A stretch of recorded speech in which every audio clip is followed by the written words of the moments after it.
Well, it's always fun when you get an intro and you hit the intro button, but I know. It's great, isn't it? It's nothing better than having a positive intro like that. So, listen, we're here, we're live. This is the Total Disruption Conference, Level Up, and I want to bring this to everybody's attention. And it's important. Everybody on this conference has done something extraordinary in their life. And when we talk about leveling up, we'd like you guys to study the people themselves. Each speaker, starting with our keynote, Chris Felton, all the way down to me and Jake at the end, everyone is doing something extraordinary and something amazing. And with their lessons that they're teaching, have a twofold process in your system, right? The first process is, okay, this person has clearly developed something and they're representing a movement. The second process is this person transformed themselves. They were in one area, now they're in the other. So it's super crucial for everyone listening today and watching on the social channels to make sure that you're grabbing a hold of this, taking the bull by the horns, and then making it your own. You know, don't do what these people have done. Learn by their transformative process. And there's going to be no better than Chris to kick off our program here. So, Jake, why don't you bring me in with something that you want these people to learn here today? there's a tired piece of marketing jargon out there that has bugged me to no end for a little while. And we hear it all the time. And it's the take your business to the next level, take your business to the next level. Well, for me, it's tired. For me, it's just a tired piece. So that's why we went level up, because what level up means in your business means something different than it would just, go to the next level, go to the next level. This is a different thing. So where Mike's talking about level up, what do you have to do? And we tell everybody this in all of our conferences and every event that I've ever gone at, spoken at, attended, done whatever I have to do. The best advice I could possibly give you, because there's going to be a mountain of information that's going to occur again today. Just Chris by himself, as we bring him in, is going to be amazing. Our Battleground contestant panel later is going to be great. All of our coaches are amazing. We have Steve Ramona, Julianne Meyer. We have PKW Media. There's a great big list of people we get to welcome to the stage today. Every one of them is going to have many things that you could take and put into your business. Like you could write a book based on today. Think about right now, in order to level up in my business today, think of this for yourself. Spend a minute, go internal. In order for me to level up today, what is the one thing, if I walked away with the one answer today, what would it be? What is the thing? Is it going to be from Melissa about branding and marketing? Is it going to be about scaling businesses with Jen? Is it going to be about financial success with Chad? What's the one thing today that you could do so that you can implement it? That's one of the critical things that we always talk about, because we always go to all of these events. We learn so much and they're so great. But then we go home and we take that folder and we put it on the desk and we do nothing with it. All those notes. What are you going to get one thing today that you are going to be able to implement upon? Right. That's where I would go with that. So where would you +1 on that one, Mike? Where are we going to go? It's what can we use right now? What are the 3 takeaways I can flip into my action plan tomorrow, Sunday, right? As you're planning your week for productivity as an entrepreneur, even as a human being, the transformational process in this journey is going to be huge. So what can I use right away? What is no BS? And what is the real value and what I got out of this whole situation, right? And the more important part of what we're talking about here today is that as that action impact, right? Idea to impact, action to impact. I'm going to just keep echoing that. Do something, create impact, do something else. Get inspired, do something else. It's that ripple effect, or look at it as an echo, or look at it as a cascade, whatever metaphor you want to say. Like, stop. For those of you that are stuck, or those of you that are really looking to boost, don't stop sitting around, right? Make the next thing happen in your life, just that very next thing. So, come planning tomorrow, just remember what I said.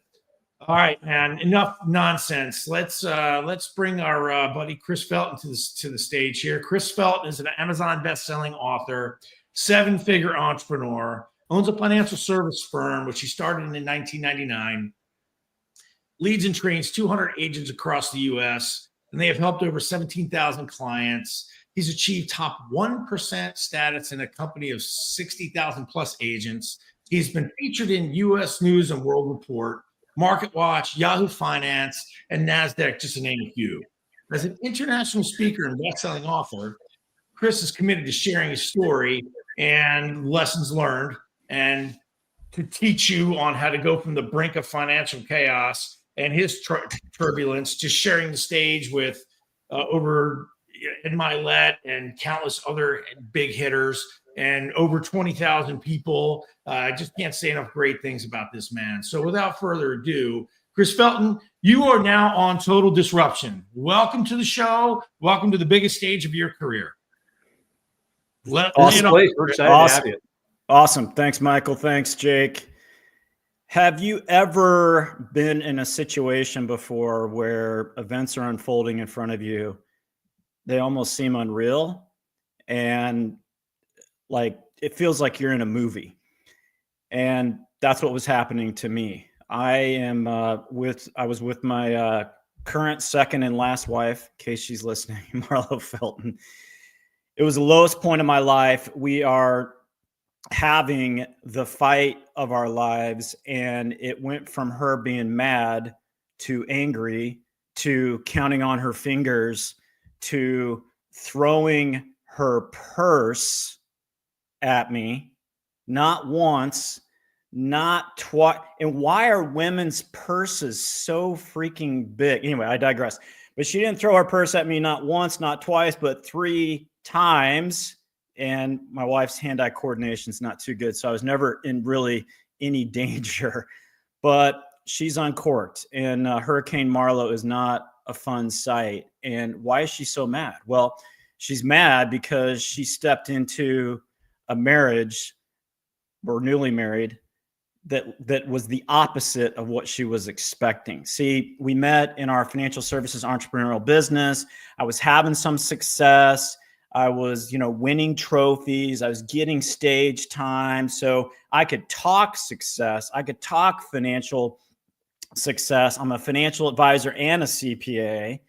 And so she thought I was financially successful. But what she didn't know was the fact that my prior divorce, which was super expensive, I financed it all on credit cards. I just laid down in the divorce negotiations and agreed to pay my ex-wife $5,200 a month in alimony and child support. I signed a 6,000 square foot office lease at the beginning of the Great Recession based on the worst piece of financial advice I've ever gotten in my life. My mentor said, yeah, Chris, if you build it, they will come. Meaning just get the big space and then they'll show up. Well, guess what? Nobody showed up. And the ones that showed up were too broke to pay their rent. I got about the equivalent of 4 mortgage payments happening every month. And now we went from owning our house to renting a small little house. And I was at my wit's end. My back was against the wall. And so why was my wife so mad? Because I was out of money. I couldn't borrow anymore. And I had to pay my ex-wife the $5,200 the very next day. And so my wife, Marlo, great with money. She's a saver. She had money separate from our marriage because she knew not to commingle money with a broke dude. And so the only way I was going to pay my ex-wife is I had to ask my wife for her money to pay my ex-wife. Has that ever happened in the history of mankind? I don't know. Well, I asked, and that was the result. And she just couldn't. She said, how can you be a CPA and a financial advisor? How can we be broke $250,000 in credit card debt? I broke the cardinal rule of being an entrepreneur. I stopped doing the things that created my initial success. I just turned into management. We're leaking thousands of dollars every month. We're staring at the financial abyss. And finally, I said, well, if it's so bad, why are we still married?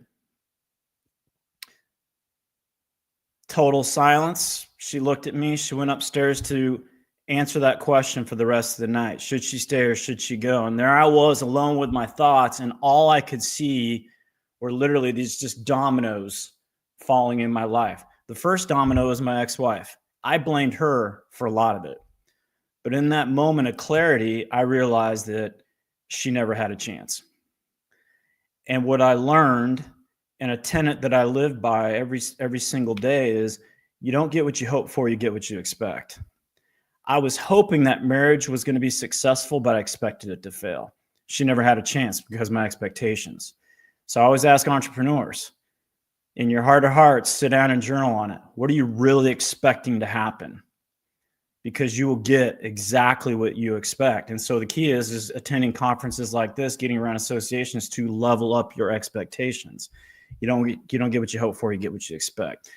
My kids at that time were 7 and 4 years of age. I was in Denver, Colorado. They were in Atlanta with their mom. I hadn't seen them in months. It ended up being a year before I could go see them because I was too broke to go see them. And where is dad is turning into who is dad. I was kind of a drunk.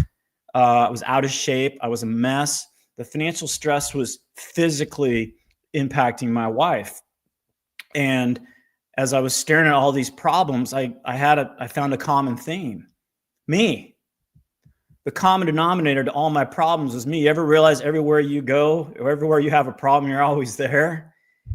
And I realized that I had to quit living in hopium, which is where most people in the United States live today, live in hopium. What does that mean? They're expecting the outside world to change while they fiercely insist on remaining the same. I call that rearranging the furniture on the deck of the Titanic. It doesn't really matter what you do with the damn deck furniture. The boat's going down. So I had to wake up. I had to change. And I realized that I had to take 100% responsibility for the crap show that was my life. And that's what I did right then and there. And so Marla and I came back together the next day, and to her credit, by the way, nothing happens without her, but to her credit, in her time of immense stress and strain and pain, it would have been so easy for her to focus on the negative stuff, but she didn't. She focused on the good stuff that she loved about me. And she realized that she didn't want to live without that stuff. And so she said, I'm keeping you. And what that did for me was it broke my self-sabotaging relationship pattern, which was the honeymoon would be over, right? We'd bump up against some resistance. I'd start focusing on the negative, and I'd be like, there's got to be some, unicorn relationship out there that's all sunshine, lollipops, and roses. And, I'll go find that. Her focusing on the good in me started getting me to focus on the good in her. And I coach a lot of couples, and there is a law. Don't forget this. There is a law. It's the preeminent law in personal growth and development. It's called the law of growth. You get what you focus on. And so when I coach couples, they're like, well, him and her and all this. I'm like, well, what are you focusing on? Because you'll find whatever you're focusing on. Your relationship isn't working because you're focusing on the negative crap in them instead of focusing on the positive. But Marla said, I'm keeping you. We're not getting divorced. We're not going bankrupt. We're not going to declare bankruptcy. We're not going to get jobs. We're going to figure out our entrepreneurial business. We had access to wealthy mentors. She said, I'm going to go interview them. I'm going to figure out what they do.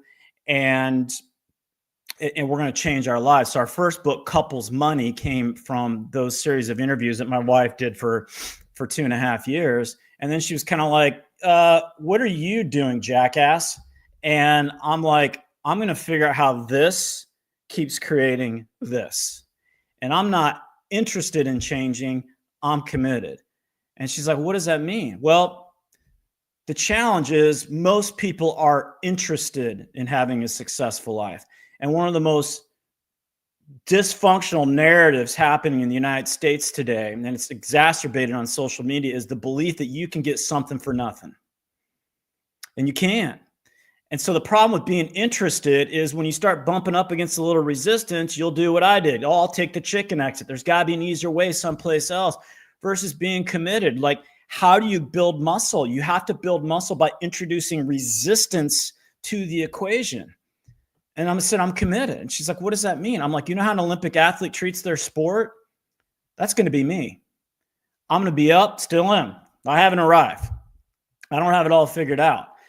I'm like, I'm going to be up at 4:30 in the morning, and I'm going to focus 100% on my belief system around money. I'm going to pull out every belief system. I'm going to read, visualize, journal. I'm going to do whatever it takes to change our life. You would have told me to stand on my head for an hour if it's going to change my life. I was all in.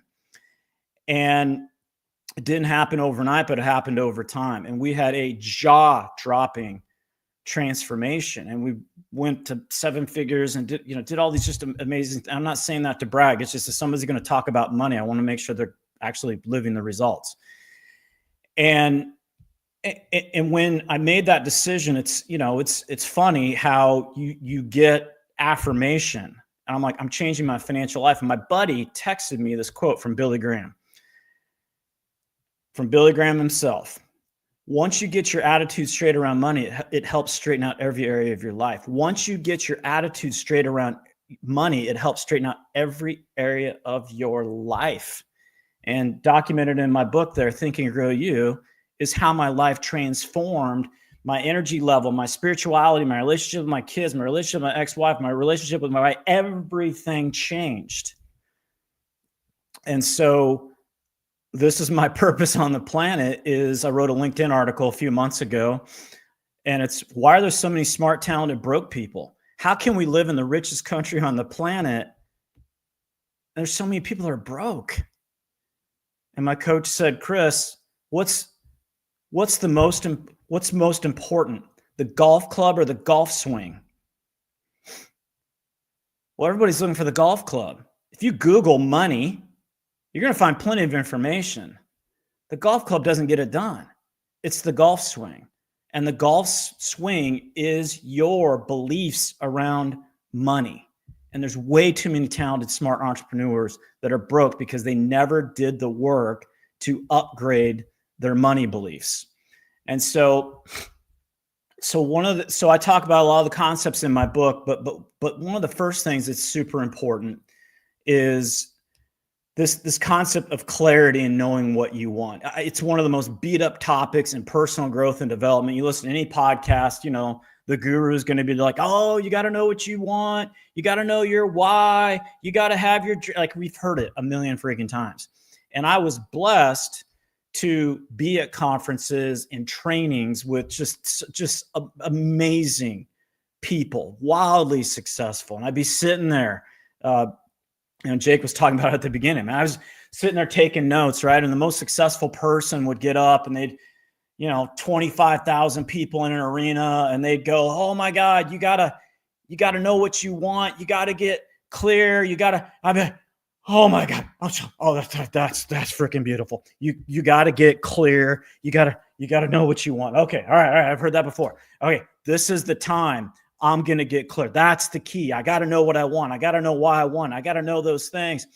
And then I would, have all the intention. And then I would walk out of the conference and a squirrel would run by. And I'd be like, wait, I got to go get that squirrel. I got to go catch that squirrel. Once I catch that squirrel, figuratively, then I'll get clear. There's squirrels everywhere. And as my coach said, Chris, quit chasing wild asparagus. Right? And then we got this weapon of mass distraction here and never getting clear, which is always important, but non-urgent. And things get in our way. So I'm in a training in New York, Christmas time, Waldorf Astoria, super lucky to be there, still broke as a joke, somehow got in the room. The legends of my former firm are at the front of the room, some household names. Our chairman, who's the only self-made billionaire I've ever met in my life. There's about 50 of us. Our chairman's at the front of the room, and he's putting up topics around our business. And we were really diving into the meat grinder of how we do things and systems and those things. And there was a guy that was missing. And and he was Canadian. He came in 3 years after me, was 20 times bigger than me, and he was just phenomenal, but he wasn't in the room. And I know why, because I saw him at 2 a.m. the night before in the bar. He's Canadian. He was sick, which is Canadian for hungover. And so I'm sitting there. We're 2 hours in. I'm taking notes. It's unbelievable training. And I look over my shoulder, and there he is. It's obvious he hasn't been to sleep. And he's in the back of the room, and he's crossing his arms, and he's shaking his head. And he comes to the middle of the room, and he interrupts our chairman. And he goes, "What are you talking about? What is this? Like, this isn't important." He's like, "The reason I'm kicking all your asses is because from the time I've come here until now, I know what I want. I know why I want it. I know all the reasons why, right? And I can explain it in under a minute. You can't. You're not clear. So you get distracted with this crap. I'm going to keep kicking your butt." And he left. I think he went back to the bar. And finally, I was like, so over it. I looked at Marlon. I'm like, done hearing this. We're getting clear. So we went up to our hotel room, and I'd engaged my coach for 4.5 years. And we had these conversations about clarity and knowing what you want. And Marla and I sat there, and I'm like, "What do you want?" We're $250,000 in credit card debt. She's like, "I want 100,000 in the bank." And my coach cautioned me. He's like, "Chris, don't spreadsheet it out. Don't become a CPA. Talk about the reasons why it's important." I'm like, "Why is that important to you?" She's like, the financial stress is killing me. We just, why? She's like, "Why for you?" I'm like, "I got to see my kids. Like, I'm missing everything." I also think we're getting handed something that we're going to go teach millions of people. I don't know, but I think it's getting introduced to us because we have to level up. And we spend an hour of why, right? My home's Denver. And if I'm trying to go from Denver to Aspen and I have a Ferrari, that's a great vehicle. But if that car's not juiced up, charged up, gassed up, it's worthless. What's the gas and the juice? You got to know what you want. You got to know why you want it. And you should be able to spit it out in under 30 seconds. Your chief aim and all the compelling emotional reasons, because people that struggle think goal setting is logical, but the world-class performers know that it's emotional. You got to have your reasons why. So get clear. What do you want? Why do you want it? Quit punting it to the next day. Okay. Second thing. First is clarity. Second thing was just my coach saying, "Chris, we got to change your money beliefs." I hired him to double our income so that we could just get back to even and get this first $100,000 saved. He said, "You no longer have a problem. You have a project. You don't have a money problem. You have a money project." And I was like, oh my God. Like, I worked with him for 4.5 years, but there was just these instances where he would say things that would totally shift my whole paradigm. You don't have a money problem. You don't have a money problem. You have a money project. What's the difference? Well, problems stay in our lives forever, right? Problems become Mount Everest because we focus on the problem, right? And the more we focus on it, right, where our attention goes, energy flows, that's where we go. And all of a sudden the problem becomes Mount Everest, right? When I do my seminars, I do an amazing exercise of write down all the things in your life that you wish weren't present. And everything you write down, I guarantee it's probably been there for a while. And you're probably spending a lot of time resisting it. And you're probably spending a lot of time, happens to me too, saying this shouldn't be this way. Well, it is.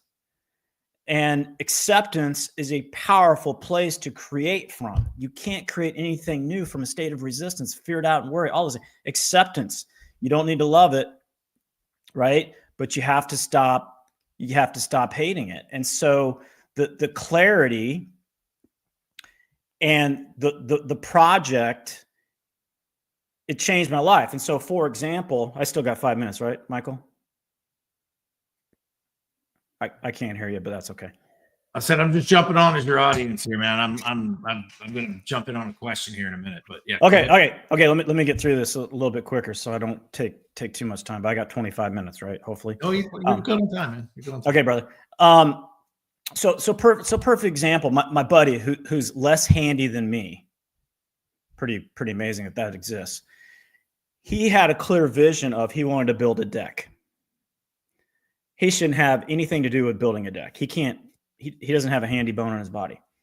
But he had a clear reason. He knew also the feeling that he wanted to obtain. So we identified financial relief as the feeling that we wanted. Everything we do in our lives, we're hoping to obtain a feeling, right? But he had a clear image. And so guess what? It should have taken him a month. It took him a year, right? He built it. It was a mess. He had to tear it back down. He built it again, right? We had snow. We had all these things, but he didn't have a problem. He had a project. And so with projects, we will see projects all the way through to completion. And that's what I did. And he said, my coach is like, you're not going to spin out of your crappy limiting beliefs around money overnight, but you will spin out of them. It's a law. You have to stay with it. So what problems do you have that you need to turn into a project? Okay. And almost everybody needs to have a money project. So last thing I just want to cover, and then I'll take a question, brother, is I think people wonder if they do the work, is it really going to be worth it? I didn't have a lot of things going for me, but I started the habit when I was in college. I'd find successful people and I'd ask them, hundreds of them, was it worth it? And what was amazing about that question is they never were confused by the question.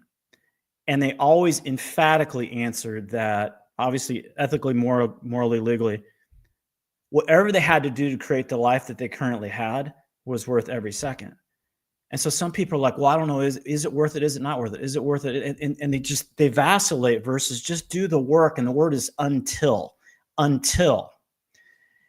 so I have created the habit of taking mental snapshots of moments where I got evidence that it was worth it. Lots of them, thousands of them. So anytime my ego that's not my amigo wants me to go, no, you don't need to do it. Take comfort, take the easy route.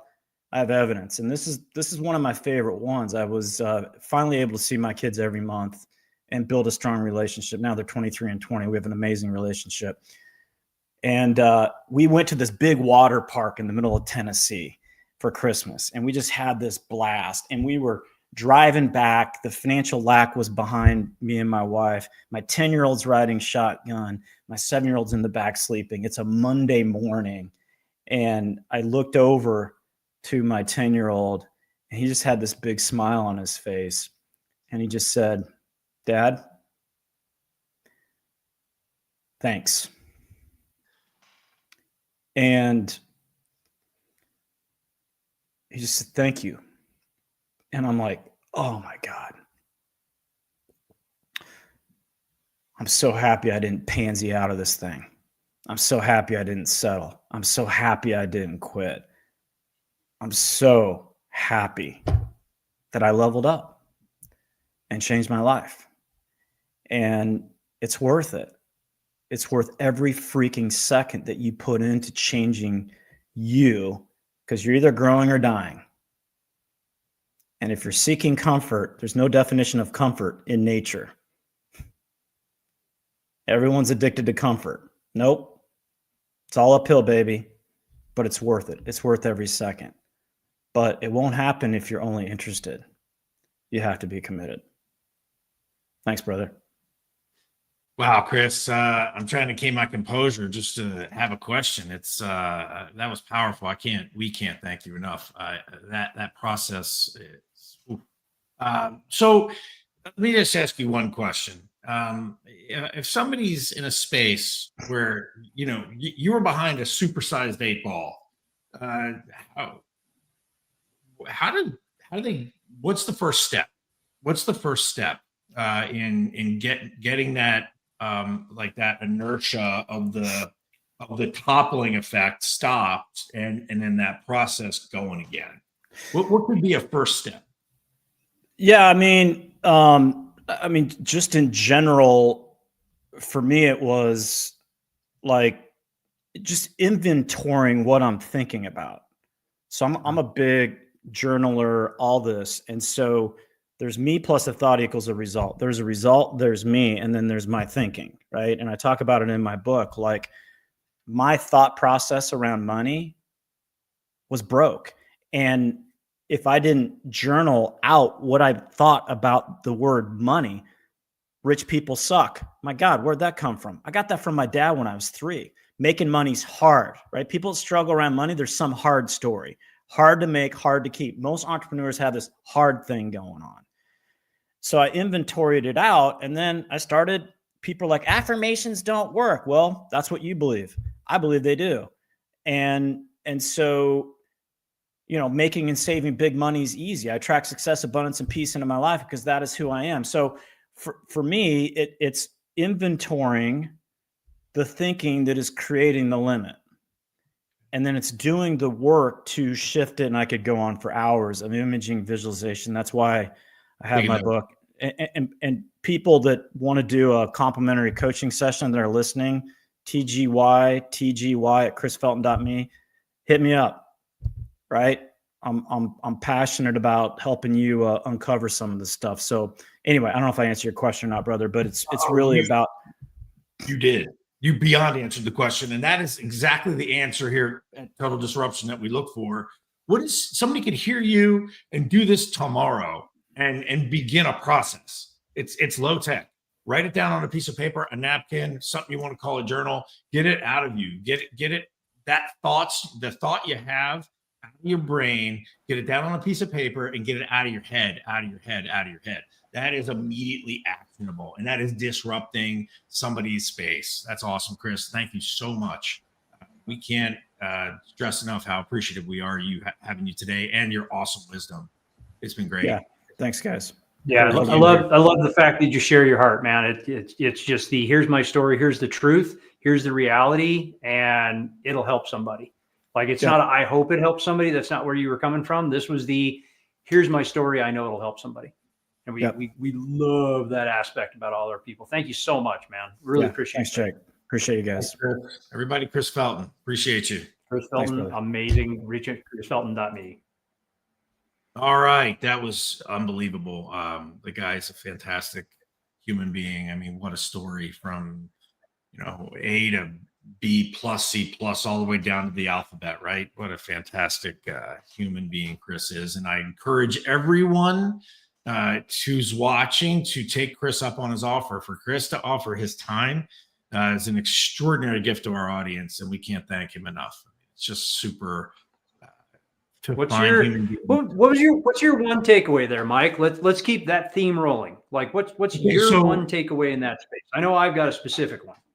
Okay, so I actually have a takeaway and a half. The takeaway was, the whatever it's not you. It's the between the golf swing and sort of the golf ball mentality. It's the swing, right? It's what you're doing. It's the actions you're taking. It's the thoughts you're having. It's your approach. It is that part of the problem. It's not the object itself. It's not the golf ball, right? So around money, around success, it's not the thing itself. It's the habits that you're taking, and then repurposing your habits that are more in alignment with that perceived outcome. So those are my 2 takeaways, and then get some coaching, right? I guess that's 3 takeaways. I just hijacked the whole thing. Sorry, but that's exactly what my takeaway. He gave me a light bulb moment there, because in my other business deal with a lot of people in the golf world, right? And everybody's always chasing ball flight and this and that and longer drives and 20 year. It's the process, right? And it's how you're thinking and how you're approaching. What's your takeaway there, Jake? My favorite takeaway of that one was switch your mindset from I have a money problem to I have a money project. Like everybody knows, if you guys follow me, I'm always building things. That's my universe that I build. I'm looking at a building I just built. I've got projects all over the place. And the concept of project, that we will always finish a project. We will endeavor to finish the project, right? That concept of just saying, well, I've got a money problem.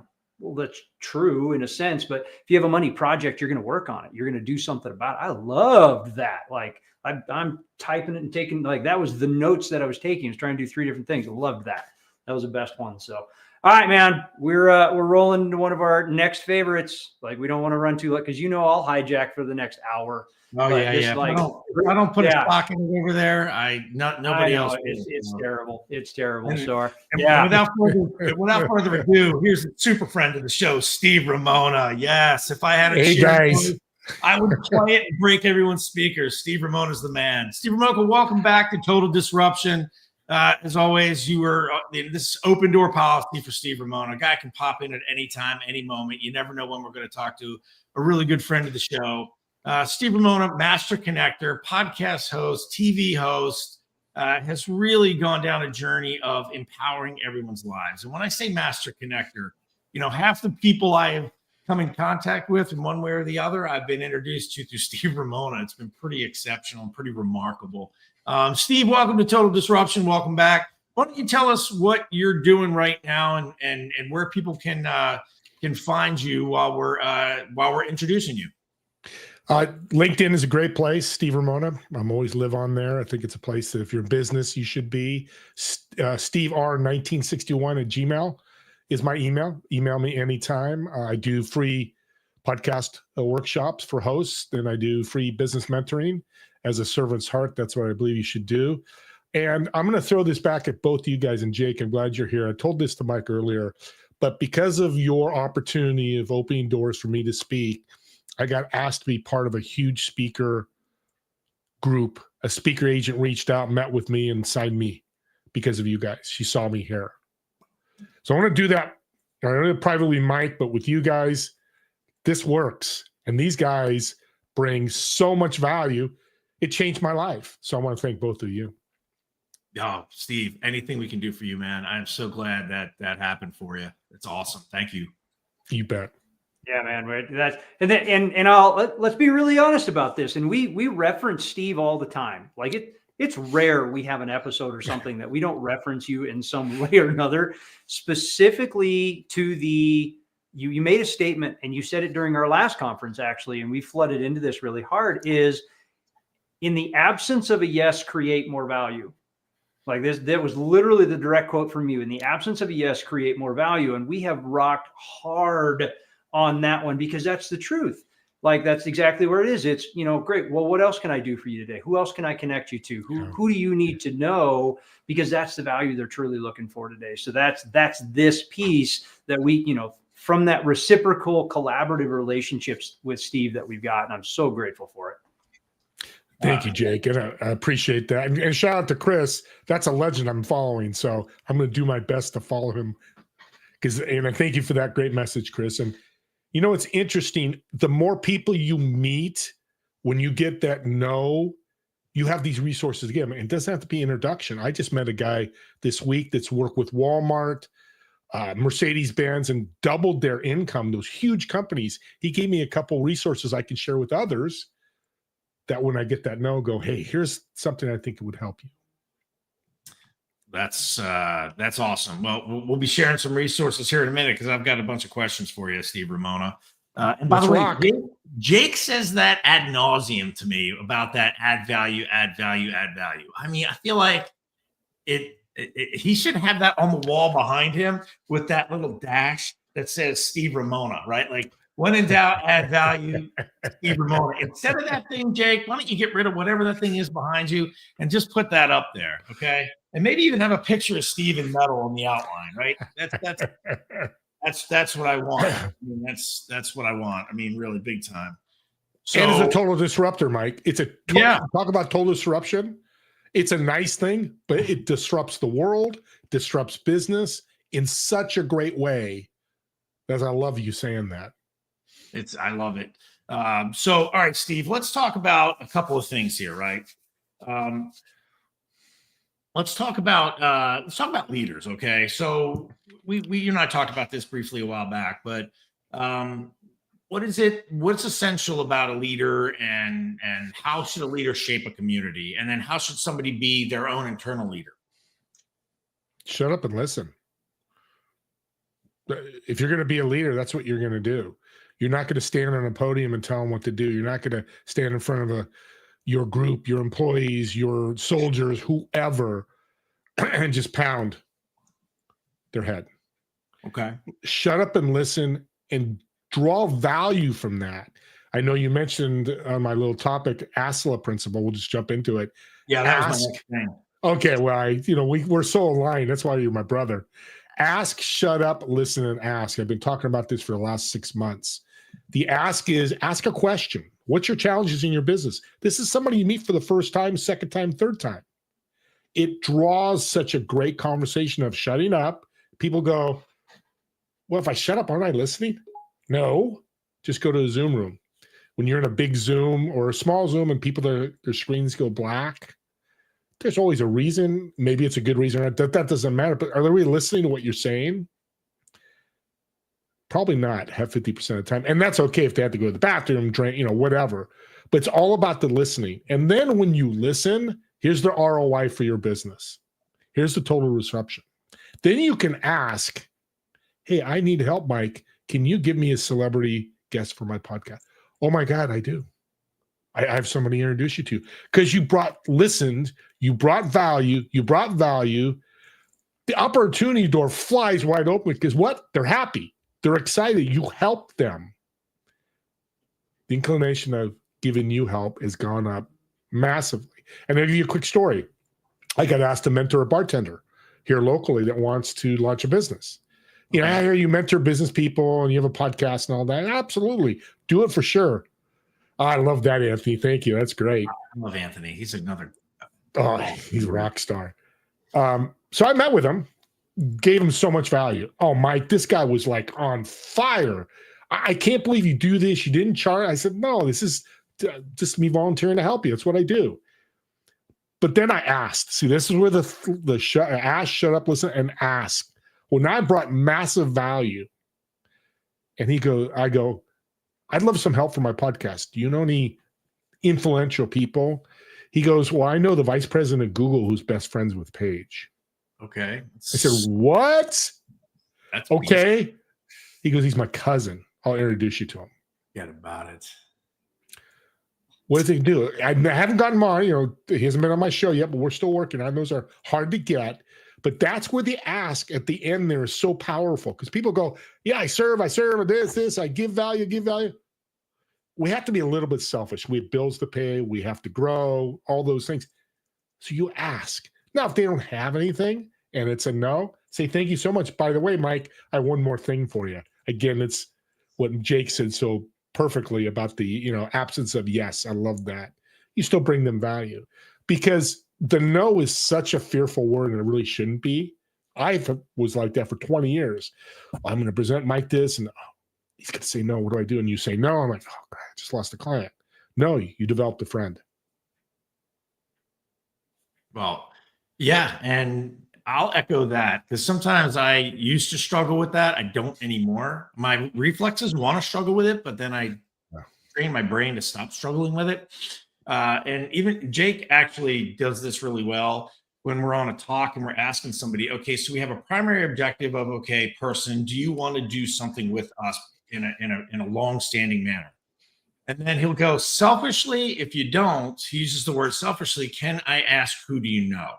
And he does that really effectively. And that little move of saying selfishly means, yeah, I understand I am moving through the primary question onto a secondary question, but I'm still trying to deliver something out of this conversation that's just beyond the value. And of course, we always do something in some capacity, but that second, who do you know, and communicating the fact that you're selfishly asking beyond them without sounding greedy. What do you think about that? I think it's great, because I've done this hundreds and hundreds of times, probably 1,000 times. Nobody's ever said, Steve, you're an a-hole for asking. Not once. I know nobody subconsciously is thinking, hey, Steve, he's asking for something from me, because I've given him so much, or her so much. I just got a quote from the Dalai Lama this week, and it was interesting. He says giving and receiving is love, the nurturing of love. Dalai Lama is a pretty rock star in my book. Don't know much about him. I know you say his name, people know. I'm like, that's quite interesting, because I talk about empathy and love in business. It's not there. It's commissions, our money's not coming in. We're not marketing right. We have too many HR issues. I love Mike. We call each other brother. We're in business together. We are brother. There's nothing wrong with that. It's not the agape love, and I always mess this Greek thing up, but it's not the intimate love. It's the love of the other person. Giving that value and asking is reciprocal, because then you meet with them again, or they're top of mind, you're top of mind. I get 3 to 5 referrals daily for the last 18 months. Now, people listening, just think about that, how much you would grow your business, but more importantly, grow your network, which grows your business, because that's really the journey. I got a referral, Mike, 4 weeks ago. Somebody I hadn't talked to in 10 months. And it popped up in the email. Hey, this is Debbie. You need to meet, Steve, you need to meet, I think it was Tony. I'm looking, I go, I haven't talked to her in 10 months. That's top of mind. But see, here's the great thing. I have my issue is talking about myself. I know it's important, but here's the best thing in the world. All of you listening, watching, you can all do this. This is not a skill set that you have to be a top NBA player, be the best Patrick Mahomes quarterback in the NFL. You could just be the everyday person and become that rock star because you bring value. There you go. Well, so that leads me into this. The question sort of answers itself, but I feel like we should sort of ask this anyway. We've already answered the question, but I kind of have to ask it. So when we are networking, okay, so if I'm hearing you correctly, if I'm networking, and let's be honest with each other, a lot of people on this call don't have a huge ad budget. And what I mean by networking is specifically connecting for the purposes of some sort of referral relationship or transaction relationship where we have to pay the bills. We need to either spend time creating video sales letters and putting them out there in paid advertising, or we need to create a relationship where we are meeting 4 or 5 people a day, communicating back and forth about how we can do some transactions. Maybe not right there, but we need to set that up. And if you don't do either one of the two, I don't know how you're getting business, right? So how do we network properly? I'm going to say bring value, ask. What am I missing, Steve? What am I missing? Listen, build relationships, connecting with purpose. Yeah, that purpose for me, and Jake, thank you, total sub, is value. Law of increase. I read chapter 4, Think and Grow Rich, every month. Just to remind me, law of increase, that's my purpose. But building that relationship, people that are married out there, people that have boyfriends, girlfriends, best friend relationships. I heard this new phrase, Galentine's, last night. I guess women go out for Valentine's Day on their own. It's an interesting thing. Us guys are, but that's building relationships. Galentine's guys go out. Post it up, please. Galentine. Yeah, right there. But what do you do in that relationship? You meet somebody for the first time on a date. I can remember my first date with my wife, and I had known her before, but we sat for 3 hours and talked and ate and had a great time. I wasn't trying to date her. I wasn't trying to marry her. I was building a relationship with her to get to know her, to see if we even fit. Well, why don't we do that in business? Why do we have to go, Mike, you need my product and service today because I can change you. Right. But I don't know you yet. How can I do that? I've got to build that relation. Trust comes in. The Maya Angelou quote comes in. Yeah, of course, Julianne knows Galentine's. She's I love it. But we lose sight of that because, especially now with COVID and recession and political stuff, fear and loss. And that can't be forefront in your mind.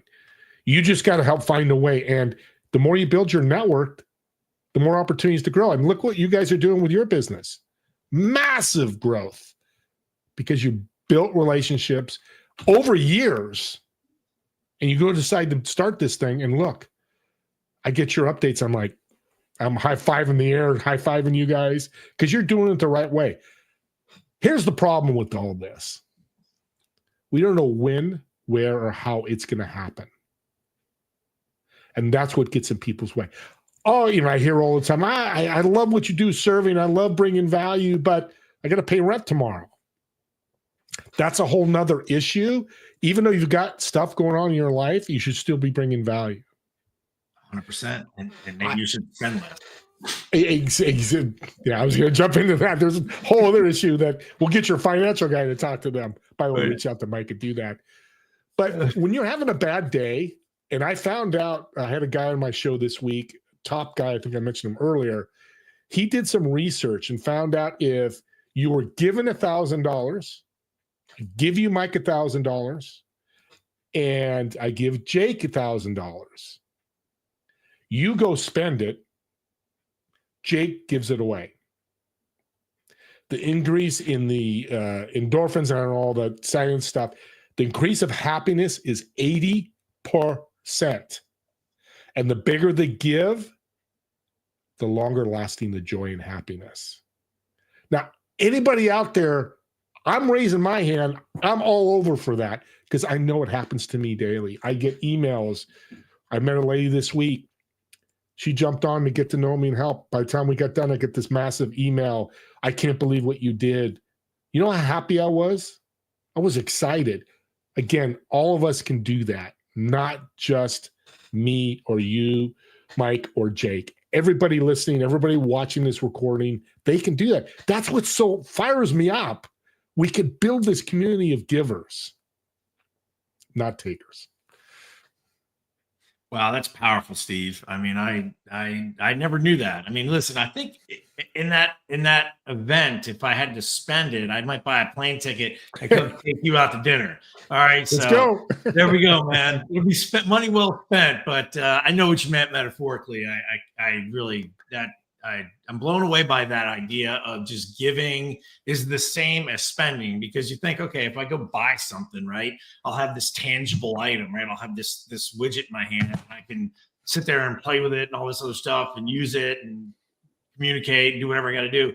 But when you're saying that you just put that energy out there, that just really brings it home to me on an internal level, right? Like when you're giving from the heart and you're being centered with your value systems, to me, that also says if you're aligned with your purpose and you're giving through your purpose, and whether your purpose matches your career or whether your career is one thing and you're acting on purpose in another area of your life, at some point in your world, you should bring that alignment in some way, right? And just to live a more fulfilled life. You know, it's not all about acquisition. It's not all about, hey, I need. Try giving. It's amazing, man. That's great. Yeah. So while we're talking about this, right, you referenced the term, you got your shows, you got everything else, right? Let's change this for a second. You always give value, right? You have a podcast, you have a TV show.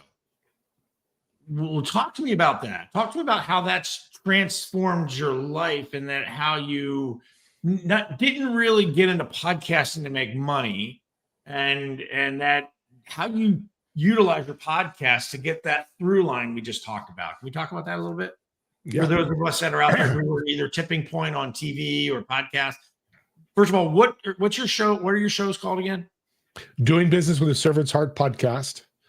And you'll find it on all the podcasts, YouTube, Apple, all that. And then Together We Serve on E360 TV, which I'm excited to be partners with you and Jake. And shout out to Julianne that got us connected. And see, on a real quick note, what a great network that Julianne did. Connected us at that event, and look what's happened, and things have exploded. So shout out and God bless to Julianne. Love her. You're the best. You know, it's all about service. You can tell Doing Business with a Servant's Heart, Together We Serve. Because to have that servant's heart, we have to serve as a community. I can't do it alone. You can't do it alone.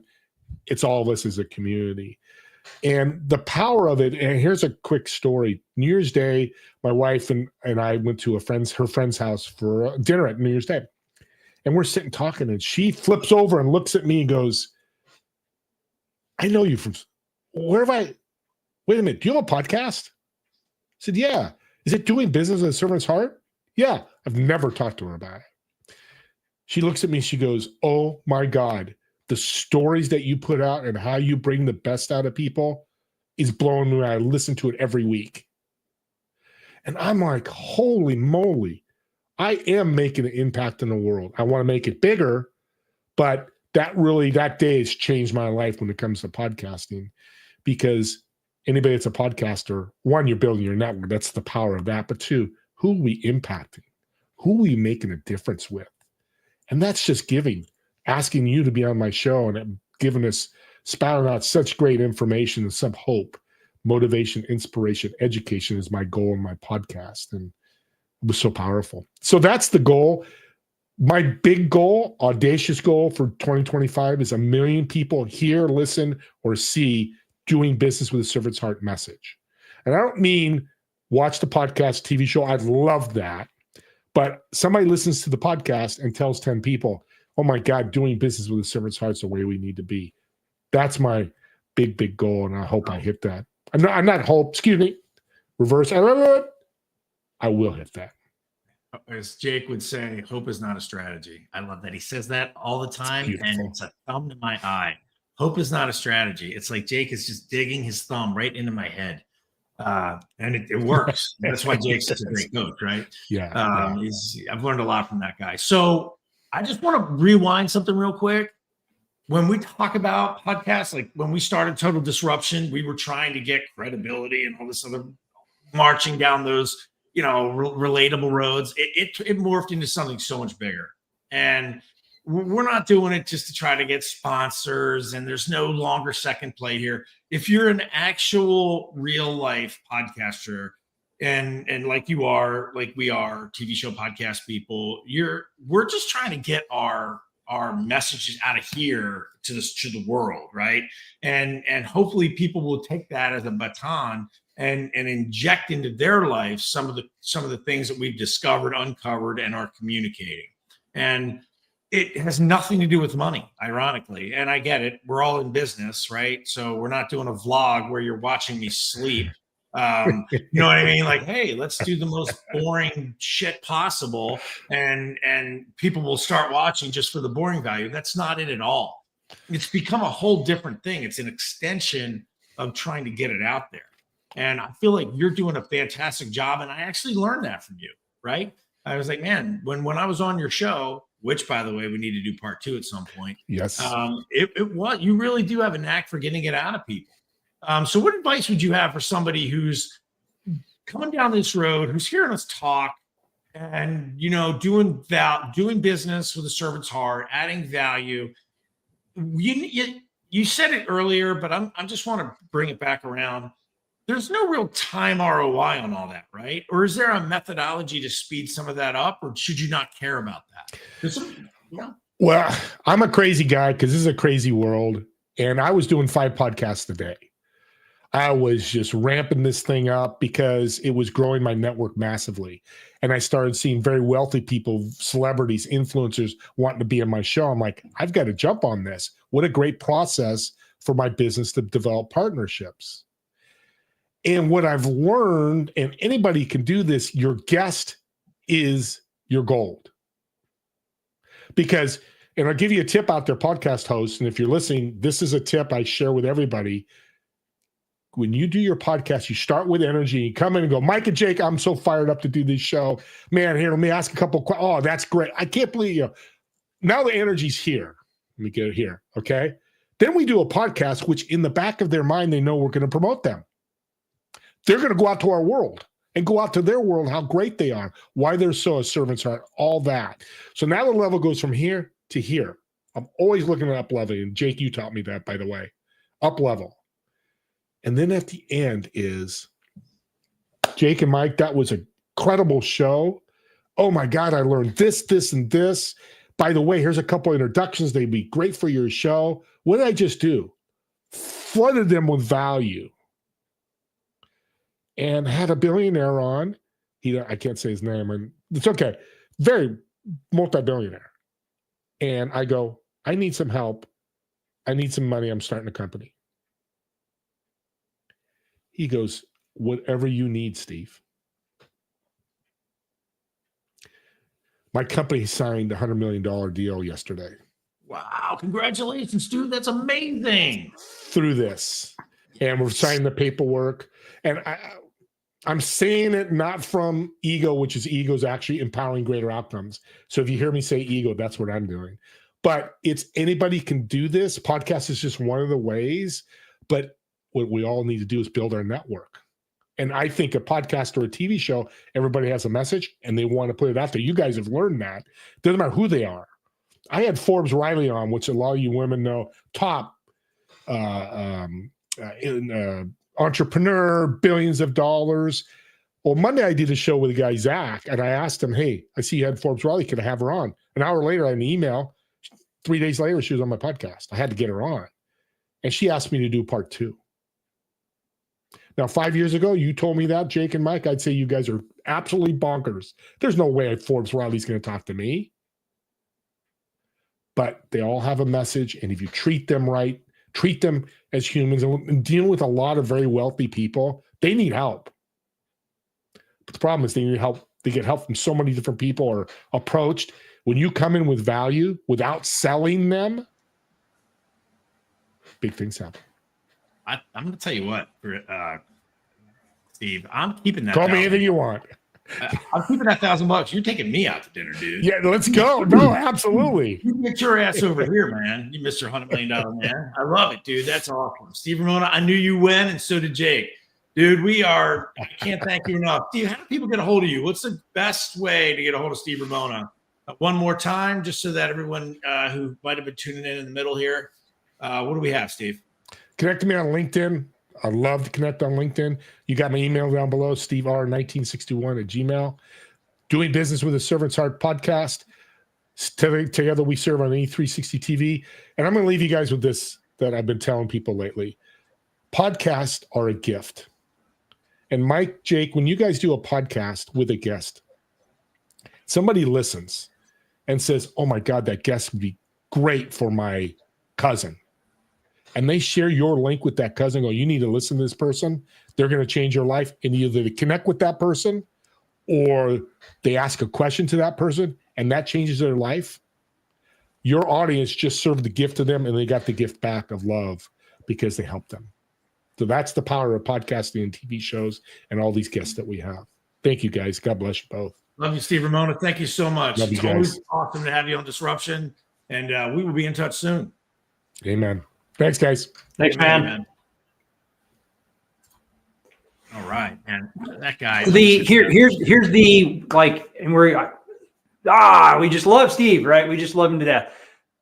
The big takeaway for me always is Steve, and like you talk about, hey, I got from podcast $100 million deal, and yes, it sounds very, very simple, and yet what Steve just gave you was a master lesson in how to be an amazing guest on a podcast. Like in while he was working through everything else he was talking about in his programs and how to connect with him, he showed up in a certain way and he edified everybody around him.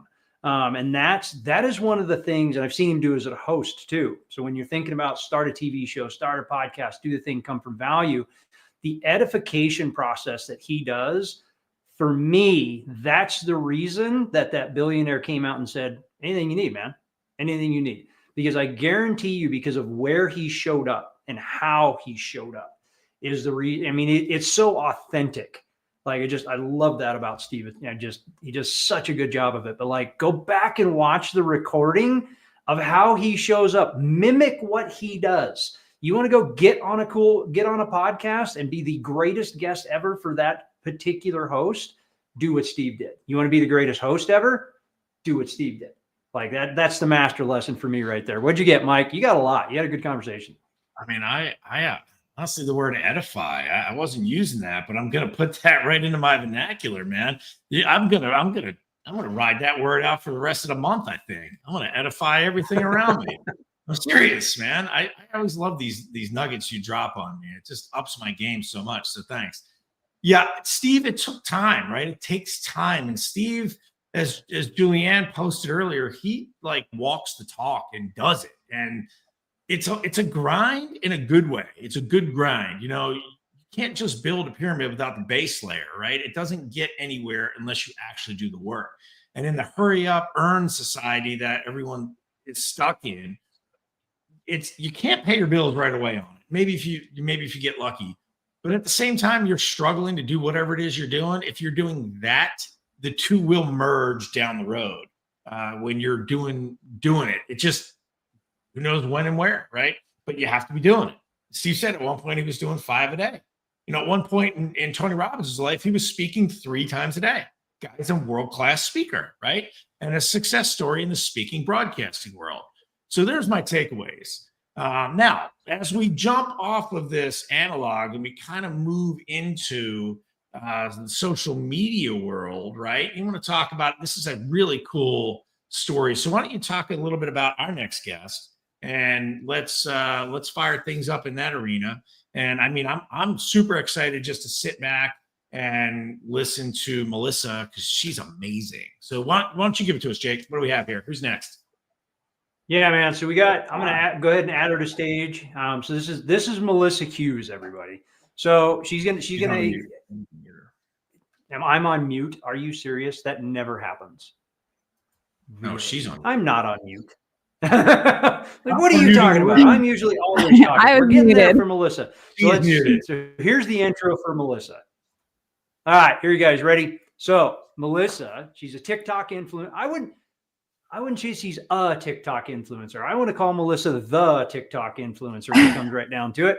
An international speaker, podcaster, best-selling author. She's been booked twice on the Kelly Clarkson Show and featured in the New York Times bestseller Primal Scream on NBC. She has over 255,000, I'm going to say it again, 255,000 followers on TikTok and over 11 million likes. She's a best-selling author for She Can Laugh, A Guide to Living Emotionally, Physically, and Spiritually Well. And her first children's book, Mommy Loves You When, both published by Dinosaur Publishing House. She's the CEO of Rise Social Media Agency and the host of She Can Share podcast. She has also done missionary work in the UK for several years, and her husband and 2 children, and currently resides in Grand Rapids, Michigan. We won't hold that part again. It's probably cold in Michigan this morning, but it's cold. Oh yeah. Melissa, welcome to the stage. Welcome to the show. We are super stoked to have you today.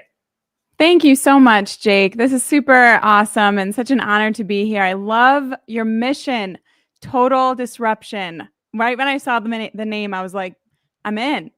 Totally attracted me just by the name. And you guys, you and Mike are just such awesome people. So it's great to be here. Awesome. What are you talking to us about today?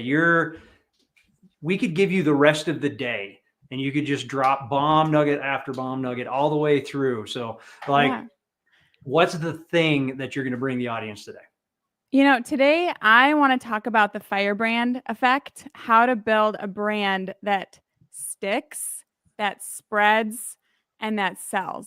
So I'd love to open up today and share a little bit about my story. It's all you, man.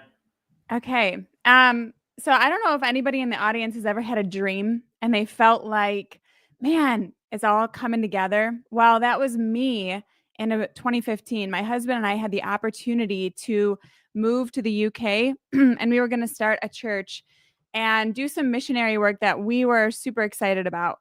And I can remember sitting on the airplane and looking out my window, and as far as my eye could see was sunshine. And that was how I felt. I was like, oh, I'm just so excited that this whole thing is about to come together. It was like a dream since I was a kid to go and live there.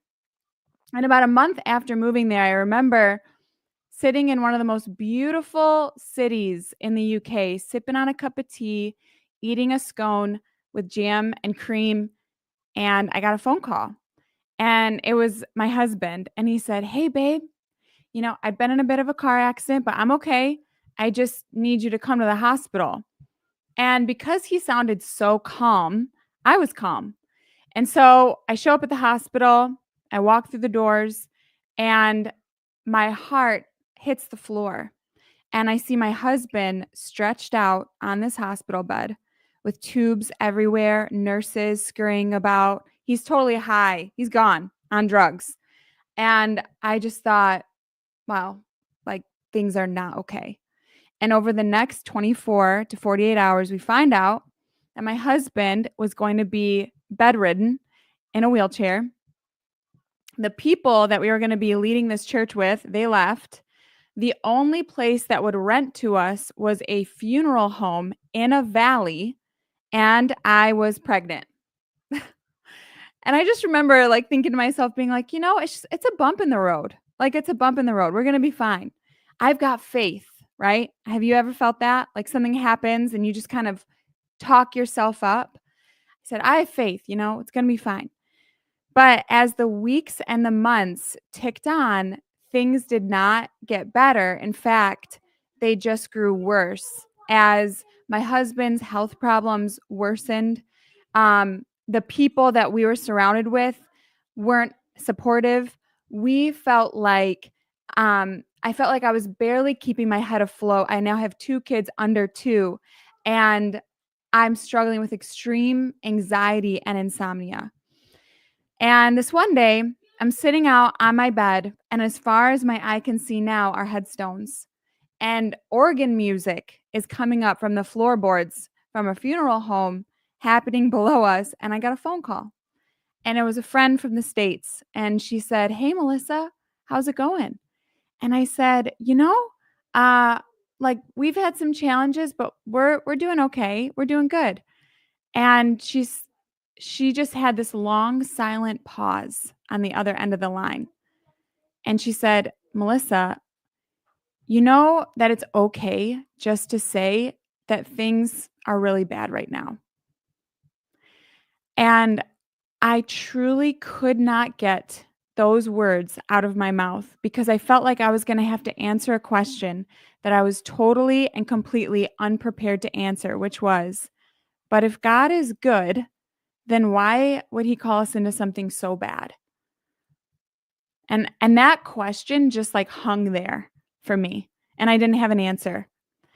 And over the next couple weeks and months, I really allowed the pain, the struggle, the insecurities, the doubts, the fears, all of it just to like come to the surface. And I just had to look at it and sit in it. And I really wrestled with that question. And I'll never forget walking around my house one day. There was a beautiful park near my house in the UK. It was like saving grace during that time. And I was walking around this park, pushing my 2 kids in this stroller and kind of like throwing up this prayer to God saying, how could anything good come from this? And I truly felt like it was almost like God bent down and whispered into like the most tender chamber of my heart. And he said, "Melissa, mountaintop experiences are for sights and inspiration, but the fruit grows in the valleys." And that's a Billy Graham quote, by the way. And I realized that while I so desperately wanted this like pain-free life, I was being entrusted with a profound life. Because you cannot have a triumph without a tragedy. You can't love deeply or risk anything without experiencing heartache or failure. And then I felt like he said one other thing to me that was super random and out of left field. And I felt like I was supposed to post videos on social media. And the very first video that I posted on TikTok got 22 million views, and I ended up on the Kelly Clarkson show.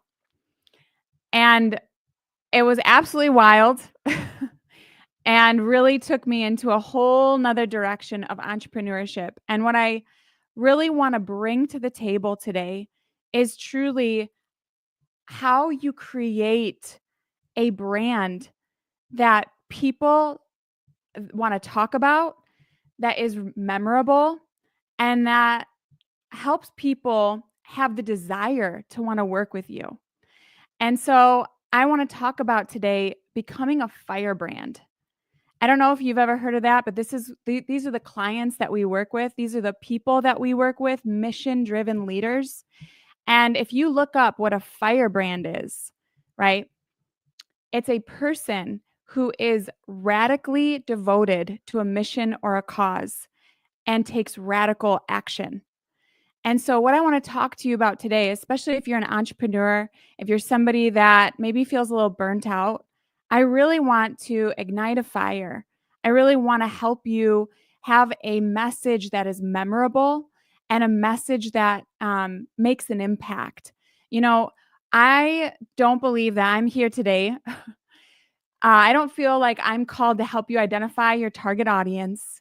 I feel like I'm called to help you figure out who the captives that you're called to set free. I don't want to help you figure out how to post online, right? I want to help you turn your message into a movement. That's a firebrand. And so I believe that you're called here to solve problems and bring breakthrough to people on the earth, not try to find significance in building a personal brand and do it just for the sake of doing it. You're meant to start movements. You're meant to break chains. You're meant to light fires in people's hearts that change their lives, that change their families, that change their legacy. So that's what I want to talk to you about today is how do you do that? How do you do that successfully? And as a byproduct of showing up that way, you make more money, you impact more lives, you grow your followers, and you live a really significant and meaningful life for your family and for yourself. So, we're talking about building and being a firebrand, not just building a personal brand. So, for those of you that are teachery, I love teachery people. I am not teachery, but I have an acronym that I feel like teachery people love if you have notes, and it's with the acronym FIRE. So we're going to go through those principles today. So for the F for fire, the main thing, the foundation of your brand and showing up online, getting clarity, all the things, right? Making your message turn into a movement, making it memorable, all of that, is you need to focus on your story, right? I showed up here today. I shared with you my story. And some of you might not be people of faith. Some of you might be, but regardless, you got to share your story and understand your story because it will define who you are and make you stand out. People will either be attracted to you or they'll be repelled by you. And you have to stand in being good and okay with one or the other. And you have to focus on knowing and identifying your story, not just building a business. You got to know who you are meant to help by understanding your story. And oftentimes it is the person that we're helping that's, that was in the muck, that was in the mire, right? And a lot of times entrepreneurs, I find, don't want to look at the muck and the mire that they've walked through. They want to just, get the followers, get the fame, make the money. But what people are going to be attracted to is your valley, is your vulnerabilities, are your challenges. So you got to look at your story. And I'm going to give you an example of this, of how this helps make your business viral, turn your message into a movement. There was one of our clients. He had this brand, okay, and it was called Unstoppable. And we had worked with them for a little bit, heard about him, and he was all about wanting to help you be unstoppable in your life, right? Unstoppable. We get on the call one day and I said, tell me why it's important to be unstoppable. Like what's so important about that for you? And he really sheepishly, and this took a while to get this out of him, he said, well, actually, there was a time in my life where I was almost stopped. And he said, I don't really talk about this, but there was a moment in my life where I was going to commit suicide. And I almost want to give a, disclosure to anyone that might be struggling with that and know of anybody, if this is triggering for you, know that I'm saying this with all sensitivity, but I shared that with me. And I said, really? Have you ever shared that before? He said, no, I haven't. I said, why have you not shared that? He said, because I just feel a lot of shame around that. I said, but that's your story.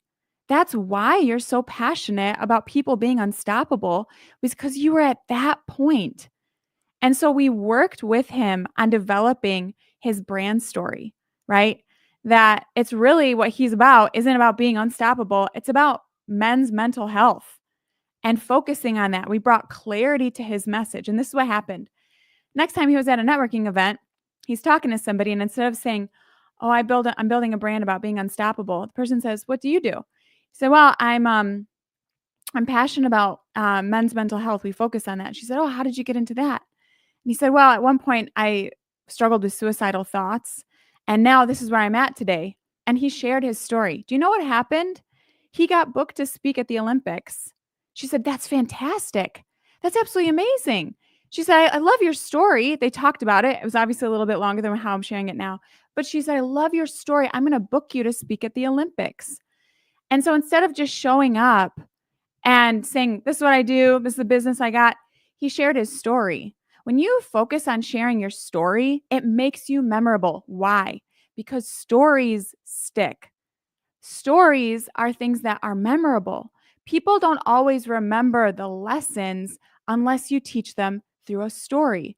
If you're lecturing, I have kids. Every time I lecture, it's like in one ear, out the other. But when I tell a story, they catch it. So tell your story. Are you telling your brand story? Because it's going to make you memorable in the space. And do you know your story? The next thing is the I, right? FI, fire, is you got to take inventory. I love this was already mentioned today. You got to take inventory of who you are and you got to own it. I don't know if you have noticed this, but I have noticed that there are so many people that are stopping themselves because like, I don't have enough, right? I don't have enough followers. I don't have the connections that Steve has. I don't have that. I don't have a podcast. I don't have this. I don't have that. I don't have this. Well, here's my question. What do you have? Who are you? We're so often looking at the success path of all these other people and we're doing we're going and chasing what they're doing. But if you could take an inventory of the gifts, the skills, and the experience that you have, I promise you, you can multiply your message. Let me give you a quick example, right? I post that video. First video I post, it goes on Kelly Clarkson. It seems wonderful, but I actually have no idea what I'm doing. I'm like, I'm not an influencer. I don't know how to do this video stuff. This is what I had. I had a phone. And actually at the time, because we had just moved home from the UK and it was COVID and I needed a job, I was working in childcare. And so I'm working in childcare, trying to figure it out, feeling absolutely defeated. And I have this video pop and I'm like, man, I have a video, I have a voice, and I have a phone. And I have 1 hour on my lunch break while working in childcare. I can't really dance that great on TikTok. I'm not going to be a dancer, but I could tell stories. And so that's what I did. I took 1 hour out of my lunch break, posted videos in my car, and grew my account to, 250,000 people because I took inventory of what I had and what I knew I could do. And I didn't even, what I talked about? Motherhood. Talked about stuff that like how to, teach your kids how to get ready in the morning without you, like simple things. And you know what happens when you actually get real with yourself and think, I don't have all the things that they have. I don't have the production team and blah, blah, blah. But this is what I do have. I promise you, it's almost like God just gives it a little kiss when you take action on it, which is the next thing we're going to talk about, and you move on it and it grows and it multiplies. We have a client as well who did this, and I'm going to talk about in the next thing. But the thing that's going to trip you up is looking at and afraid of what everybody else is doing. My daughter recently, she was riding her bike, and she's ahead of me a little bit. And as she's riding her bike, I see her stop in front of this house, and she's talking to these kids, right? She's talking to these kids, and I'm kind of watching the interaction. I'm a bit of the ways back, and these kids just like kind of run away. And my daughter's like sunshine, okay? I rock up to my daughter on my bike, and I say, "Hey, baby, what's wrong?" And I can tell like her face looks discouraged. And I said, "What's wrong, honey?" And she said, "Oh, I like pulled up on my bike to like say hi to these kids playing in the yard." And I said, "Hey guys, what you doing?" And they kind of looked at me and they said, "Oh, you're weird." And then they ran away. And I said, that's interesting. So let me just get this straight. You pull up on your bike and you try to talk to these kids and you're friendly and all this, and then they called you weird and then they went away? She said, yeah. I said, oh, baby, do you know what that just means? She said, what? I said, they're just not your people. And she goes, oh, okay. And she just goes, she just rides on. And if there was like a message I could give you today when you're thinking about taking inventory of your life and looking at what everybody else is doing, is that when you start to move on the gifts and the talents that you actually have and the things that you have in your back pocket, and if people don't get it and people don't understand it, guess what? They're just not your people. And if you could take even 1% of the population and find your weird group of people that like the things that you like, there's a woman that I know that she's interested in Star Wars and quilting. And she's made a 6-figure business talking about Star Wars and quilting because she's found her people and she doesn't worry about what other people don't have. And so I want to encourage you to take inventory of what you do have and think, this is enough. This is enough. And as you move on that, more will come. So that brings me to the next part, is taking radical action. That's the R. F, focus on your story. I, take inventory. R, radical action. Radical action. A firebrand is a person who is passionately devoted to a mission or a cause and takes radical action. Do you know what I call this in my coaching? Sweaty armpit time. Sweaty armpit time. Do you know what sweaty armpit time is? It's when you actually have a physiological response because you're doing something that's uncomfortable, that you get sweaty armpits. If you don't have sweaty armpit time at least once in your week, you might not be taking enough radical action. And what does that look like? It means sending the email. You know, these speakers, they are fantastic. Send the email to Steve, send the email to Jake, send the email to Mike, and say, hey, I would love to have you as a guest on my podcast. I would love to have you on my show. Hey, I would love to introduce you to so-and-so. Like, bring value, just like Steve said. Do it. Take radical action. So many of us, and I loved what you guys were saying as well, we're afraid of the no. You know what I tell my kids all the time? I took my son to get his haircut. He gets his haircut, right? At the end, there's like a little bucket of lollipops, right? And so he grabs the lady said, you can have a lollipop. So he takes his lollipop and then he looks at her and he says, can I take 2? Can I take one for my sister as well? And she says, okay, sure. The other kid next to him, he only got 1. Do you want to know why? Because he didn't ask. I say to my kids all the time, you can ask, always ask. Just be okay if you get a no. Okay? But I always want you to ask, but just be okay if you get a no. And if you can do that, then taking radical action isn't as scary because you're like, I can send the email. I can book, pitch myself for the show, send the post the video, whatever it is, whatever your chicken line is that you won't cross over. As long as you're okay with, it might not work out. And I'm cool with that because I'm going to keep going because I'm a firebrand. And this is what I do. I take radical action. One of our clients, Michelle, this was her. She had finished our speaking program.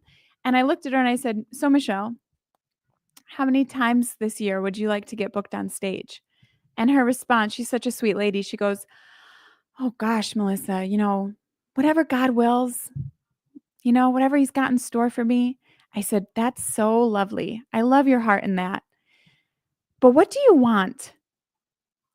What do you want? And she goes, man, that's a good question. And I could tell it was sweaty armpit time for her to actually say it, like to even tell someone your dream, sweaty armpit time.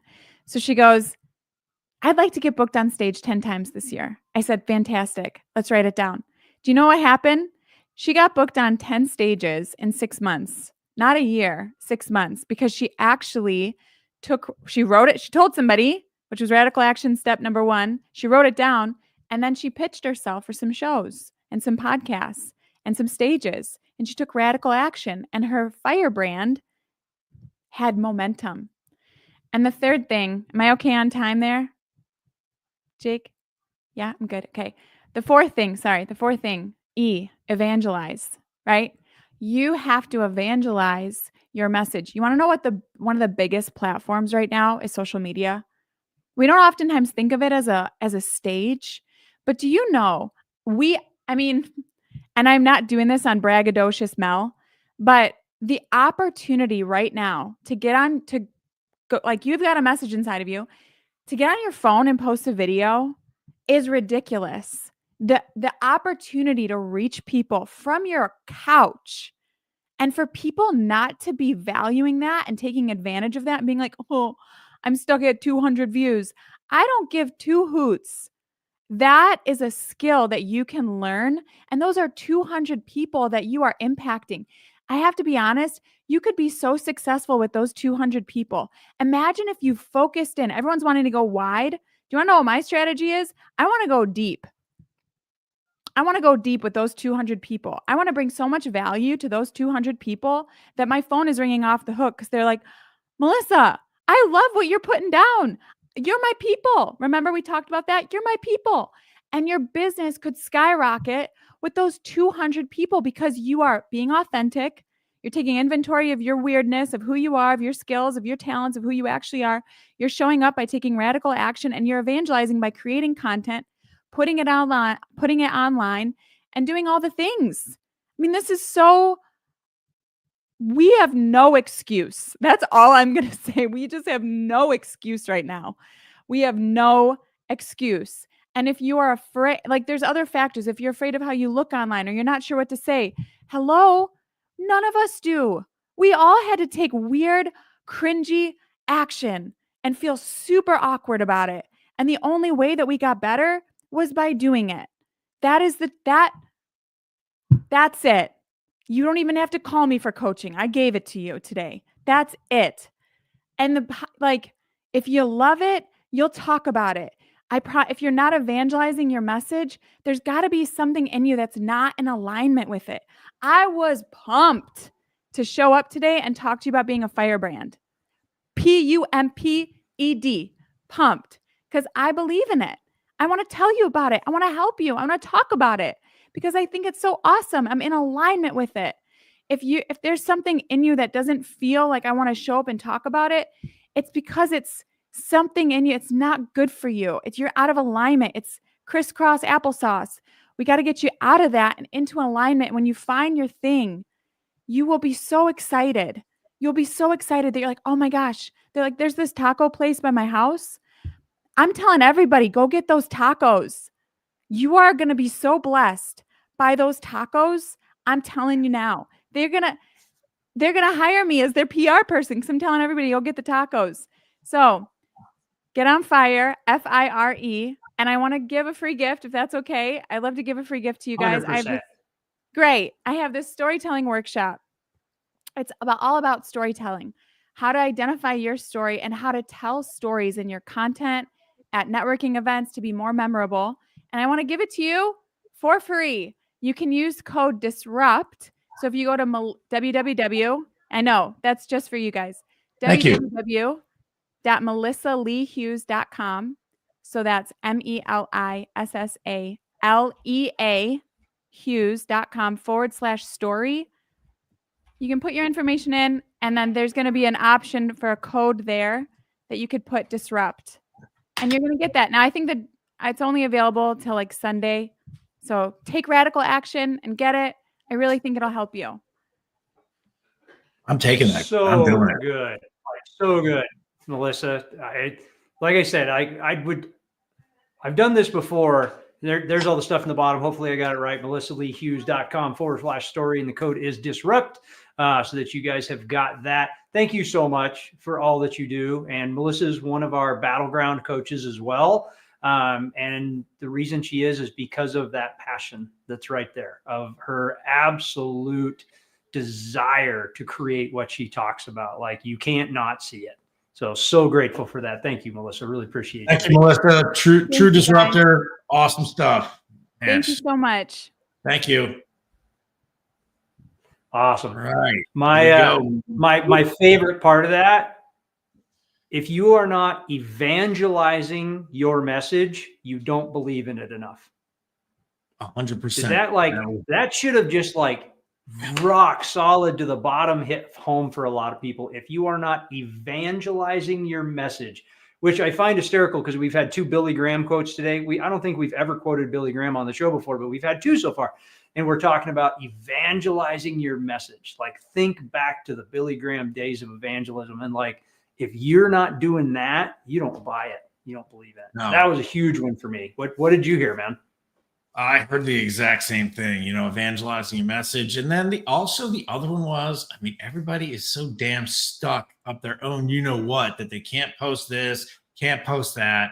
I mean, geez, man, this woman was been through the ringer and she had an idea to get her message out, and it's like, boom, so those of you out there that are stuck on what to post and what to do, I don't give 2 hoots either, just to power what Melissa said, like, only give a shit about the people that are actually looking at you and liking what you have to say, right? Like, I get trashed on social media all the time. I can care less. I really could. People are always making these random quotes at me regularly, and I'm like, all right, man, love you, but no problem. It drives me nuts that people won't take action, and I don't know. It's frustrating. Everybody's got a voice. Let's hear it. And I don't want to run long here, and I'm going to introduce these next 4 too. But like, that is one of, as the business owners at Mike and I, and we run into this all the time. And like, there's a whole bunch of people that the audience can't see that are off the stage right now. There's a whole bunch of them down here, and I know they all feel the same way. There are a lot of times we want it more than the person we're talking to. That's the frustration. When we believe in their cause more than they do, like, that is if you haven't been in that space, you're not asking big enough questions, because there's so frequently, Mike and I do this all the time, and Mike does it to me and I do it to Mike too. Steve Ramona has done it for us in that, and Julianne has done it for us. And we have a bunch of people on here that have done it, that believe in us sometimes more than we're believing in ourselves in that moment. And it frustrates you when you can see it. And that's the coach's heart. So I wanted to, can't do your push-ups for you. Yes, you can. You're tough. Do my push-ups. So, yep. All right. So without getting too much further down that road, I just wanted to kind of throw that out there. So I am super stoked about these next 4. I am really proud about the journey that they're on, because these guys are firebranders. Every single one of these guys is this way. And the one thing that they're absolutely doing is they're taking radical action, because these guys are all battleground contestants on the new show. And each one of them, I want to bring them on today and bring them on stage. And I want to let them introduce their business, tell you it's not just, here I am, this is what I do kind of thing, but this is much more of the why they do it. I mean, these guys are, every single one of these guys, and I'm so proud of them. I'm clicking the add button, and I'll introduce them slowly, and I'll let you guys do it too. These guys made the decision. Like, every single one of these guys said, you know what? Radical action in their business, in their worlds of what they're going to do. So we know, Mark Fitzwater, and he's I-68 Consulting out of Colorado. We got, wow, and the screen moved on me. Jim Wilkinson is out of Laramie, Wyoming. Donnie Corman is out of Colorado Springs, Colorado. Corey is everywhere. Corey Warp he's kind of everywhere, but he's currently in Brazil. But he is all over the place. So I want you guys, and I'll call you off on this, and I want you guys to basically, give me the 30-second elevator pitch real quick. Who you are, what you do, why you do it, just as your intro. And then we'll start this way. We'll go clockwise, because that's civilized. Let's start with Mark. Mark, tell us who you are, what you do, why you do it, man. Hey, what's up, Jake, Michael, everybody out there? My name is Mark Fitzwater, and I own a empowerment company called I-68 Consulting Group. And the vehicle we use to empower people in their everyday lives is through top-tiered defensive shooting training and security consultation. Myself, I am a retiring Green Beret, meaning I retired in April, and all of my cadre, everybody on my team, are active or retired Green Berets, and we are here to help you build the confidence to walk around with the ability to protect yourself and your loved ones. Love that. Love that. And you've got a great story I'm going to want you to tell. You know which one I'm going to go fishing for, but I'm going to want you to tell that story. All right, Corey, give us the thing, man. Who are you? What are you doing? Thank you for your service. And yes, by all means, we always forget that. Yeah, I'll second that. Thank you for your service. I'm Corey Warfield. I guess I'm probably most known as a technology influencer. I've been a serial technology entrepreneur for about a decade. Helped start a couple brands that have made some impact. And what we're working on right now, and we just launched in our kind of soft closed alpha yesterday for Valentine's Day, is a technology that's infusing love in the AI experience to put true human in the loop and kind of make AI accessible for the next hundreds of millions of users that have kind of been resistant because of fear. And we have some pretty cool differentiations in the technology, and it's been a pretty amazing first 36 hours now with our product in the semi-wild. So with that, I'll pass it over. But it's nice to be here, and it's nice to see all of you. Nice to have you. Oh, so good, man. And there, Corey. Well, everybody on here is like, there's a humble factor to everybody on here of what they're doing. And I mean, the impact of what Mark is doing, what Corey's doing, what Donnie is doing, what Jim is doing. Like, these guys are just amazingly humble in what they're doing. I love it. All right, Donnie, tell us what's going on with Donnie. What's up, guys? Thanks for having me on the show. Really appreciate it. I'm Donnie Corum. I'm the foreclosure deals coach, and basically I help people to build wealth by finding, figuring, funding, fixing, and flipping a foreclosure deal. A lot of crazy stuff happening in the real estate market right now, so a lot of people want to benefit from that. And also, it's about neighborhood protection. If investors don't step in to the current foreclosure crisis in the real estate market, it can have really drastic negative impact on the overall real estate economy. So super excited to help people to build some wealth by locating these opportunities and successfully flipping those deals for a 25,000 or more profit. Yep, super clear on the model, man. Love that. Thank you. All right, Jim Wilkinson, who's probably getting very similar weather to I am because he's not that far from me. Here, he's over in Laramie, Wyoming. Jim, tell us what's going on with you, man. You're on mute. That's the first time I've gotten to say that today. I've been just waiting to say it.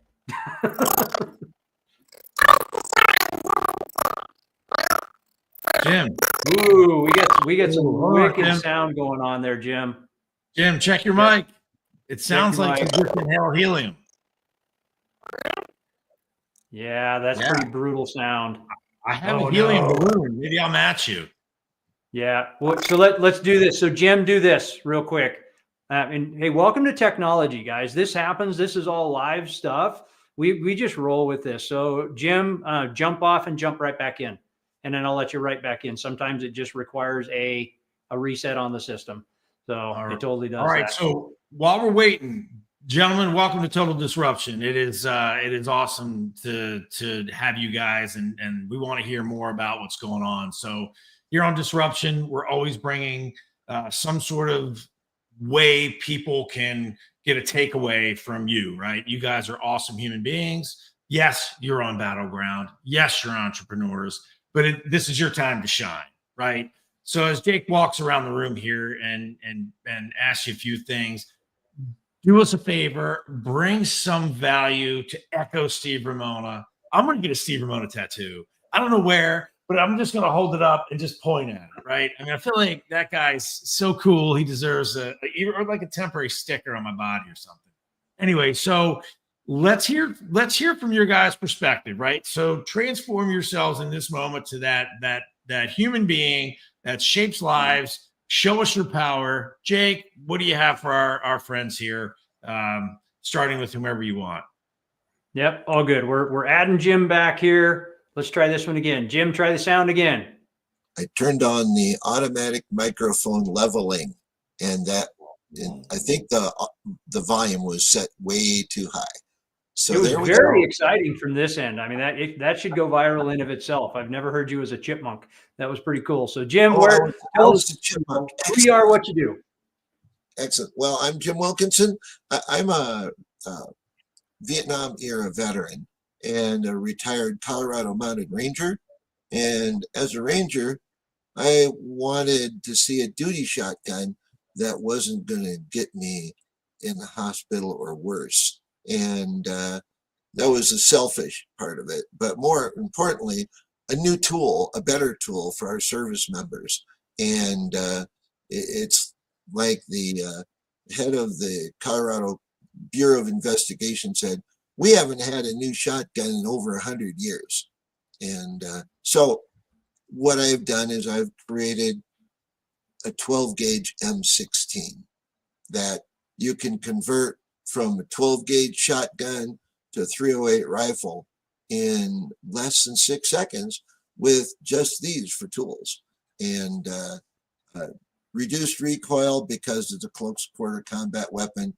So, anyway, that's what I do. That's what I've done. And we are going to totally disrupt the shotgun market, especially the AR platform shotgun market. And we're launching production now, and I'm excited to be here and to be collaborating with my fellow participants. And thanks for inviting me. Absolutely. So from that perspective, and I love the fact, whatever your position is on firearms, it's irrelevant. Like when it comes right down to it, Jim said it, new and better tool. And we posted that there. And that's, for this particular space. And that is what everybody on here, that's a common thread. That's a common theme that you guys are all running with, new and better tool. Regardless of, and this is one of our visions with Mike and I with the show, was you can clearly see we've got 4 totally different businesses, totally different business models, but they speak a similar language. They all have a purpose that they're going to. They have where they're going, what they're doing, why they're doing it. And they all have new and better tools. I love that aspect of this. So like this is where I'm going to go fishing. This is where I'm going to go fishing a little bit. I didn't set any of you guys up for this because sometimes the organic conversations are way more fun. Like I've had the privilege of having conversations with all these guys. So I know some of the stories. I know, and the one I'm going fishing for with Mark, and we'll see if he tells this one. I want to know one of those impactful stories, one of those impactful moments that makes you do what you do. Like that is the reason you evangelize. If we go back to Melissa, why are you evangelizing what you do? Like, tell the audience the story. Why is it you do what you do? Go for it, Mark. Let's go, Mark. All right, Jim, real quick. I cannot wait to shoot your shotgun. So can't wait. We need to set that up pretty quickly. So just a little background. So the way that I-68 Consulting Group started, I came off the Special Forces team for my break. I'm working a staff job behind the computer. And so, what do I do? Because I, didn't know what to do with my hands. I went back to school to get my master's. And then I also started this company. I started the company because I knew I was going back to a team. So I was like, hey, this is a great way for me to, really a great way for me to keep up on my skills. So as we started teaching, and over the last 8 years, we started refining our processes and our teaching techniques with me and my instructors, we found we had really we were able to impact individuals at a high level. We are getting the texts. Mark, thank you. This is the first time I have felt comfortable, concealed carrying with my children. 70% of our clients over the last 8 years have been women, which is really surprising to me. And so our 2 clients are women, and then men that want to take their training to the next level. Like I have a good friend of mine, Corey. He's a great business mentor of mine. Don't worry, Jake, I'm getting there. A great business mentor of mine that's helped me, Elevation Hydration here in Colorado Springs. He's like, Mark, I thought I knew what I was doing, but now I didn't know what I didn't know. And so when I started, I said empowerment company. And that's really because of Total Disruption Mentors, I've really thought about is because this past, I had the honor of training an 84-year-old woman. She's an absolute rock star. She was a referred client. She came in and took our pistol fundamentals course, and we didn't do a separate class for her because of her age. She did the exact same thing as everybody else did. And then afterwards, if you go to our social, we posted her testimony. Afterwards, she told my wife, she goes, "This is the first time I have felt safe since my husband died. And I'm just like, this is, as you're doing this stuff, okay, am I doing the right thing? Am I making an impact? When we get stories like that, when we get those stories a lot, that's when we know we're doing it right and doing it for the right reason. So that's the whole point of this whole thing for me. That's why we burned the boats when I retire in April. We bought the 160 acres that we're going to develop. Not for me, it's for the I-68 family. So that is how we are impacting our community here in the Colorado Springs area. Love that, man. Love that. Like, and that's, to me, the first time I heard Mark tell that story, like that one that resonated with me so heavy that, because I'm a dad, right? I have 2 daughters, my wife, and all these other pieces. But that whole part of, that's the first time I've felt safe. Like that was a massive, massive piece for me. And that spoke to me so much about why Mark does what he does. I appreciate that. All right, Corey, you've got a lot of story. You've got a lot of length in there. And of course, this is a tough one to try and get it into a short amount of time, but like, why is this project so important to you? Yeah, well, so as kind of, one of the, in my worlds and circles, one of the bigger tech influencers, and I serve on some boards and advise some companies that are, really on the bleeding edge of some technologies.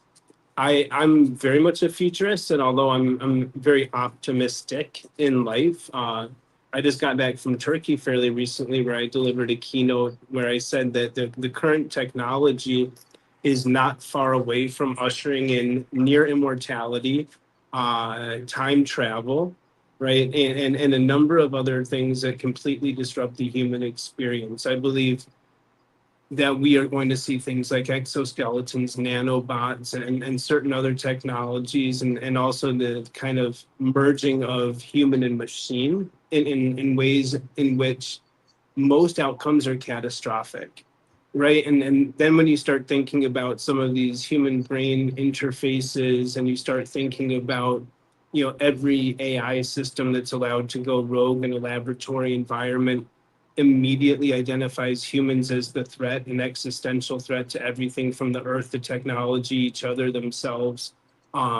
So, I was brought a concept and basically tasked with understanding how we can infuse this kind of where the puck is going technology with love.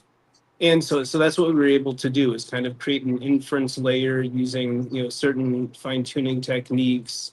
I've studied neural networks on and off for a decade and built some machine learning companies. So for me, kind of understanding the current state or the solid state of large language models and large action models, and, looking at how we integrate things like physics into large world models, we thought, what if we build a large love model, right? And train this on things like, teachings and disciplines of not just, white Westerners, Christians, right? But like, Hindus and Taoists and Buddhists and atheists and people from 500 years ago. And how do we truly keep humans in the loop? And I've preached for years that blockchain is probably the only solution that makes sense with where a lot of this technology is going.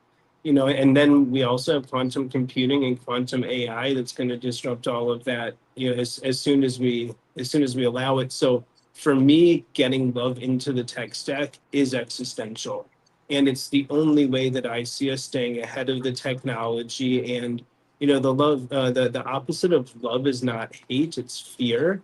And we see that there's a couple 100 million, active adopters of AI throughout humanity, which sounds like a lot of people, hundreds of millions of people, right? That's, Facebook will claim that every user is using AI, and so will Amazon, but that's not true, right? But when you look at the numbers, you say, well, wait, out of 8 billion people, how do we get the next couple 100 million? How do we get the next legit billion people to be comfortable using AI? And so that's what we've built at Loving AI. Loving is AI, rather. And, so far we're loving the product. Our early users are seeming to love the project. We've got it in front of some of the established AI companies in certain capacities, and there seems to be an appetite for adoption. So we're just kind of heads down. We keep raising money as needed, and right now we're in we're in good shape as far as product and team and runway. And so, you know, it's as a serial tech founder, it's a great place to be. You know, and the technology I think has massive potential. I'm also active and have been for years in the universal basic income space, and we find this as a way to kind of distribute a UBI through universal basic compute. So I'll stop there, but that is my why, is I believe that societally we have a chance to get it right. I think we're already in that we have one chance to get it right time frame, and I don't see another solution. And so, you know, we're putting our hearts, our lives, our souls, our, you know, everything into this with the hopes that it'll have some pretty profound outcomes. Love that, man. Love that. That's powerful. Yeah, that and I posted the comment, and I know Mike put it up. The opposite of love is not hate, it's fear. That is incredibly profound. Like, I love that fact. And like, from a social responsibility of what you're doing and why you're doing it, like, you're putting yourself into that space to say, we have a chance to get it right, and I have a chance to help it do it. Like, I love that heart about it. Donnie, what Yes, is sir. it? What's the reason? Like, what's the story there, man? You know, the story starts with flipping houses. And as so many people venture into the real estate world, it's one of those really sexy taglines. Hey, I flip houses. Everybody wants to do it. There's a lack of clarity on how to get started, you know, and my story goes back with a lot of flips, 400 of them in my career. And then the desire to make that decision point. And I think one of the big things that I love about a room full of business coaches is all of us had to get to the point where we're at that decision point. Well, my decision point was 2019, getting into 2020, and realizing that I could take this flipping business that I'd been dabbling in for years and actually build some wealth by going hard. So woke up after a night of partying, 2019, hanging out in downtown Denver with my wife. Says, you know, it would be cool if we flip 50 houses this year. To which she looked at me and said, you're probably still a little intoxicated. Go back to bed, right? So we took that seriously and decided it was jump with this. Let's run with it. Just went to the next level. And from that, we built this system that seemed like it was a good idea, right? We're flipping all these houses, making a bunch of money, but created all sorts of other problems in my personal life, right? Suddenly you're working 60, 80 hours a week. I don't get to see my kids very often. I realize my marriage is failing. This is all bad stuff. But from there, we adapted the foreclosure profit system to take some of the strain off of people who have made that decision to build wealth in this manner, flipping houses in this case, right? And instead of making this overwhelming thing that takes over your entire life, really looked at it from a perspective of, if this is your decision, we can get you there more fluidly, a little easier, without the pain that I created along the way. The fact of the matter is, guys, you know, the real estate market is in a drastic state of change. A lot of people have forgotten maybe that in 2020, 21, the Biden administration put a moratorium on foreclosures. So there's this mindset that there aren't a lot of deals in the market, because if you look at the market overall right now, you're not finding them. But one statistic suggests that 70% of the houses that should have hit the market from foreclosures are still kind of in this moratorium phase, right? And the administration prior was kind of like, we're going to kick this can down the road as long as possible. So where my program is stepping in and helping private investors is it's coming. Like, there's absolutely no doubt that the market's going to shift drastically. There's going to be a ton of opportunities in the market.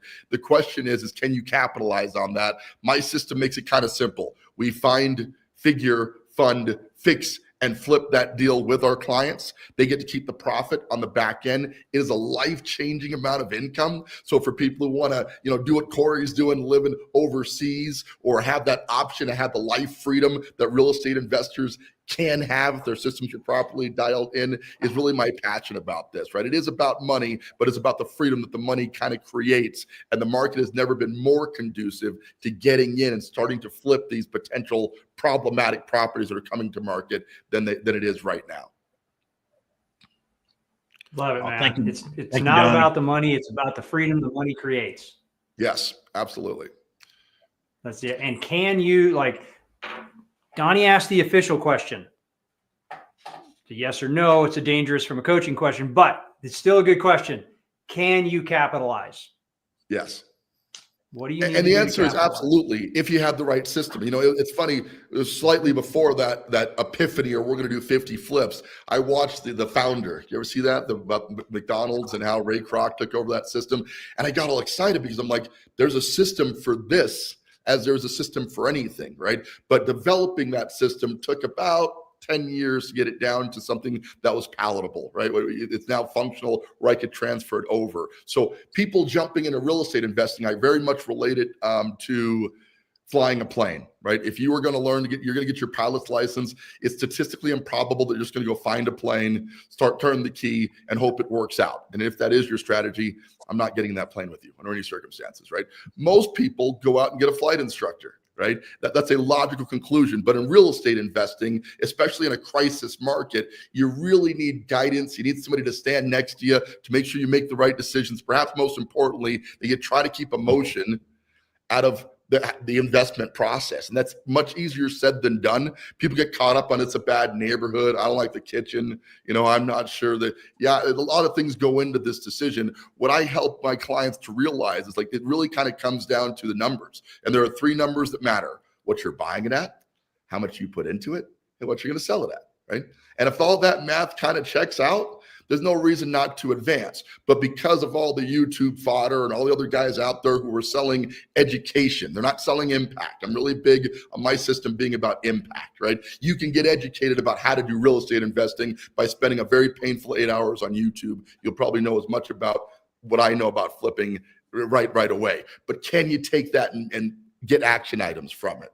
So the foreclosure profit system is really designed to not educate, but to impact. Can you do this? And the one way we make sure my clients do it is instead of the theory of you're going to locate a deal and here's a process to find deals and how you connect with foreclosure, all that stuff. We literally just gift wrap the deal. We go find it on their behalf, right? And then we analyze the deal to a very deep detail. Again, 3 numbers: what we're buying it at, what we're going to put into it, what we're selling it for, right? Then we provide funding to the client to get And it that's done. the key. Go ahead. Sorry. Yep. And that's the key, man. I know we get excited. Yes. Yeah. Yeah. It's a passion. I love it. I love the idea of creating freedom in this manner. Then we fix the deal with my team of contractors. We flip the deal with my discount agent. Client keeps the profit. Ideally, everything goes well. Rinse and repeat. We start over and do another one. Love it, man. Love the passion, Donnie. All right, Jim, give me the story. Why, give me the short on why do you do what you do? Well, my grandfather was a motorcycle cop in the 1930s in Waukesha, Wisconsin, and a canine officer in Oconomowoc, Wisconsin.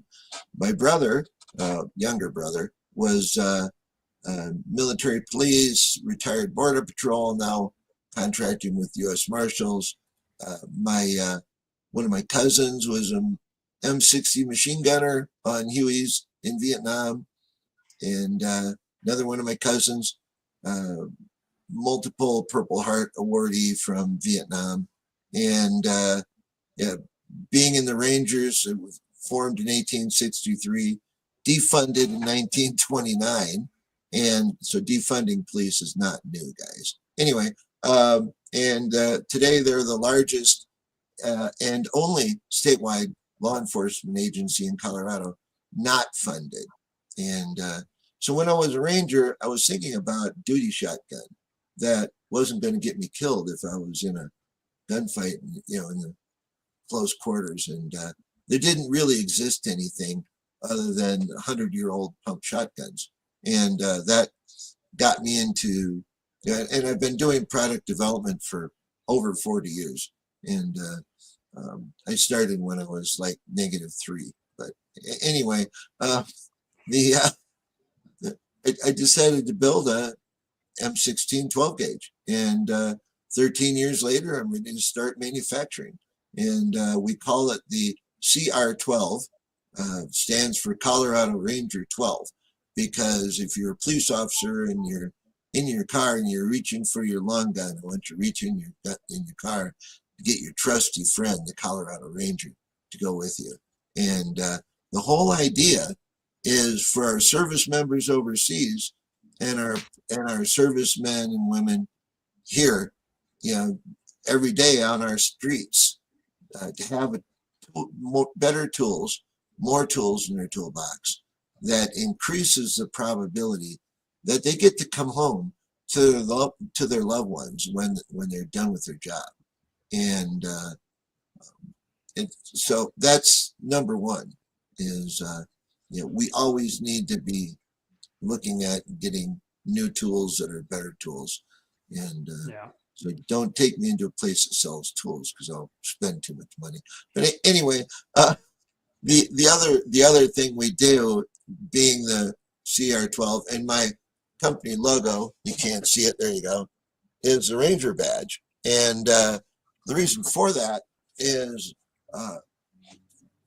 honoring not just the Colorado Rangers, but everybody else that wears a badge.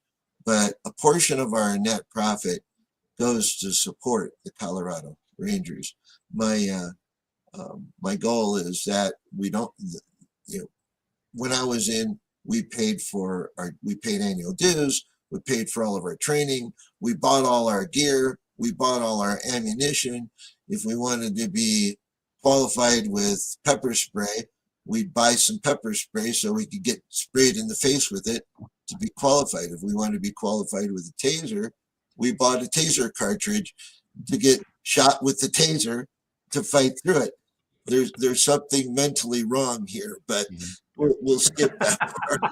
That's reasonable. It sounds pretty. But it's also the drive to do the thing. So I don't want to cut anybody off. And the risk of time, we got to keep marching forward here, guys. So I love the passion from every one of you. Yeah. If the passion is there, the facts don't count. So there you go. There you go. There's a lot of truth in that, Jim. So Mark, thank you. Corey, thank you. Donnie, thank you. Jim, thank you. You guys can find all these guys on our website, total-disruption.com. That's a shortcut to them, or long cut, either way that you want to do it. But reach out to them. If any one of these guys has got something that is of interest, said something to you that struck you today, reach out to them, connect with them, talk more about them, of where they are and where you can collaborate more with these guys. So again, on behalf of all of us, super stoked to have you guys along this longer journey with us. You guys are going to see a lot more from Jim and Donnie and Corey and Mark as we come up in the new Battleground season. So guys, thank you so much for your time today. We're going to keep right on rocking and rolling. Thanks, guys. All right. We'll get our stuff figured out here. There we go. All right. So lag. And I know Mike always picks on me. He says it's country internet. And of course, what's odd about all of these is every single conference that we have had so far, it has been a blizzard. Every single conference we've had, I've had a blizzard outside. So it's hysterical. Real quick before Mike brings up our next guy, because we haven't talked about us at all today. And I think it would be probably wise that we tell the audience that we have a giveaway for them today. Wouldn't you think so?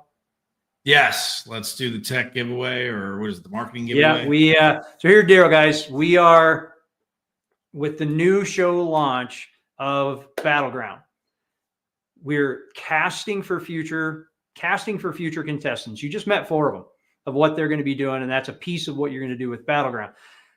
Every single person that applies, doesn't cost you a thing to apply. Every single person that applies, you go to this right down here, www.total-disruption.com, go to the Battleground page, apply to be a contestant. Total-disruption.com, Battleground page, apply to be a contestant. Does that mean you have to click once or twice? Yes, it does. You're not going to have to do the correct.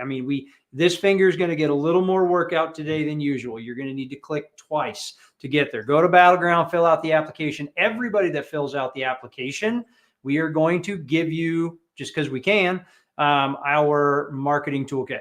And this is the Marketing Mastery Toolkit for the DIYers out there in the universe that want to work on the firebrand, want to work on just knowing what my message is, getting started, getting into action, taking radical action, as Melissa said earlier. We're going to give you that marketing toolkit as just being part of the show today. Just fill out the application. It's all you got to do. We'll give you the toolkit. What else you got, Mike?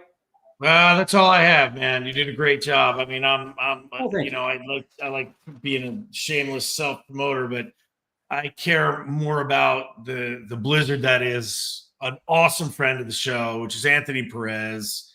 Anthony, get ready to bring you up, my friend. If you are ready, I cannot wait for the world to see you. Anthony Perez, welcome to Total Disruption, man. It is awesome to have you back. You're an awesome friend of the show, huge contributor, amazing man, amazing human being. It's awesome to have you here. Well, you know, it's always an honor to work, collaborate, partner with you guys. It's just amazing what you're doing, Total Disruption.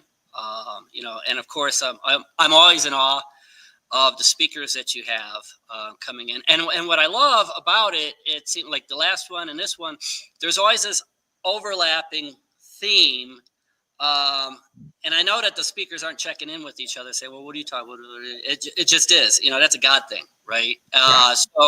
So, and as I was listening to, of course, my friend Stephen Ramona, which I definitely want to share a story because it ties together, you know, like Melissa was saying, stories, right? I believe examples always help tie together and reinforce what it is that you're teaching. But, you know, when Stephen from Chris to Steve to Melissa, they all kind of tie together this common theme, which is always great. So.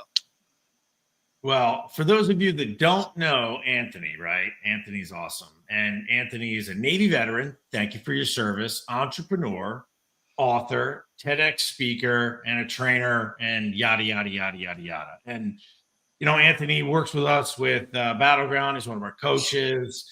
That is a coaching partner. I mean, Anthony, I've got so many questions for you today. It's ridiculous. And you're also an author of a book called Leading with a Servant's Heart. And that's what I really wanted to talk to you about. I wanted to kind of tee off this little back and forth. What is that? What is servant leadership? I mean, we talked with Steve, and then we talked with I'm not Leading with a Servant's Heart. Hold on. What's your book title again? Professional Durability. Right. We talked about Steve Ramona, so I'm on there. My fault. So professional durability, but you talk about servant leadership, right? So for those of you that are trying to follow along here, we'll talk about the thread that puts together, right? You got servant's heart, servant's leadership, and professional durability, right? What does that really mean? Like when, you know, to lead and serve, and what are some examples of servant leadership? And tell me about that, please. Well, I believe, you know, right now, my talk was the future of the future is servant leadership. That was my TED talk. And lately, my signature talk that I've been going around sharing has been servant leaders are developed in the storm, right? And it kind of ties together my book, my philosophy about influence, why it's important, and how do you gain influence? And when you leverage it correctly, that it gets you to become not only a transformational leader, but a servant leader. You know, an elementary definition, and this will be great. And I know that Stephen will appreciate this, and Melissa, as I was listening to them. I have a talk coming up, and I was just kind of going through some things, and I was going back through Greenleaf's book, A Servant Leadership. And the foreword, if you pick up that book and listen to it, is by Stephen Covey.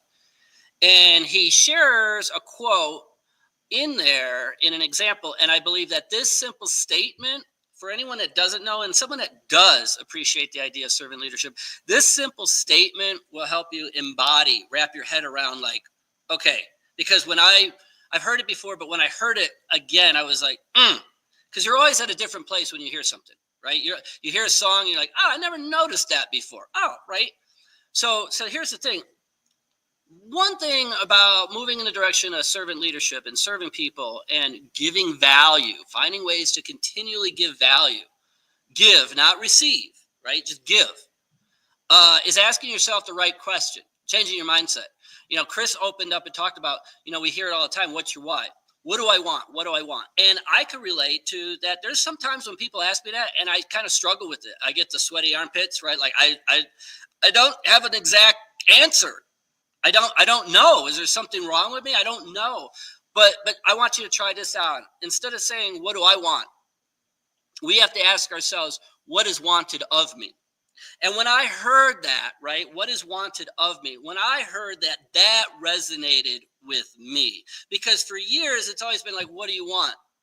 I have a certain ability, a skill set to be able to connect with people, to relate with them, and then build those relationships and be able to connect other people to help them solve their problems, advance them. And I've done that for years. I just thought that's what people did. But now I realize, for me, that's my calling, right? Right.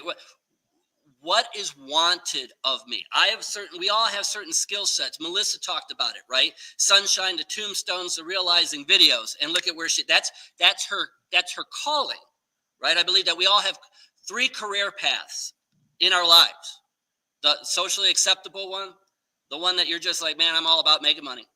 But then there's that last one that we all have to navigate through those first 2 tiers to get to that last one. And that's when you come to a realization, this is my God-given talent. This is my calling. This is what I'm supposed to do. Well, I think I want you to write a book called Relationship Marketing. And I do. I've never seen anybody. I mean, I know that, Steve Ramona's touted as the master connector, but sometimes when you and I have sort of offline conversations, I'm always fascinated. I was telling Donnie to hit you up on this skill set, how to keep it all straight in your head on all these relationships, and then how you've created so much opportunity on this relationship marketing. And obviously our friend over across the way here, Jeff Ross, who's an amazing human being, love this man. He said he'll read the book. So do me a favor, man. I know it's a little bit outside of the box of what we're talking about, but let's talk about these relationships. And then let's talk about, when we're talking about relationships and how to create this thing with relationships, then we talk about that flip-flop between how to serve and lead in these relationships, right? So if you don't mind, Anthony, please empower us with how you do it. How do you create? I mean, you're always saying, I've created this relationship and then this happened. I've created that relationship and this happened. And this is just conversational. You and I aren't even talking about anything. And I'm sitting here going, damn, is this guy, I wish I had a microphone. I wish we were live. I wish we were on Disruption right now. It'd be radio gold. So talk to me a little bit, please. Enlighten us. So I realized, there's a lot of times in life where I know Steve and I talked about it. In my book, I talk about superpowers, and he and I were chatting one day, getting to know each other, and that's when we realized, but I talked about superpowers, and that chapter opens up with a quote about Christopher Reeve talking about Superman. And in the conversation that I had with Steve, I talked about in that chapter, I said, I believe in society today, we need to be more focused on developing more Clark Kents than Superman. Okay. Right. Because Clark Kent that's who he is, right? That's trustworthy, integrity, accountability, just a good person, right? Good values. That's who he is. When shit goes sideways, he puts on the uniform, right? So for me, it was like, hey, I just was always wired to be a helper, right? As a little kid, and like, hey, and I just, somebody told me the other day, man, you're a dying breed, Anthony. You actually care about people, and it bothers you, like when things go wrong. I had to put out a fire this morning, and so I'll go through a couple things that work for me, right? That I feel that I share with people. Let's start with this: understanding actions over words. You want to be a servant? You want to be a person of influence? It's not good enough to know, I know this person, I'm a connector.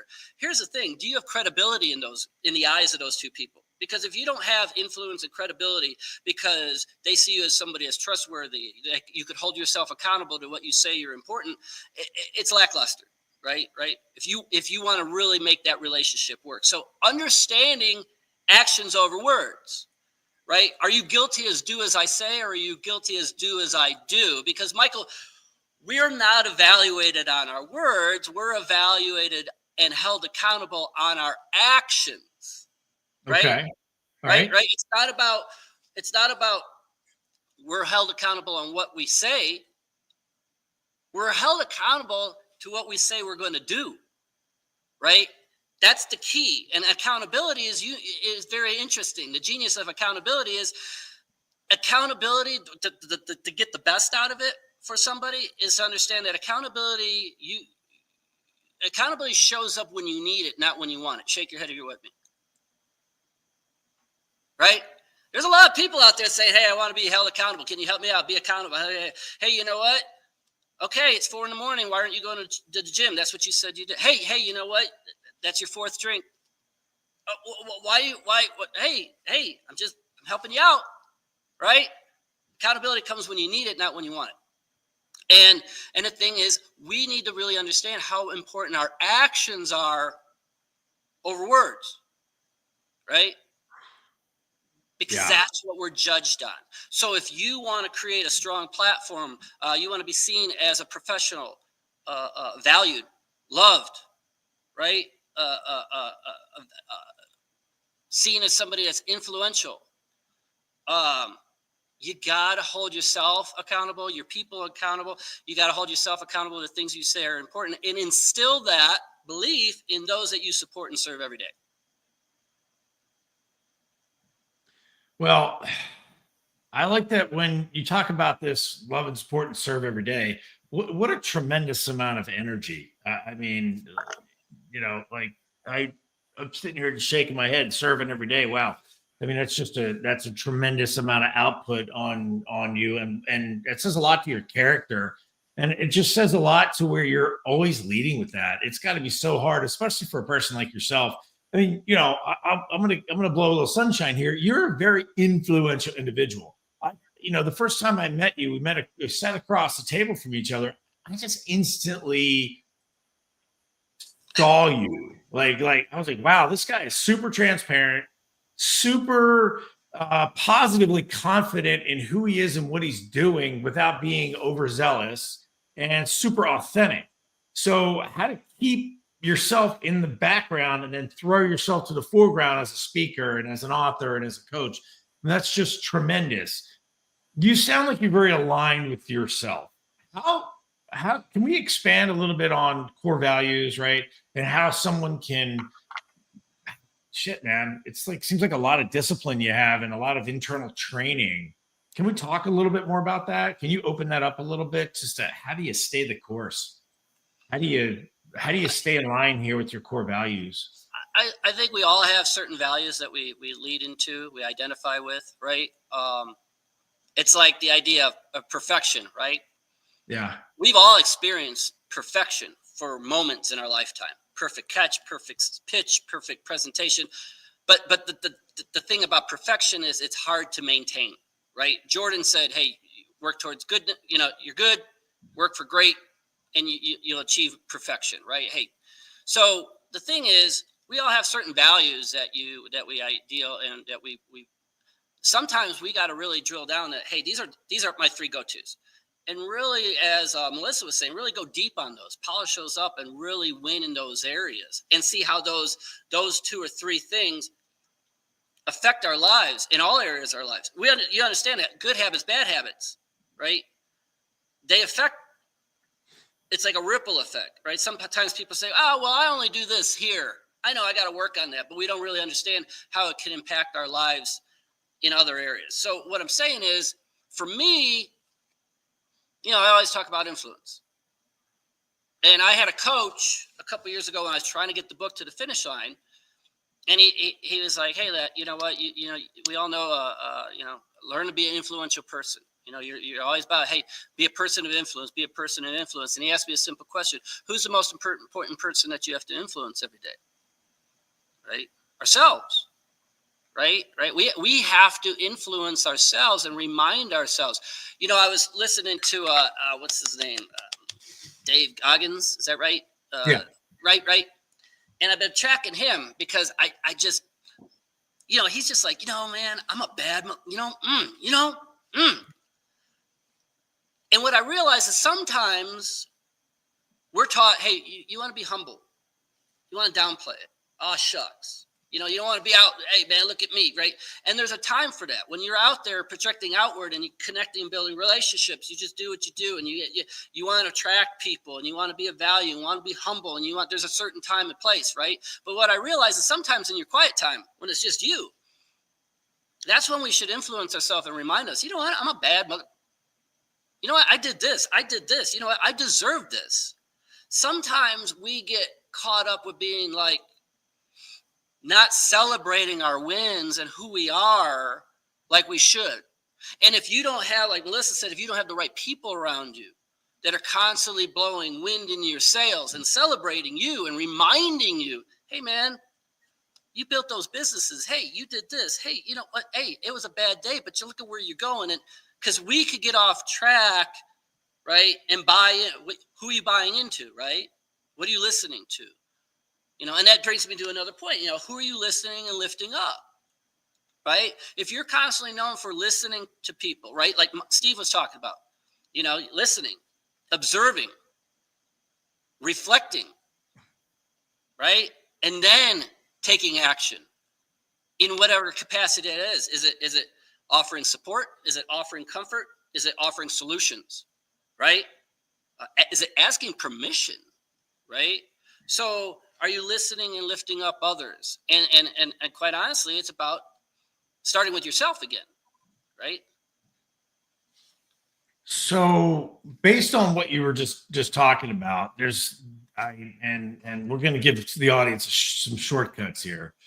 You know, Steve has the ALA principle, you know, always ask at the end, what is your version of that? In other words, how do you flip the switch from, you know, maybe we'll talk about, you know, a culture statement or something like that. But like, let's wait for that one for a second. How do you flip the switch between the support ask thing? How do you do that? At what point do you say, all right, it's time for me now to get something out of this relationship? I learned early on, a lot of people don't, you know, it's a case of, are you a short game or long game, right? You got to constantly be giving value to people, right? So a lot of times people are like, how'd you get that contract? How'd you get that? How'd you do that? I don't know. For 10 years, I built a relationship with that person. In other arenas, that's why I always tell people, get involved in your community. I sit on boards, right? Here's a perfect example. I'm talking with my friend, our friend, Will, from Sharing the Credit. Yep. He's like, hey, man, we want to look at doing state, but we're doing this, we're doing that, bam, bam, boo, boo. If you could do this and you could do that, I go, hey, you know what? I got something for you. I'm on my way to Pueblo to go meet the mayor in Pueblo and the leadership with the Red Cross, with my executive director, because I sit on the board. And we're talking about all the good things that we're doing in Pueblo. And I said, I got an idea. So I talked to my executive director. I go, Phil, hey, I need to sit down with you. I got a great opportunity, a great program, Sharing the Credit. I think it'll be great for you. But here, more importantly, I need a favor. I need a meeting with the mayor. I need a meeting with the governor. He's like, oh, of course, amigo. Let's have coffee. Let's figure that out. It's a phone call away. I was just with them last week. I've known Phil for 10 years. I've worked with him doing speaking, training for him, for professional athletes for his company. I sit on a board with them, right? Where are you investing your time? Sometimes people go, I don't have time to do all that. I beg to differ, right? So when you're investing time on boards, community works, that's where you get access to the leaders that you want to connect with. And they get to see you for who you are, what you care about, how you support people, how you support your community. You get to share ideas. You get to throw things up on the wall. You get it's genuine, right? It's not transactional. You're there. You're both two people. Strip away their titles and everything. You're two people that are very passionate about this project that you're working towards, right? And you get access to that person, and that relationship, right? Taking some notes here, yeah. Never goes away. So after you do that and you establish yourself and people find out about the value, right, that you bring. Okay. Well, then yeah, there's a time like, hey, you know what? Let me ask you a question. hey, I'm working on this, or I got this program, or hey, can I introduce you to somebody, or I'm looking for this. I need a favor. Hey, I need a favor. I got a friend, Mark. He's with our program. He's got an amazing program, I-68. I want to introduce you because I think you two should get connected, right? And that's how. So as we wrap up, because I see Jake, here's a quick little example. See Jake, you start running. See it. Right. Here's a quick. I'm on your last show. Stephen Ramona and I connect. We talk. We have a conversation. We share ideas, and it was lovely. But then he said one thing. Hey, Anthony, it's great. Let's get back together. Let's get you on the show. I got to get to another call. My friend who's we're working on a project with Hempcrete. I said, whoa, Hempcrete? He goes, you know about it? Yeah, I had a couple people 3 years ago introduce me about it. We weren't ready as a state. They weren't ready. What do you know? Hey, well, we started talking. I go, I got a guy. I bring this guy, Sean McKee, into the program. Sean's got a big development down in Pueblo. Wants to put some ADU homes in there, right? Makes sense to Sean. He also has a farm the guy wants to sell. There's a hemp farm that he closed. Okay. Now Sean's got the development. Steve's interested in it. Steve wants to bring solar into it. Okay. Right? Now here's the thing. There's always going to be some kind of way that it benefits everybody, right? But check this out. While that's all going, Sean has to make some deliverables to Steve. As I'm talking with Sean, the developer, I go, hey, man, you want me to connect you to a couple people like Shafa? Talk about tax credits and what we could get for this project. He goes, I would love that. Well, I was speaking at an event. I ran into a young lady that I used to have a relationship with for Colorado Housing Finance a couple years ago, and we were working on doing some things. We ran into each other. So I emailed her. Hey, Caroline, I'd like to introduce you to Sean because he's working on this project and he wants to learn about this. Hey, by the way, I included my media kit because I'm looking for new speaking and training opportunities. I'd love for you to review it and share it with anybody that you know might be interested in talking with me. It was just like, for some reason I said, why not? Because I was in my zone of calling people, right? Doing my numbers. Don't you know she sends it to HR? The HR person calls me and goes, hey, we're doing another leadership symposium. We got 3 speakers. I want you to be one of them. Our budget's 10 grand. Would you come up and speak with us for the day? Yes. Right? Like, okay, so, right? Now, at no time I was like, what's in it for me? There's so many people who are like, oh, I'm a connector. Are you? Are you? Right? What are you more motivated about? What you get or what you do? Right? Because I told you guys before, it's about who are you to your community. No one really cares about what you do. They want to know about who you are. And once they buy into who you are, you're a good person. You're a servant. You're trustworthy. You're okay. Now, just like Steve said, I went out with my wife, but on the first date just to see, is this a person that do we vibe? Right? Who are you? Right? What? Right? And then once that goes, now it's like, okay, I like this person. We could sync up. Okay, we match in values and everything. All right, now tell me, what do you do? What lights you on fire? What are you passionate about? Ooh, wow, we could get together on that. Now we could talk about collaborating and working together and doing business together. That's how I see it. That's what's been working for me. That's unbelievable. I mean, if anybody ever, not that anyone would really want to, but this is a typical over-the-shoulder conversation between Anthony and I. This is just him and I just talking. This is a random Thursday afternoon phone call. That's what I'm telling you, man. You have to somehow do some sort of schematic or write a book. I'm always blown away by that skill set. I gotta tell you, man, it's a subset superpower of yours is how to figure that shit out. It's amazing to me. And I mean, Anthony Perez, I can't thank you enough for your time here at Disruption. How do people get a hold of you? What's your handles here? You have social media somewhere or? Yeah, easiest is LinkedIn. My email, I don't know if you have it there. It's aperez@successisalanguage.com, but LinkedIn's the best. It's the easiest. All right. You can find my TED Talk. Just Google servant leadership and TED Talk. Anthony Perez, you'll find it. Trying to break 200,000. So All right, let's go. Share it with the family this weekend. Twice. Let's get Anthony Perez there. Talk about the ask and the give, man. Thank you so much, Anthony. It's always amazing having you on Disruption. We love you so much, and I can't thank you enough for those wisdom bombs you dropped today. I just learn something from you every time we communicate. And those of you that are out there in the world that need some help, Anthony Perez is definitely a great resource. Thank you, Anthony. We'll see you back soon. Appreciate you. Thanks, man. Hey, man. Thanks. Appreciate you, buddy. He's great, man. I mean, hey, there he's back again. And he's gone. Hey, there he's back again. That's because too many people are pushing buttons. It's all right. Your country internet.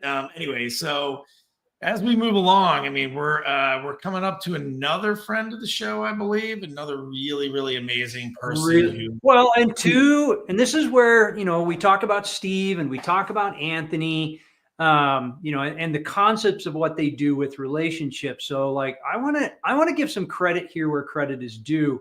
Like, Julianne is the reason. We could blame her if we want to, but Julianne is the reason that like we're on this today, that we're here. She is the initial connective thread between Michael and I.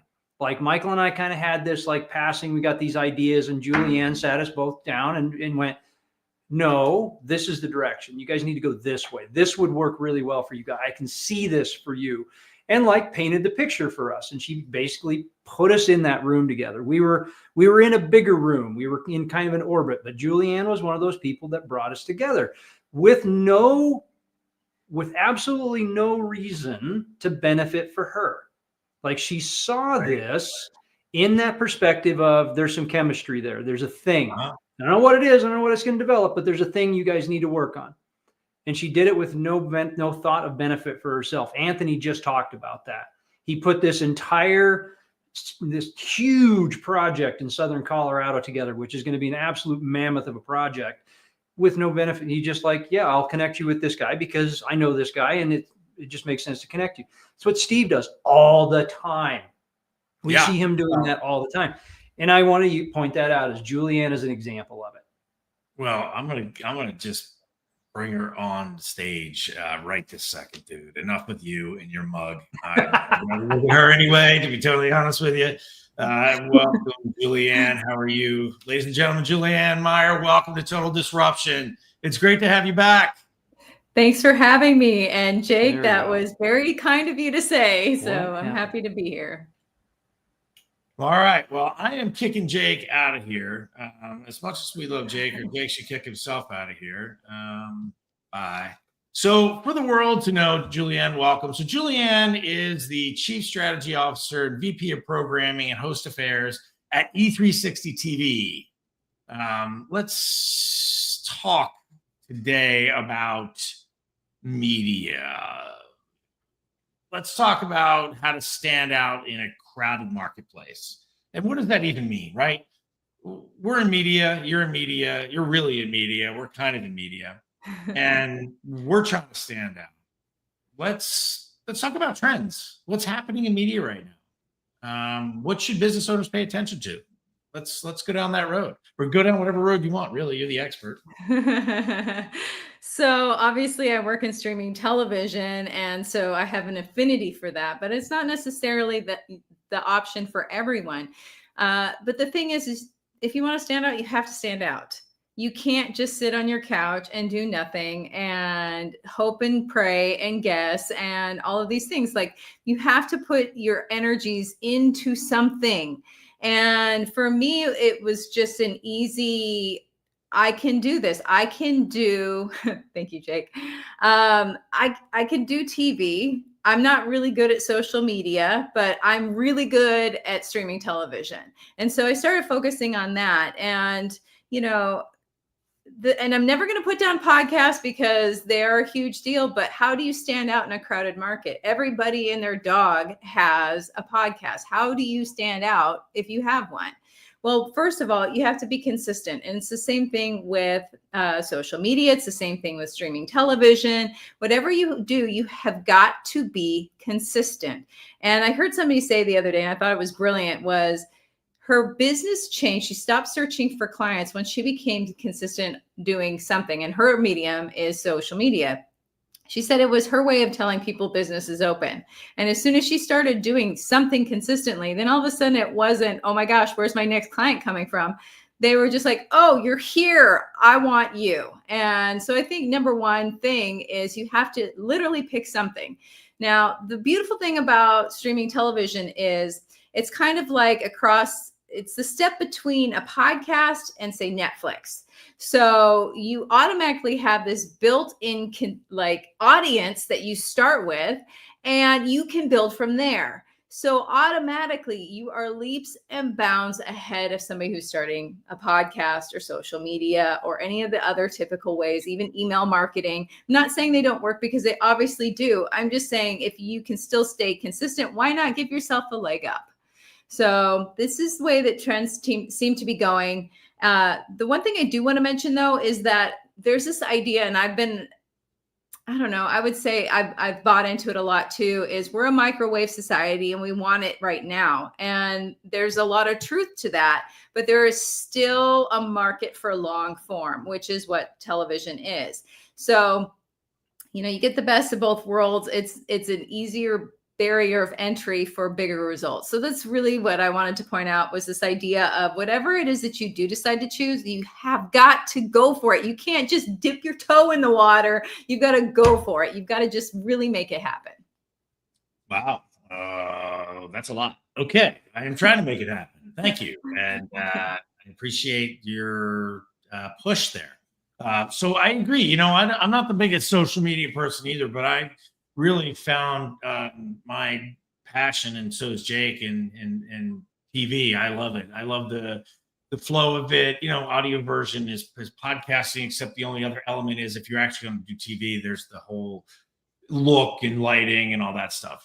When you're on TV, it's just a little bit different than when you're just videoing a podcast. It's totally different. It has a different feel, and it brings a different element to the magic of the show, right? Mm-hmm. Everyone knows you're on TV. And I really think that's important for people out there who are trying to stand out in 2025, right? And what are the things that people must do, right? So let's say I want to be on TV, I want to stand out in 25. What am I do? Tell me. I mean, you give us all this wisdom. You make everything seem so easy. You're like, oh, it's just this, it's just that. Meanwhile, Mount Everest, right? I'm like, got a pickaxe out. There's ice falling in my face. Here's Julianne, sweet as can be. Sweet as can be. It's surprising how many people are intimidated by me. But I will say this. There are a few things that you want to consider. And obviously, like you said, TV comes naturally for me. It's one of those things I haven't really had to struggle very hard with. But with anything worth having, anything of quality, you've got to put the work in. Now, with streaming television in particular, I'd say the first 3 months of your show going live is really the crunch time where you're like, oh my gosh, am I doing this right? And this is when all the huge before, but the learning curve is in those first 3 months. And then you get to the next stage, and then you can get going. But some of the things that I think are really, no matter what it is that you decide you're going to do for yourself to differentiate yourself, you need to be consistent in everything. What I'm talking about is the way things look. What's your branding? How are you coming across? Do people know it when they see it? Like, back when I had my show, Own Your Wellness, everybody knew when they heard the word, they knew the song to my show. They also knew my tagline, which is there's more to health and wellness than broccoli and burpees. Anybody who heard that line knew that was me. Anybody who, it was just one of those things where Sally Jesse Raphael with her red glasses, you, Mike, with your Total Disruption shirt. These are things that people come to look for. Exactly. That's branding. That is you're showing up for yourself and being authentic to who you are. Now, I think too, there's a lot of people out there that try and mimic other people. There is systems, but you've got to figure out yours. You take whatever somebody else is doing and make it your own. I think part of the reason why I've been successful in what I do is I don't want a bunch of mini me's. I don't want that. I want you, Mike, you, Jake, and whoever it is I'm working with to really be your best you and just show yourself. It takes courage to actually be real and actually tell those stories.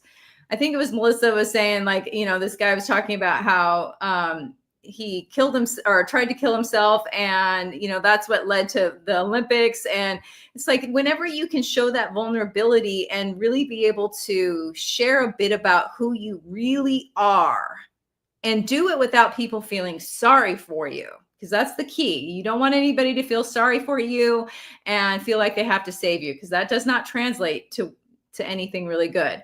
So those are the two top ones, but also be very strategic about who it is that you put yourself in front of. Every opportunity that's good is not necessarily good for you. Don't waste your time on something unless that you can see where this can grow and go somewhere big and better.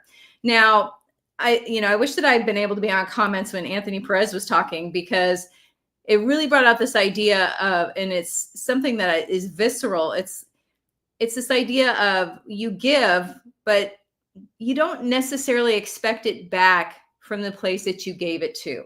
It will always come back somewhere, somehow, some way, but it's usually not the person that you're giving to. So as soon as you can let go of that and just show up, then all of a sudden things start flowing to you in a much more authentic, genuine way. So that's basically my answer. I just really think that, you know, being who you are, having that brand and the consistency, and just letting go of it having to look a certain way, you're going to go farther than you could ever imagine. Well, that's really powerful stuff. Thank you for that. I feel like people don't have that patience, and they rush and push, and they just get themselves in front of everybody. And what we're finding out is, you and I were having a conversation a while back, you know, sometimes you're not only in the wrong room, you have to be the room, and you have to hold yourself in that headspace that, okay, I'm going to go be the room. I'm not in a room. I'm going to be the room. And with media and it's awesome that our partners from the LA Tribune are jumping in. It's really great. Thank you guys. Speaking of media giants, right? These guys around the world are just fantastic human beings, and what a great organization. But with this in mind, can you walk me through some pitfalls and things to try to avoid outside of just what you said? Is there any other, you're pretty comprehensive about be careful who you put yourself in front of. There's got to be more to it, right? So if you can take a second and dive a little deeper for those that are, because this media is really important, right? Getting messaging out there is very, very important. So let's talk about that. Just what are things to avoid besides the big point you already brought up? Yeah, that is a huge point. That really is. But here's the thing. Entrepreneurs cannot be followers, and you can't have it both ways. So you still, even though you might take somebody's idea, you really have to go for it yourself. And ultimately, we were talking about, I know it was Steve Ramona who was talking about listening. And you really do have to listen to that inner voice, that inner knowing, instinct and intuition. And you're not always going to be right. So if you're too afraid to be wrong, then you're never going to hit it big, because you're too afraid to make a decision that would lead to the right thing. It's okay to not be right all the time. And in fact, that's how you get to success. We have this really weird sort of idea that success goes like this and businesses go like this. No, the quickest way is not necessarily the straight line. It's usually, you're going back and forward and all around. And that's how you get to your goal line, is because you don't see what the problems are going to be or what the issues are going to be until they're upon you. And then you have to figure out if you're going to go back and start and grab the tool, if you're going to go around, if you're going to jump over, how you're going to get to that next, so that you can keep going towards your goal. So ultimately you have to decide, and this goes back to that stupid, it was Chris Felton who was talking about clarity and how it's all overused. It really is, but there has to be a clear idea of what you're trying to focus on. And anything that doesn't align with that, don't do it. It has to match up somehow. It doesn't have to look the way that you expect it to, but it has to match up. So for example, me helping people with streaming television, that's what I do. But my purpose is I'm living my legacy by helping others live theirs. And if that doesn't align with that statement, I don't do it. Period. That's awesome. I mean, do you remember what you just said? I'm living my legacy by helping other people live theirs. I am stealing that and I am overusing it. The same with that other word that Jake came up with earlier. And then I'm evangelizing it. I'm actually stealing all kinds of things today. It's been a great experience for me. I'm learning so much. Yeah. Wow, that's powerful. Jeez. How'd you come up with that? Was it just part of the deal? You know, honestly, somebody described me that way to somebody else. And I thought, oh my gosh, that's it in a nutshell. That's exactly what I'm doing with my time in my life.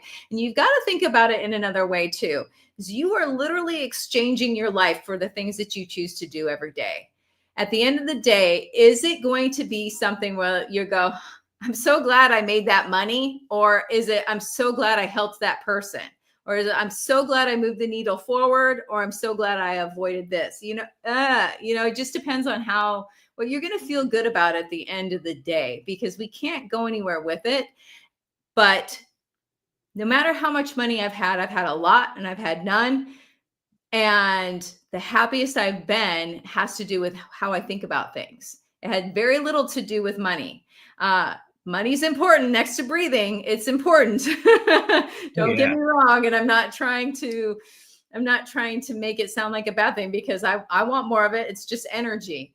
But I'm saying though, that ultimately, how do I feel about the things that I'm doing? How do I feel? How am I spending that money? How am I spending my time? Because I'm literally exchanging my life for it. So is it worth it? I mean, you just swallowed an amazing pill today. There was all kinds of mic drops. I can't wait to play this back. I mean, it's awesome. So let me ask you something, right? When we talk about media, and a lot of people in media, it's you can be good, right, and extemporaneous at, working with a client or a sales call or something like that. Any of the speakers today, if I threw a microphone and a light in their face, they could rock and roll extemporaneously, yourself included. But what is a media plan and a media strategy for those friends that are listening in? We talk about episodes, we talk about ideas, concepts, themes, interviews. I mean, we've heard it all today from others. What is a media strategy exactly? Can you give us in your interpretation of what it is, please? Yes, absolutely. So I think the biggest mistake that most people make when it comes to media is letting it die on the vine. And they have this idea like, I've been on this podcast, I've done my work, I'm done. No, you are not done. You have not talked about it. You need to talk about it before. You need to talk about it after. You need to keep that conversation going. It's so funny. But that's the number one thing, depending on how you want to use media. Now, if you are going to say have your own TV show, your own podcast, your own lives, some things to keep in mind. And I'm always pushing for that, because even back in the day when there was only radio, everybody sat in front of it and stared at it. Why do you think that is? Because they were like imagining the story in front of their eyes. So now you get to be the story. And the more that you can connect with people with more of their senses, the more that they're going to know, like, and trust you. And I think the biggest mistake that most people make when it comes to doing podcasts or TV shows and things like that is, if you want to have your own podcast or TV show, you need to pick an extremely broad topic so that you yourself do not get pigeonholed or bored. You do not constantly have to talk about everything that you're good at, because people are going to be drawn to you because of who you are. So you need to have your personality come out, and you need to be entertained yourself. If you're not entertained, it's not going to be entertaining. So pick something broad. And another thing that people should think about too is there's a niche for everyone. So if you're into, I don't know, Bitcoin, or you're into, and that's actually a large topic now, but there's always something for somebody there. But maybe you make that part of your show. Maybe you make that just a piece of that. And people, if you're doing your podcast or TV show to grow your business, you don't have to be talking about your business the entire time. In fact, your podcast or TV show doesn't even have to be about your business. as long as, and I'm going back to it again, you're passionate about what it is that you're talking about, because people are going to fall in love with who you are. And then they're going to go internet sleuth and figure out everything there is to know about you and want to work with you when it's right. So as long as you show up, then the odds of you helping somebody and making a difference in their life is so much greater. And I think for those people who are afraid to do it, the biggest thing that I would say is stop making it about you. Stop thinking small, because you're one person. You know, I'm not saying that you're not important. I'm just saying that you're one person. But if you think about it like, I am doing this for that person out there, or that person that I wish I would have found, or the person I needed to hear, then you're showing up for somebody else. And there's that accountability that AP was talking about. You need to be able to show up whether you feel like it or not. And if you're only doing it for you, the odds are you're going to fall down and stop doing it. But if you're doing it for somebody else who's counting on you, whether you know who they are or not, you will show up way more often. So I think, yeah, stop making it about you. Well, I think that's really powerful in the Me First society today. I think that's very, very good advice. And I feel like all the successful people that we have, from Chris to you to AP to Steve Ramona, I mean, I just keep, everything's about service. Everything just driving it in, all of our friends. Not only is that trending right now, it's trending because it's authentic. It's trending because it's the reality, right? You got to give a lot and get a little, and then you'll get a lot. And I feel like that's somehow in the worker's mentality not enough, because in the society where somebody gets a job, does a task, then they get paid, that's really, you can do your job with a servant's heart, or you can do your job with servant leadership, you can do your job with all that stuff. But in this entrepreneurial space, and especially in media, you got to give a lot to get a little, then to get a lot. I know my own transformation and Jake's transformation, and media gave us the biggest boost we could possibly have, right? You always said it. And that's my other point that I want to bring up to you is sometimes it takes other people's feedback on what you're doing. We're constantly asking people, you at the top of the pile, to edit our show, run ideas by you. And you come up with this redefinition of what things are, what it means. It is really powerful. And it does take 3 months, I would say, right? To find your voice. It takes 3 months. It does. It's amazing. Nothing's overnight, it's I don't know. I'm just so happy about it. So I got one final key question for you.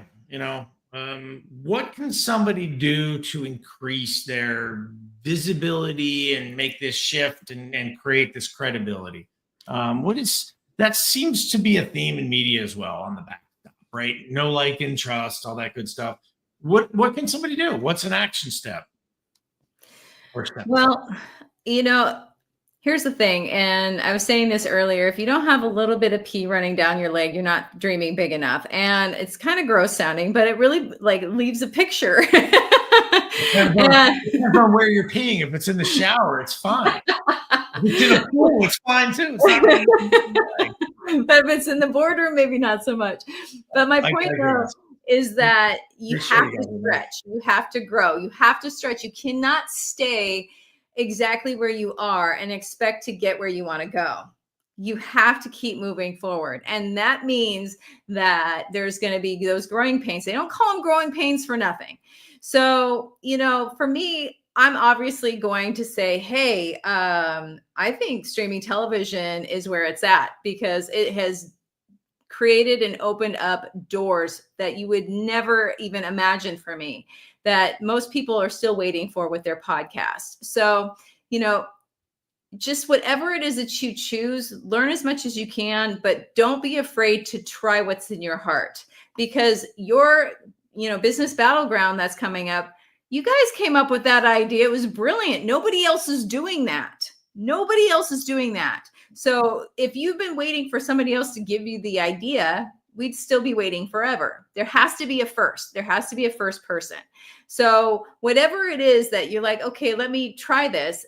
Don't be afraid to just keep trying until it feels right for you, until you really are starting to get the results that you want. But you have to be really clear about what it is that you're trying to get in return. Are you trying to network with your show? Are you trying to get money from your show directly? Are you trying to bring business back to your business through your show? So get very clear about how it is that you want to use the media, and then don't let it die on the vine, whatever it is, and use and create those relationships so that they're lasting. You know, it's what we keep on talking about. Some of the shows that are on my network now are because I interviewed them on my TV show 5 years ago. Now they have their own shows. So don't be afraid to stay in touch and keep those relationships going, because you never know where it's going to lead eventually. Wow, I see Dad coming up, so we must Dad. playtime's over, kids. All right, Jake. So sad when our interview time is over. It just, inside I'm a sad clown right now. I may have a smile on my face. But Julianne, thank you so much.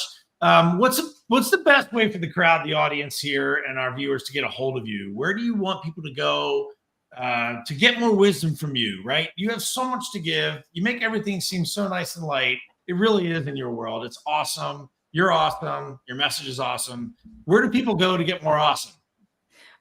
Real quick though, you have to make it fun, even when you don't know what you're doing. If you're not having fun while you're trying to figure it out, something's wrong and you need to pivot somewhere, because it shouldn't be that hard. It should be challenging and kind of like when you're playing a game. But the way people can find me is through e360tv.com. And also my email is julianne@e360tv.com. So those are the two best ways to see what we're up to. Check out Total Disruption. Check out Steve Ramona's show, my show, all those things. But also, you can email me directly.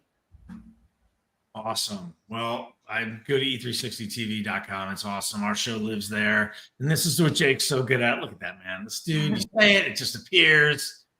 The real engine behind the show is Jake Clendenning. I got to be honest with you, everybody. Full transparency. It's all Jake. Sputters and smokes, and it's inefficient and takes a ton of fuel to operate it. But yeah, it's back there. Jake's got like 8,000 little people turning wheels back there, powering the house. Like crank handlers, all like those old school Viking ships. There's a bunch of people just powering Jake's life right now. Julianne, thank you so much. We love you. You're the best. I suggest everybody go to E360. The saddest part of the show is when you go. We'll see you soon, Julianne. Thanks, Julianne. All right. Can't pop her back up like we did AP, huh, Jake? Can't make that mistake. Oh, I could. I can just replace myself and I'd be fine. And everybody probably rather watch Julianne today. So, yeah, all those things are true. So, what'd you get out of that? Long-running takeaway for today so far. And a few of you have heard me say this before, but I'm going to roll this out there again. We continue with the leveling up of getting in the right rooms, making sure you're creating those connections, making sure you're creating those relationships. You're being consistent in what you're doing. Julianne was very, very clear on that multiple times about consistency. And we've heard several people say it, and this is where I want to pony onto this one. They said, it's not about you. And that's true. And we're coming from a servant's heart. And that is true. So here's the story. I used to get up in the morning. Mike's heard me tell this before. I used to get up in the morning, like if Mike is my client or my customer or whoever it's going to be, and I would say, what can I do for Mike today? Well, it's an appropriate question from a servant's heart, but it's the wrong damn question. If you want to truly switch the dynamic to make it not about you, you have to change the form of the question. What does Mike need today? You'll notice that I'm no longer in the question, which means it is actually no longer about me. So that there's the +1 that I would lay on you guys for that one, of when it's about you and when it's not about you. Because it's great that we're all coming from a servant's heart and we can. But when you make that shift, you've changed direction. Like I know Steve has made that shift. I know Julianne has made that shift. We have made that shift. So you and your business, when you hear come from a servant's heart, and AP, we know Chris has done it as well. We know everybody on Battleground is doing it.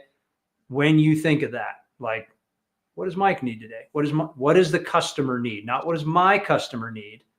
What does the customer need? What they need? that making sense? I'm going a little deep on that, but that's my 2 cents on it, Mike. Well, I need some of that Steve Ramona money is what I need, dude. You kidding me? Yeah, that's what I need. I need Steve Ramona to fly over here like Santa Claus and drop that out of the sky, man. Wreck my roof from above, brother. Drop some Right? of that on me, man. That's so cool that all that, happened. I mean, what a story, right? Like what a And the fact what that it a- just happened, he got that deal, he stroked that deal yesterday. I mean, that's right. Oh, right. that's Wow. a completely different space for him in his universe. And yet pay attention to the fact of how humble Steve was in that conversation.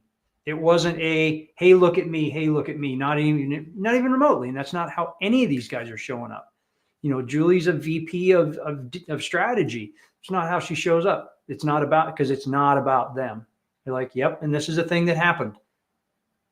It is just so cool where they're coming at with that. So I like the journey, right? So let's sit here and dive deep a little bit on the journey while we wait for Chad to pop up. And wherever Chad, whatever universe or world that dude's in. He's running 9 million miles an hour, that we know. Well, he better be 9 million miles an hour up to the screen, or we're just going to talk right over his set.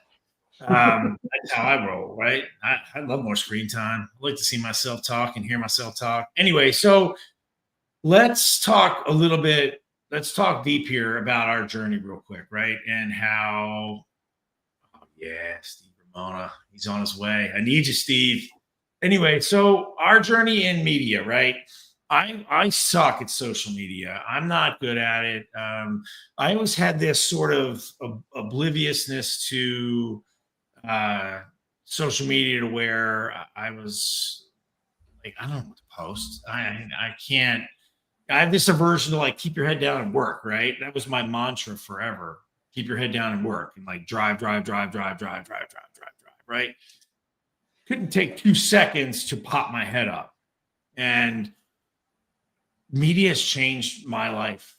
It's changed our life. Being in media, producing content, being consistent, being out there, it's changed our life, man. We met so many cool people through the media journey. I'm so grateful for it. Yeah, 100%. So there he is. We're going to add with that. And I agree, man. I totally agree. The push on this media journey changed our trajectory altogether. Absolutely agree with that. And is it going to continue to do so as we build other things up? Oh, heck yeah. I mean, there's so much more in the works. Let's go, man. Let's bring up Chad, dude. This guy's awesome. Right. Yeah. Chad Mitchell, welcome to Total Disruption, dude. Biggest stage of your life right here, right now, buddy. We are so excited to have you here, man. You're a disruptor. You're an amazing guy with an amazing message. And just like everybody else, we love you, and we're so glad you're here. I'm going to fade out. I'm going to let Jake do his thing, and you guys have a good time. I get to kick Mike out this time. It feels really good. It is. It's just, you just get power hungry. Chad, how are you today, man? You're looking amazing as always. I fixed my hair today. Yes, thank you. Thank you for giving me the opportunity and the reason to. I believe that business owners in America will make Total Disruption Business Battleground an institution, and this is where they will go to train before they go to Shark Tank to get their big offer. This place is really a godsend for a struggling entrepreneur. You're a lonely person when you're out doing your own thing, and to find and stumble across a thing like this, it's going to help out a lot of people. No, 100%, man. So let 100. Yeah, Mark, absolutely. He understands the financial side of a business like nobody that I know. Chad and I've been fortunate to have a bunch of conversations with Chad, and like the passion about what Chad does. You want to talk about the really being entertained to be entertaining. Like he loves what he does. He is just in it. It's so good. So, all right, I'm going to tell you a little bit about Chad. Chad is a funding consultant for business owners and real estate investors and a wealth building strategist for self-employed individuals. You can tell I'm reading off of this because no, I did not memorize it, but it's really good. In a former life, I love the way he states that. In a former life, Chad worked TV production for studios, including E! Entertainment and Warner Brothers. Over the last 2 decades, he's gone from putting apartments or house projects together and creating small businesses together, including a vodka label, to becoming a funding strategist and wealth building strategist, which is totally true. And Chad is helping. He's in a business piece with one of our Battleground contestants, helping him raise what $1.2 million, as I recall, is what the number is to get a certain thing done. So the ability to touch some of those. So Chad, what's the knowledge you want to drop today for everybody? Well, for the contestants on the show, I haven't had the opportunity to visit with yet. You'll meet me soon. My part is called the Race to Revenue, and the aim is to make the most with the least in the shortest amount of time. So basically it all centers around how much is your business worth? And that's not a trick question. Most times business owners can't give you that number or don't even know how to calculate it. Do you know what your profit margin is? How much profit do you have to continually pump into the machine each month to make that happen again next month? And many business owners, they just don't keep up with these things because they're too tedious, and it's costing them money and it's limiting them. So that's kind of what I'm about. As entrepreneurs, nobody's the boss of you, right? Like, we all know that, except our customers and sometimes our employees and other times our equity partners or shareholders, right? So you have to govern yourself, and that's why you need to keep track of your numbers, all right? You ever wonder where all the money goes at the end of the month? You want to know how much you make per hour? Probably not. I'll give you the success tracker to help answer all those questions on your own journey. If you guys want to drop a revenue in the DMs below, we'll send that out to you guys at the end of the show. But I'd like to start talking to you guys about how you can really transform your businesses into a life-altering way to just walk through life. A little bit later, I'd like to share how I got started doing this, actually, first, because it illustrates the reason why I'm doing it.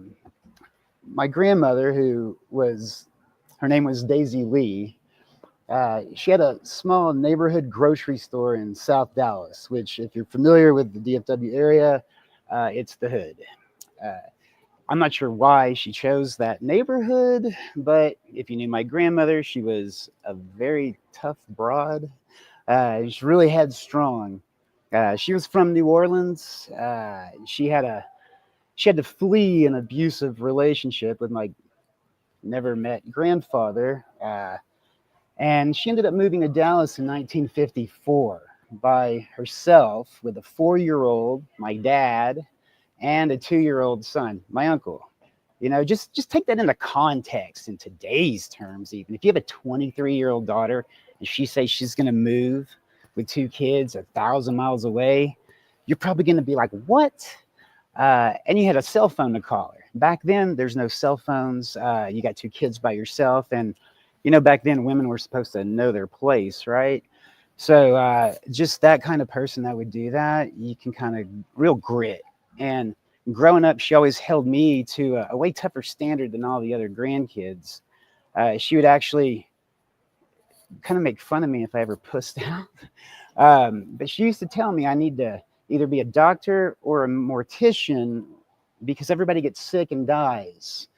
She definitely understood supply and demand in that aspect. But she also told me I was going to be a politician, which I don't really know where that might have came from. I don't really think anyone would ever vote for me, more polarizing than Trump. But I got my entrepreneur spirit from her. She would come pick me up from school as a kid. As a 10-year-old, I used to beg my grandmother to pick me up once a week from my lower middle class neighborhood and drive me down to the hood so I could spend 5 hours stocking her shelves. Sometimes she let me ring up candy and milk and bread and run the register, and I got to handle money, right? That was so awesome at the time. Now, if someone would come in with a 40 ounce of Colt 45 or something, I got to move away. But it was this very exciting time when you're a kid to just see all of that commerce going around. And it just became very, very natural for me. But that was just the beginning of my entrepreneur journey. In 1989, Sonny Vaccaro forced me to really take it serious and up my game, because I was 12 years old, and that's when the Air Jordans first came out. They had air pockets. They were red and black and white. They had that webbing. Everybody remembers the first Air Jordans, right? Well, they were $110.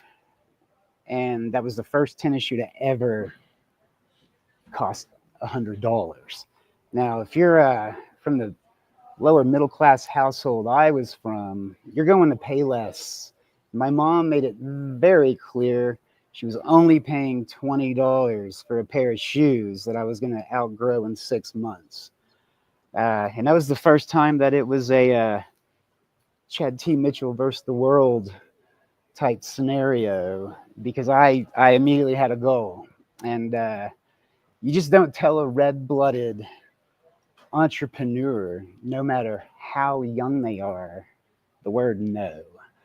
I needed money, and I had, the only resources I had were the 50-cent packs of baseball and football cards I had bought with Daisy Lee's $5 she paid me for stocking shelves. So that's when I started hustling baseball and football cards in middle school on the bus and in between classes, which I ended up getting my Jordans in about 2 weeks. Started clocking about $20 a day, buying my buddies extra chocolate milks and rolls at lunch. I was like a 13-year-old Nino Brown, I guess. But eventually I got shut down. Principal called my mom. She did not get impressed with my entrepreneur skills.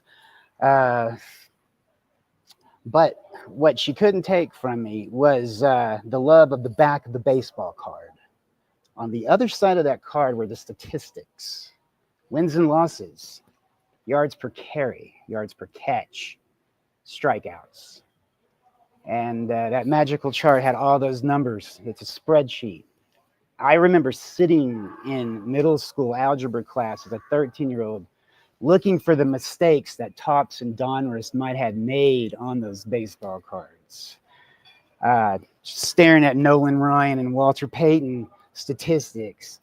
Then the movie Rain Man came out, and then it was over. You know, I thought I was going to be a little card counter when I was 13. But anyway, you move to a few years later, and Daisy Lee's store started losing sales, and Walmart started coming in, right? Well, she ended up not being able to make her loan payments, and eventually she just didn't have the store anymore, magically. You know, we never talked about it. And she was 65 years old. So this wild girl who abruptly migrated from a foreign land as a young mother to pursue the American dream for her family, and actually clawed her way to a brick and mortar position of a business owner. Now she lost it. She's 65, has nothing else to do. She ended up dying broke on Social Security. It didn't even bother her. She was a kid of the Great Depression.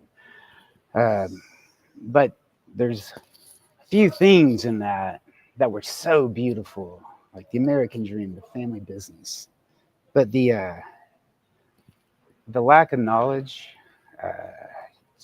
I used to think that the word inheritance was like a magical, oh my God, does that really exist? Because I knew I would never get one, right? Just some things, just how it happens sometimes. And that's, I think, where my passion for numbers came in, was the store, the baseball cards, the actually her losing it. And it's almost like I was just too young to do anything about it at the time. You know, it's like 12, 13, 14. But the idea of wealth had never been established in our families over the previous generations. Nobody had ever had anything to appreciate over time. So that's something that's very foreign to a lot of people. And you don't know what it is until you feel it viscerally, you know? To own a house for 10 years and then sell it for 6 figures more than what you bought it for. Like, not everybody understands that concept until they do it. And no one in my lineage ever had. So just moving forward from that, now what I'm doing is really keeping track of business owners' numbers so they can plan 20 years in the future and kind of pivot if something else happens, right? But even when the Olympics were happening this year, I was so impressed because those sprinters, they just knew their numbers. You know, I bet if you were to ask Patrick Mahomes, he knows how many interceptions he had last year. In fact, when Mahomes was asked last year, when he first won back-to-back Super Bowls, what was his first thought? And he had said, we're going to three-peat next year. Like immediately, like he had his goal, his projection, you know, and started working towards that. Liberci, that was a crap Super Bowl, by the way. The only reason that the Eagles were there is because Jerry Jones is a bad business owner and won't fire his GM. I said it. Anyway, that's neither here nor there, but if you can learn how to use some of the tactics with business lending, whether it's SBA loans, other kind of revenue loans, business credit, you learn how to leverage this debt out, you're going to stay ahead of the curve and really maximize your opportunities. And, you know, something happens where, you know, a big box store moves in on you, you might have to pivot a little bit, you know, but you know how to work what your expenses are. You know, we actually got a Ticket Scalper, $150K SBA loan about 2 months ago. And I haven't been able to follow up with him to see how much revenue he made. But that's a very good point of good debt and bad debt. Bad debt, going to the Super Bowl on your credit card. Good debt, buying Super Bowl tickets on your credit card and selling them for $1,000 the next day. That's what we do at Race to Revenue. How can we find the edge? You know, my favorite movie is, there's not one. My favorite movies are Moneyball, The Founder, The Big Short. And if you think about Office Space, you know, that's all about them finding the arbitrage with if you take out a half cent a day, it adds up. And that's where we can find a lot of the nooks and crannies. You know, we're not all going to be millionaires, but if we can do the best with what we have in this country's got a better population. You know, if you grow up in a house where mom and dad's hollering all the time about bills, and it's just not a very good upbringing, right? So you don't realize that when, as a business owner, if you're struggling, that struggle compounds to all aspects of your life as well.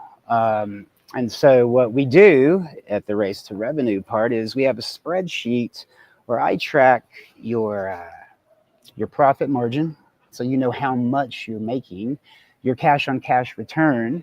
So if you have to put $10,000 in each month to make 15, and then you keep floating the money each month like a Ponzi scheme, then I don't know how long that's going to last. So we keep track of that stat. And then overall, we keep track of the business valuation. So we want you to make more money in your business. We want you to eventually have a happy ending and become a successful retired business owner, right? One day you're going to sell it, pass it down, or something. So these are all little tactics to make your business more valuable. Just simply having $100,000 in revenue. If you're out there and you're a plumber and you're self-employed, okay? if you can figure out a way to cut your expenses 5% and just raise your revenue at 5%, just 10%, that's $834 a month to you. That's a better car payment. That's a better house payment. That's a better a lot of things. You see what I mean? It's not like everybody's Elon Musk going to make $48 billion every time he does a deal. But it's pretty cool. He's in the White House cleaning house. And Elon, I know you're a big fan of Total Disruption, as you should be. Glad to hear that you're cleaning house in the government. I'm handling it on the small business owner end. So we're tightening up our belts. We're trying to find our competitive edge. It's like fat camp for business owners. You know, if you were talking to your buddy and you guys were having a contest on who could bench more, and you said, "Oh, I benched 180," and he said, "No, you didn't. You benched 175." Like, it's so important to know your numbers. You do it in every other aspect of your life. Nobody loves math, I know, but you can't be a pro if you don't find the edge in this stuff. And if nothing else, it'll help you sidestep some landmines. You know, we also have it as a responsibility, I believe. You know, we're the good guys here. You know, it's not red or blue. It's the entrepreneur that makes this country so great.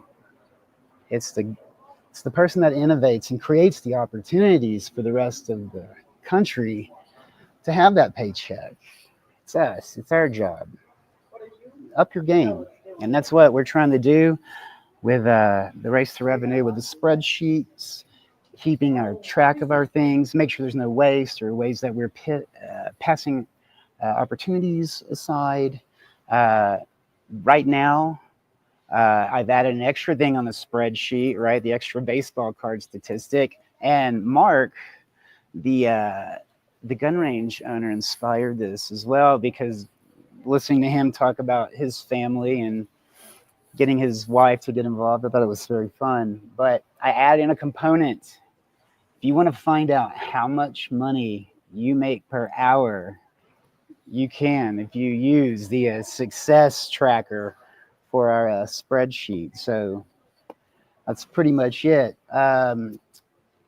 Is anybody that number shocks a lot of people, Chad, that how much I make per hour? That you and I have been doing that calculation a long time. I know you do it with your stuff, and I've done it with a lot of people. And there's times that you're, you know, and I do it a little bit different. And you and I have talked about this a little bit. So I break it down into the categories of, so I know where I should be spending time. And I'll do cost per hour of like an admin task, or cost per hour on revenue task, or cost per hour over here. And I'll break it down to those different areas. I've got a threshold. Like if it's going to fall below my minimum standard dollars per hour, somebody else is doing it. Like I'm going to leverage that out because it, you know, as an entrepreneur, because that's not the highest and best use of my time. Because if I've got a task that I can make $1,000 an hour doing, and a task that I can make $20 an hour doing, somebody else needs to do the $20 an hour task, and I should spend 2 hours doing the $1,000 an hour task. So that's how I tend to play with that one. And it is so critically important to understand that number. You're right of what that is, because we look at that bottom line at the end of the year and we're like, oh, I'm okay with that. Are you really? The DIY approach is costing us. Amanda's totally right there. Yeah, I agree with that completely. So I wanted to just plus one up onto that, because so many people as entrepreneurs blow by that, you know, how much I make per hour, because they go to the end of the year and they say, oh, I made, you know, my company, you know, my company's a 6-figure company. I made $400,000 this year. Well, to Chad's point, expenses, marketing, how much did you actually make? How many dollars per hour? I actually keep track of 2 parts of that. And by the way, we're not going to start this with the contestants right now. It's a little too. It's a little early. It's a little early. Like it just is, but it gives us something to look forward to. So guys, let's just keep grinding out now. Run those 80-hour weeks for the next few whatever, and then I keep track of how much time you've spent working in your business, and on a separate line I keep track of how much time are you spending working on your business, and the on your business needs to be more than the in. Yep. You need to spend more 80-20 time principle, working Pareto's principle. on your business. Yes. So that's kind of my whole spiel with this. I can't wait to get really in with the contestants here. That this is going to be a really cool thing. So let's wrap it out with this one in the last couple of minutes. So we talked about knowing your business valuation. If you are going to, there are much more complex computations that can be done, to really truly get like an appraised value if you want to go down that road. But like from a ballpark, if you were going to give our public here's your basic calculator, calculate this gives you the ballpark valuation that if somebody was going to come give you, if you were going to sell your business tomorrow, it might be worth that. Note all the disclosures and disclaimers. Okay, great. You know what? A good rule of thumb to think of out there. If you are a small business, and this goes from obviously different industries have different metrics, but if you can take at the end your net profit after all of your expenses and multiply it somewhere between 2.5 to 3, and if you have any equity in real estate as well, put that together, that is a decent place to start. That does not mean that's your number. That just means that's a very good place to start. And it gives you some framework to gauge yourself. Yeah. Yeah, love that. So I mean the basic math. So what Chad's saying is, if you made, I'm going to use round numbers for everybody. If you had $100,000 in the bank that was net profit from your business last year, and you have multiply that, call it by 3, because that's the easy number, right? We could say 3. So we have a $300,000 valuation plus assets, which would be real estate. So say you own a building, whatever that's going to be in the equity in your building is $500,000. That means your business could today, from a starting point, I'm making Chad do the math and check my math, you're about $800,000. Somebody could come in and say your business is worth $800,000. They're not probably that far off. Well, you could also say, I'm just selling the business for $300,000 and I'll rent this out to you for X amount and keep the real estate and the appreciation. Keep the real estate. See, that's where the financial wealth strategist comes in. It's not. It absolutely is. Love that. Correct. And there's no right or wrong. There's no everybody's a special snowflake when it comes down to this. There's just, you can't follow anybody. You can follow but at the end of the day, you got to make your own decision. That's about being an entrepreneur anyway. We love making the tough decisions, right? Absolutely true. Chad, thank you so much, man. We love it. Love the passion. How do we reach you? I just wanted to say, guys, if you wanted the spreadsheet, go to theamericandreamgroup.org. Also, if you wanted to get the full list, the full knock list of all of the loans and strategies, 6 or 7 of them are ones I'm using for some of the contestants right now. I have a book, 101 Loan Programs to Get Through Life. And honestly, I wrote this book just in case Doc Brown and Marty McFly ever figure out how to get the DeLorean up to 88. I'm giving this to the 12-year-old me, and I'm going to say, you got your Jordans. I'm giving this to you. Figure it out. I know that you can. I'm not going to have that ability, but you guys can take it, and 20 years from now, really be like, I'm glad I got the Sports Almanac and used it. So that's it. Love it, man. Thanks, Chad, so good. Love the passion, my friend. Looking forward to doing so many great things together. Bye, guys. Thanks again. Yeah, Chad. Wow, that was great, man. That was awesome. Right? Chad's always awesome. He's such a high energy dude and just has everything so squared away. I wouldn't even know how to go down beginning to learn half of that stuff, and then to figure out different hacks and different ideas and strategies. I mean, talk about three-dimensional thinking, and talk about a guy that is just not your average snowflake, right? Like, I mean, he's, as Amanda would say, maybe, I don't know. Is he? I don't know. Yeah. Anyway, I think he's a little so- more than an average, no, true Gen Xer. Yeah. Amanda said, yeah. Totally He's a true. So- Gen All right, awesomer. I've got the privilege of introducing our next speaker, which I'm very excited about. She's here, and we've had the opportunity to work together a little bit, share a couple stages, and we're a lot more things to come in the future for it. Jen Loving, we're going to bring her up on stage, and she's got some absolute. I'm going to read the whole thing again of all the things that she's done, because it would take me a long time to remember it all. So I'm gonna straight up read it. So with that, let's bring Jen on, man. I've been waiting for this. Jen, welcome to Total Disruption. We Hi. are so glad you're here. Great to see you all. Oh, absolutely. So, all right. Jen Loving is a best-selling author of 9 books. That's that many fingers. We just did that with Chad. 9 books, international business coach and speaker trainer, has generated over $25 million in sales. She's been featured on Inc.com, ABC News, Times Square, has spoken on stage to over 10,000 people. 2 decades of business experience. She built her first 5 businesses. And see, this is why I had to read it, because there's a lot of numbers in here. First 5 businesses to 6 figures each, all in under a year and all in different industries. She's now helped over 1,000 entrepreneurs build their businesses, with many reaching 6 and 7-figure revenue. But she's most proud of founding her own international nonprofit, Handing Hope, which brings comfort and smiles to children battling cancer in 13 states and 4 countries around the world. She's a mother to 4 incredible children, including 22-year-old twins, God save you.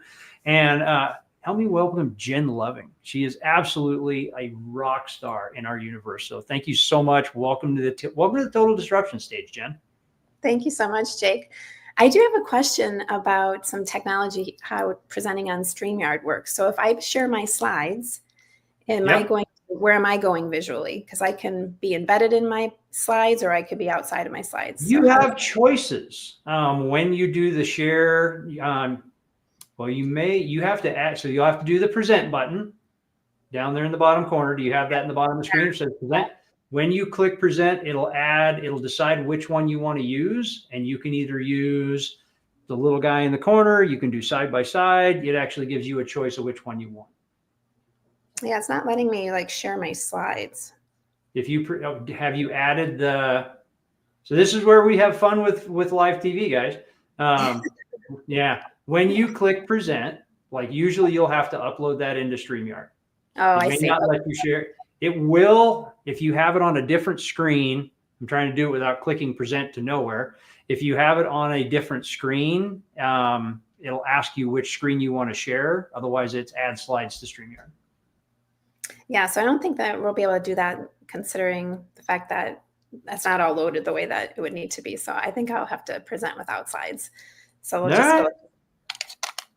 I don't know what other option, because they're not loaded and it's not going to work. So we'll just go with it.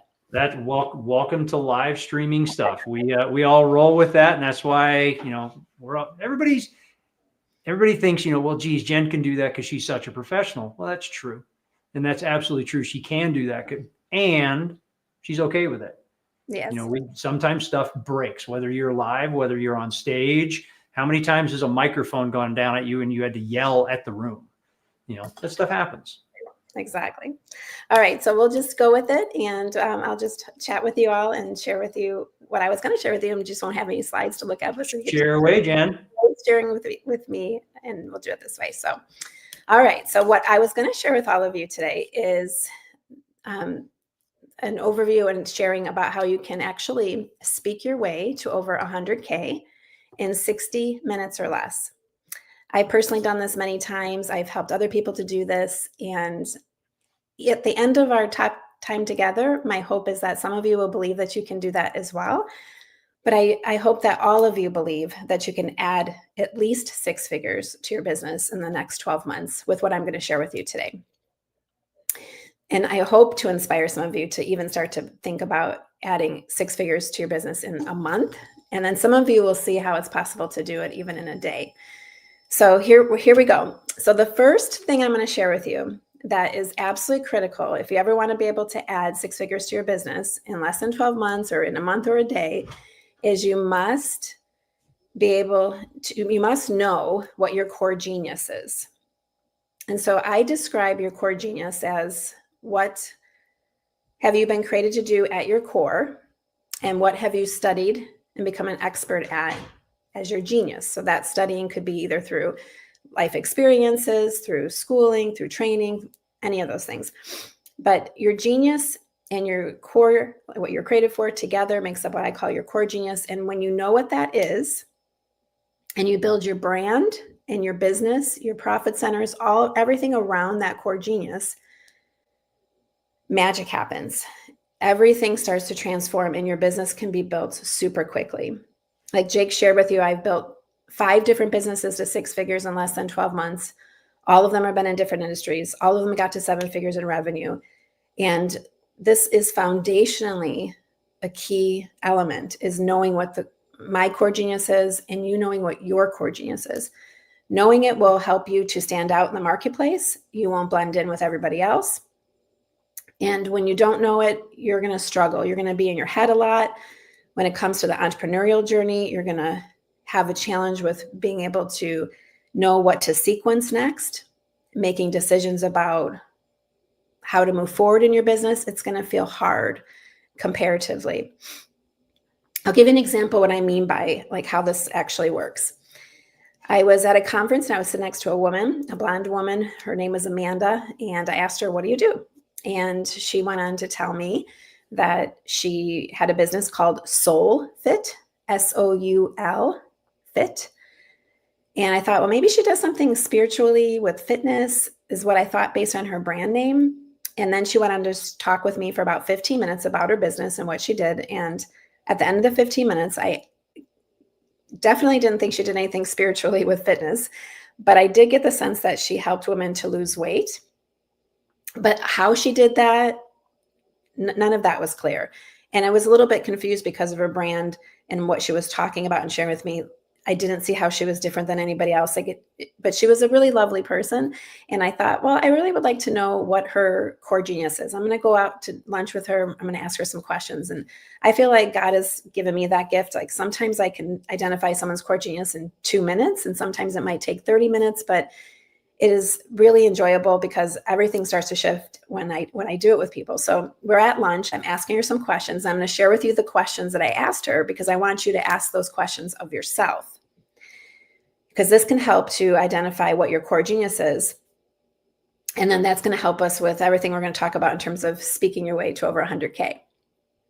So when I was sitting with her at lunch, I asked her, Amanda, I understand that you, based on what you share with me, that you help women lose weight. But I have a question. What is it that you do measurably better in your business than others do and that help people lose weight? Like, what is it that you do that comes really easy for you, or that you get like incredible results when you're working with people? Or to say it a different way, if somebody wanted to lose weight and they didn't choose to work with you and they chose somebody else to work with, what would they maybe miss out on because they didn't choose you? And immediately she said to me, oh my gosh, she said, I have a doctorate in pharmacy.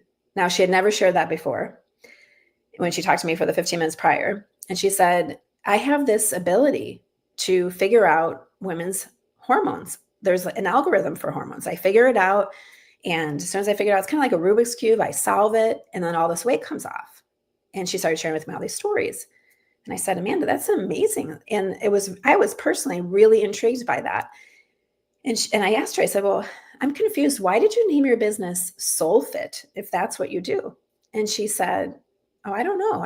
I just think I like the name. And I said, okay. And she had shared with me during the time that we had been talking that she was struggling in her business. She had been used to making 6 figures. She was making about $2,000 a month. She had been at it for almost a year.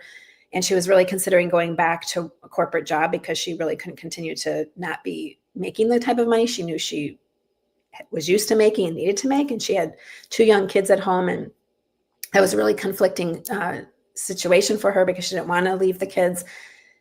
So I asked her, I said, she had shared with me that she was going to be speaking in front of 40 women. And I said, well, would you be open to changing your branding, speaking about your business in a different way? And I would love to help you. And she said, yes. So we started working together, and she had a talk coming up where she only had 5 minutes to speak in front of these 40 women. And so I helped her to redefine her messaging. And I asked her to use the language of harmonizing hormones. I told her, I'm like, this is what you do. You harmonize women's hormones. You have this ability. You have a doctorate in pharmacy. You know, you can figure out this algorithm like Rubik's Cube. You solve it.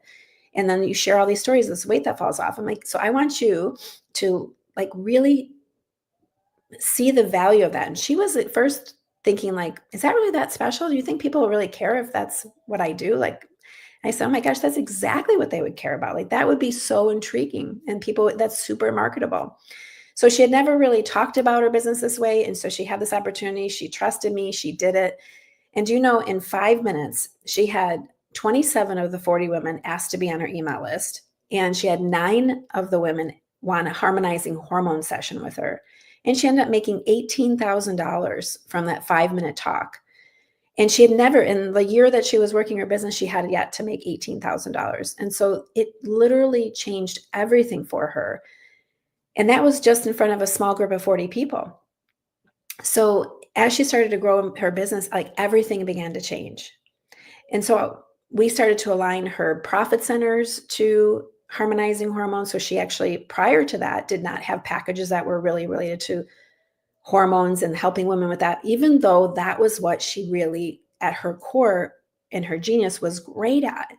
So her branding, her profit centers, her business, everything started to revolve around that, her speaking, her messaging, and she just exploded in her business. So my question to you is, do you know what your core genius is? And do you know how to talk about your business in a way that people will say, wow, I want to talk with you more? And when you do speak from that place down here instead of up here, and you're really connected and you're really aware of what that is, that makes you really special in that way, you will come across super authentic, really magnetic, very engaging. So that's the very first secret I want to share with you if you want to be able to add 6 figures to your business in the next 12 months. And for some of you, you could have 100K days and 100K months, but this is really the key piece of that from a foundation standpoint. Now, the next thing that I was going to do a little exercise with you visually, but since we don't have the ability to do that with the slides, I want you to just imagine 45 numbers on a screen, all in random orders, okay?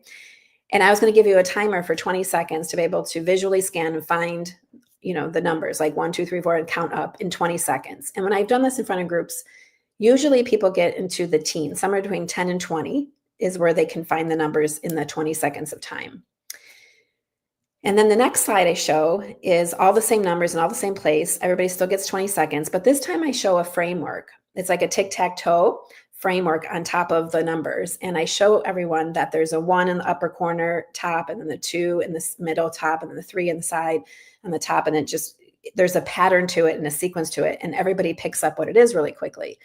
And then they get the same 20 seconds. And many people get to 45, which is the last number, but everybody usually gets into the 30s.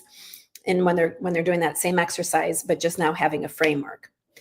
And everybody comments on how they feel going through that process. Like initially, when all the numbers are everywhere, it feels a little like confusing, trial and error, harder. But then when they have the framework, they have a sense of confidence, and it comes with a more ease, and everybody goes faster, further.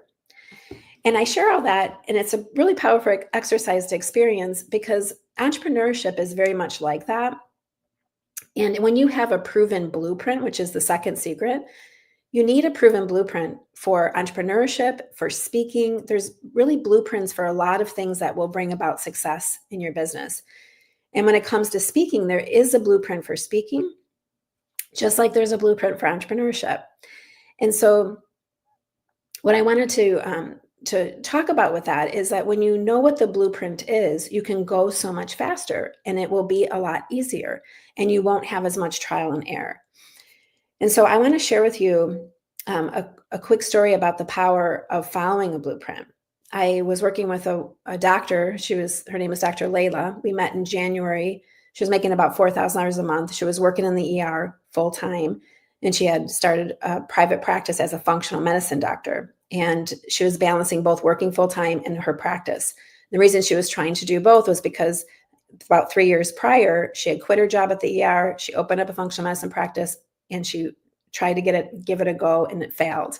And she was really struggling in the same problems that she had when she had tried it the first time. But the dream didn't die, and she really wanted to make it work. So we started working together, and I taught her the blueprint for entrepreneurship, and it changed everything for her. She was just really, really good at being a doctor, but when it come to the entrepreneurial side, no one had really shared with her how to build an entrepreneurial business. And she ended up making over $450,000 from January to the end of the year because she learned the blueprint. And then the next year was COVID, and come March, everything shut down. She lived in Illinois, and by May, she was really frustrated and she really wanted to be able to go to church. Tennessee was open in terms of being able to go to church, and she is talking to me about selling her business. And that was a huge decision, but her core value was more important to her to be able to do that than to risk having to restart a whole business in a different state. So we sold her business, a 15-month-old business, for only for $325,000 just for the inventory and the clientele. And she took her business name with her. And by the way, she wasn't clear on what her core genius was. Her branding was messed up. When I first met her, her website looked like water. Her business cards have water all over it. The name of it was Enliven Me, and we changed her branding to The Functional Medicine MD. And that was a very strong brand for her. And so she kept that and maintained that. And then she moved to Tennessee. Now she starting a brand new business in a brand new state, but because she knew the blueprint, when she left, she was making about $65,000 a month in Illinois. She moved to Tennessee, and within 90 days, she was making six figures again.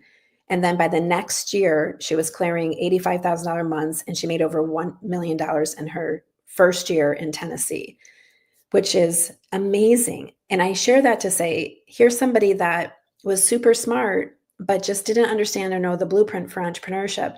And that's part of it. And she also was speaking for her business. She was going to all kinds of different places, doing PowerPoints, all different types, and not getting really any real results. And so learning that blueprint for speaking too was another big factor that made the difference. So my question to you is, do you know the blueprint for entrepreneurship? And do you know what your next best step is? I sometimes find a lot of times entrepreneurs have holes, kind of like Swiss cheese, everywhere in their business. And just because they're not aware, like you don't know what you don't know. So you might not even have done step 5, so to speak, in the entrepreneurial blueprint journey. And you might be working on step 36, but you don't even know those steps exist and that 5 was even there to begin with. So that's super common, but there is a blueprint, and I'm happy to give you guys the blueprint a blueprint for entrepreneurship if you would like it. So the third thing I want to share with you is about speaking. Now, when it comes to speaking, there isn't a strategic design for speaking, and there's a blueprint for speaking. And I want to talk a little bit about what that is. So the first thing when it comes to speaking, like I mentioned, is you need to know your core genius.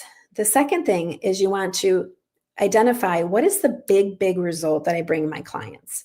Starting with the end in mind, you want to use speaking to grow your business. That's what's possible here. That's how you have 100K days a month by speaking to grow your business. So at the end of the day, what is it that you sell in your business? And what is the big result that you do give your clients because of whatever it is that you do? So for me, like, for example, my big result would be helping people speak their way to over 100K. Some people do it in a year, some people do it in a month, some people do it in a day, like I said, but that's the big result. So when it comes to speaking, you want to tie your big result of what you do in your business to your title of your talk. Then when you're trying to decide what the content points are, it's really important that you identify what I call your principles, because most entrepreneurs, when they have an opportunity to speak about their business, they're speaking about their business based on their process. And if you do that, what you'll find is that you'll do a lot of sharing about how, and you'll give a lot of information, and you'll enjoy it, and you'll get a lot of compliments. And then it'll become really confusing because your business isn't growing. People will be saying to you, my gosh, thank you, that was great information. But then your business isn't growing, you're enjoying it, but yet it's not growing. And it's like, this is a very hard thing to reconcile. And the reason that is because you're sharing process. And so let me just explain the difference. When I was talking about blueprints, I have a blueprint for entrepreneurship, and I could have went through and chose to speak about all the different pieces of that blueprint. But that would have been a ton of information, and you would have been filled up with that information and be like, oh my gosh, thank you, that was great information. But you want to leave people inspired, and you want to have them want to talk with you further. And sharing stories is one of the best ways to do that. So another element other than principles, and I'm going to share with you a little bit about how to decide what your principles are in just a second, but you really want to be heavy with stories. Like 50% of your talk ideally would be stories, and stories will be what people will remember. Stories are what will change behavior for people. Stories are what will be engaging and magnetic. So really incorporating stories when you're speaking is also really important. So let's go back really quick to the principles. How do you determine what the principles are that you're going to speak about? You start with the end in mind, and then you ask yourself, okay, if this audience never got to work with me and they only got to hear me speak, what would be the 3 to 5 things that they would need to know, believe, have, do, understand, or embrace if they ever want to have a chance at really being able to get that big result? What would be those things? And so for me, Speak Your Way to Over 100K, that's the big result. That's linked to the title. The principles is you want to know your core genius, link your core genius to your branding, to your profit centers. That's number 1 from a principle standpoint. Number 2, you want to follow a proven blueprint. That's another principle. Number 3, you want to follow a strategic design for speaking. These are all principles. And so I want you to think about that for your business. What's the big result? And then what are the things that they must know, believe, have, do, understand, or embrace if they ever want to have a chance at having that, whatever that big result is that you bring. Those will help to inform what your principles would be that you would speak about. And then wanting to share a lot of stories is another really important piece of being able to teach, but in a way that's more inspiring and not so informational, where you're going to fill people up with just a bunch of information. Okay, so we talked about those elements, and I want to ask you, when you think about speaking, do you know what your principles are? Are you clear on what the big result is that you bring? If you come up with something like, oh, I give my clients confidence, I would ask you, what becomes possible because they have that confidence? We really want to create some tangible results, because people buy results. They really don't want to necessarily go through the process. They're going to have to go through the process. But when it comes to marketing or messaging, you really want to focus more on the results that you bring.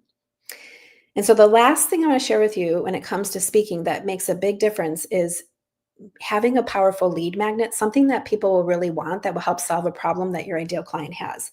You want to be generous when you're creating a lead magnet. When you're offering it, when you speak, I would suggest to create one that you only offer when you speak, and that's on your website and available anywhere. It's just something really special that's really generous and solves a problem that your ideal client has.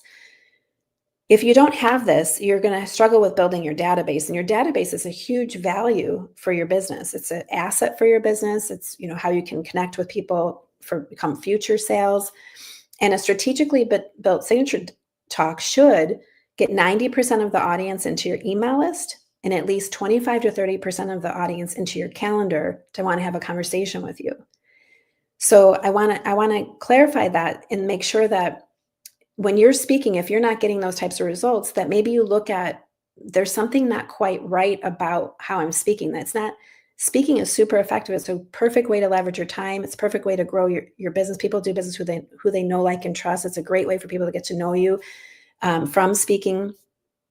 And just really quickly, a couple of stories around having a strategically designed talk and a lead magnet. I worked with a woman, her name is Sam, and she was a therapist, a mental health therapist, and she was really exhausted. She was working lots of really long days with all kinds of different people, and she didn't know what her core genius was. And so I asked her all the same questions I shared with you that I asked Amanda and I asked Dr. Layla, and I gave those questions to you. And I found out that her core genius was helping people, and women specifically, put an end to anxiety. She said that her colleagues and other therapists would say, oh, you can't do that. You only teach people to cope with it. But she said, I know I really get rid of it. And she was going to lots of different places, doing different types of talks, like high schools about suicide prevention, or women's groups about divorce, or men and women groups about grief. And consequently, she wasn't growing her business, though, because they were very like information type talks. So we ended up creating a signature talk called Dare to End Anxiety. When I met her, she was making about $3,000 a month. She had an opportunity 90 days from when we met to do a talk in front of 100 women. And she had never had this experience before. We did a talk called Dare to End Anxiety. And she watched 50% of the room stand up when she made an offer to have a conversation, a Dare to End Anxiety session with her. 50% of the room went back to her table. She had a bunch of slots of time reserved on her calendar for people to sign up to have a Dare to End Anxiety session with her. She had 18 spots back there. When she got to the table, all 18 spots were gone, and she had 27 additional women ask if they could be on a waiting list to talk with her because they really wanted to put an end to their anxiety. She ended up making over $10,000 that month, and then she went on to make over $250,000 that year. And she, after that, the next year made over $500,000, and the next year after that made over $1 million. As a solo entrepreneur, she had to make courses called Dare to Anxiety. She still has a waiting list today. From that very first talk, she's had a waiting list, all because she got really clear on her core genius. She got really clear on how to do speaking to really drive results. And that's the power of that. And then as far as the lead magnet goes, I worked with Dr. Coker. He's a gentleman who was really great at helping women learn how to heal their thyroid conditions. His wife had a thyroid disease. And so he created a free course as a lead magnet. So he was out speaking everywhere and anywhere, virtually, in person. He ended up accumulating over 60,000 emails within 2 years. 12 months into those 2 years, at the 12th month, so like 1 year into that 2-year time frame, he offered a paid course to all the people that got the free course.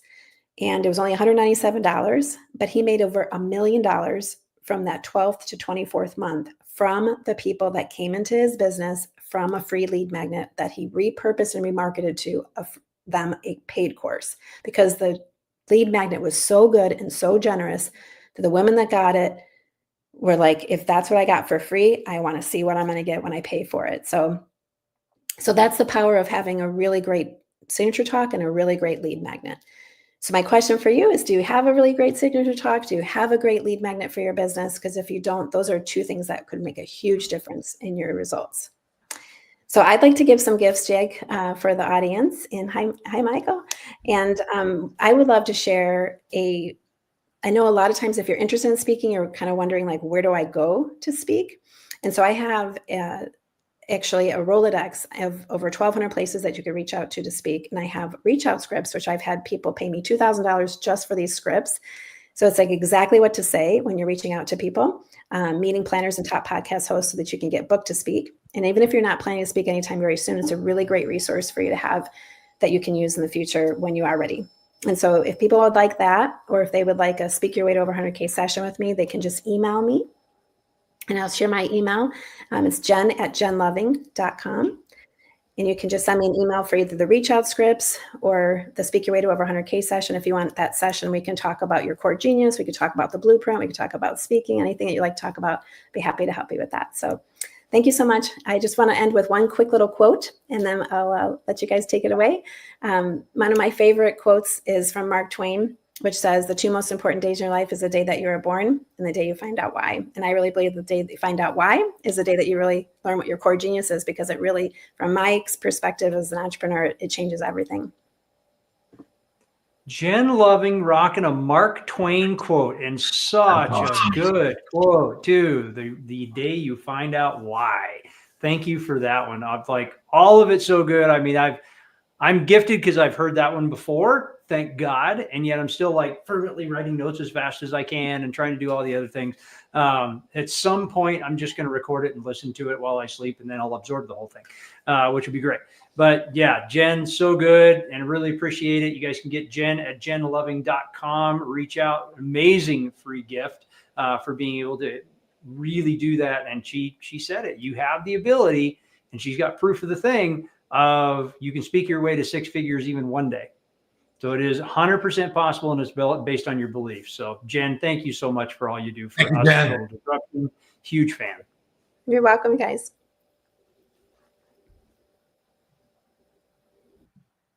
All right. So, Jake, that was powerful, man. Love Jen. She's the best. And there's just nobody that does it better than her that way. She is the authority in that space. And what an accomplished human being. I mean, just done so much and has helped so many people. It's remarkable. And in such a very, very, very profound yet fundamental way. Nothing fancy, just a lot of effective tactics and strategies.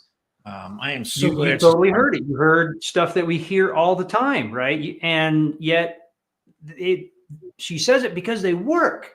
They're true. They continue to work. It's not hey, this is the newest, flashiest, coolest, fabulous thing. It's you got to have a proven blueprint. Follow a proven blueprint. Follow a proven blueprint. I mean, how many times do we have to get beat over the head with that before we're actually going to do it? Just in of itself in that space, that's so good. So, hey, we want to, again, real quick, guys, and then we're going to bring on one of our other. We're big fans of Joel Phillips with ProShark. So we're super excited to have him. But one more time, we want to throw the website out for you guys. And yet the free gift piece of that, go to the website. It's right there. I'm trying to find my camera. It's at the bottom, www.total-disruption.com. Go to the Battleground page. It's not that hard to find. Go to the Battleground page. Apply to be a contestant. Doesn't cost you anything. You do that, and we're going to give you the Marketing Mastery Toolkit for free. That is just how you're going to get there, is to click through that particular part of the website. So that's what we would love for you guys to do, to continue the conversation with us, to apply to be a contestant for Battleground, and just spend more time with us and spend more time with the people that we spend time with. Get in a better room. If you think you have not up leveled into the better room, here we are. We are the better room. So that's one of our mantras, is become the room. And that's what we're doing right now, is becoming the room. And one of our key partners in becoming the room is none other than Joel Phillips with ProShark. I'm super pumped to you want to bring up Joel for us, Jake? Yeah. Hey, Joel Phillips. Welcome to Total Disruption, Joel. It is awesome to have you here. Biggest stage you're ever going to be on. Great conference so far, guys. Fantastic. Well, hey, I did. So. I wish we could take the credit. The fact is, we decided, like we just said, to get in a better room, and that's the attraction piece. Is you got, Jen Loving attracts Corey Warfield, and just like-minded and bigger builds. So that's where this has come from, and that's where that energy. And that's the fun part. Yeah, don't have the table to sit. Create a table. Makes sense. Yeah. All right. Well, Mike, this is all you, man. You and Joel do what you and Joel do. Before Mike kicks me out, I'll just get off the stage this time before he kicks me out. Yeah. I'd like to kick him out mid while he's speaking. It's like, boom, just get this guy out of here. That's just not nice. Well, I like I'm it. not a nice person. Well, so Joel, you own ProShark, internet, all things internet marketing, internet web development, hosting, AI, up and down, email marketing, lists, everything, the whole 9 yards. You're a strategic advisor to Total Disruption, and you're a key player in our ecosystem.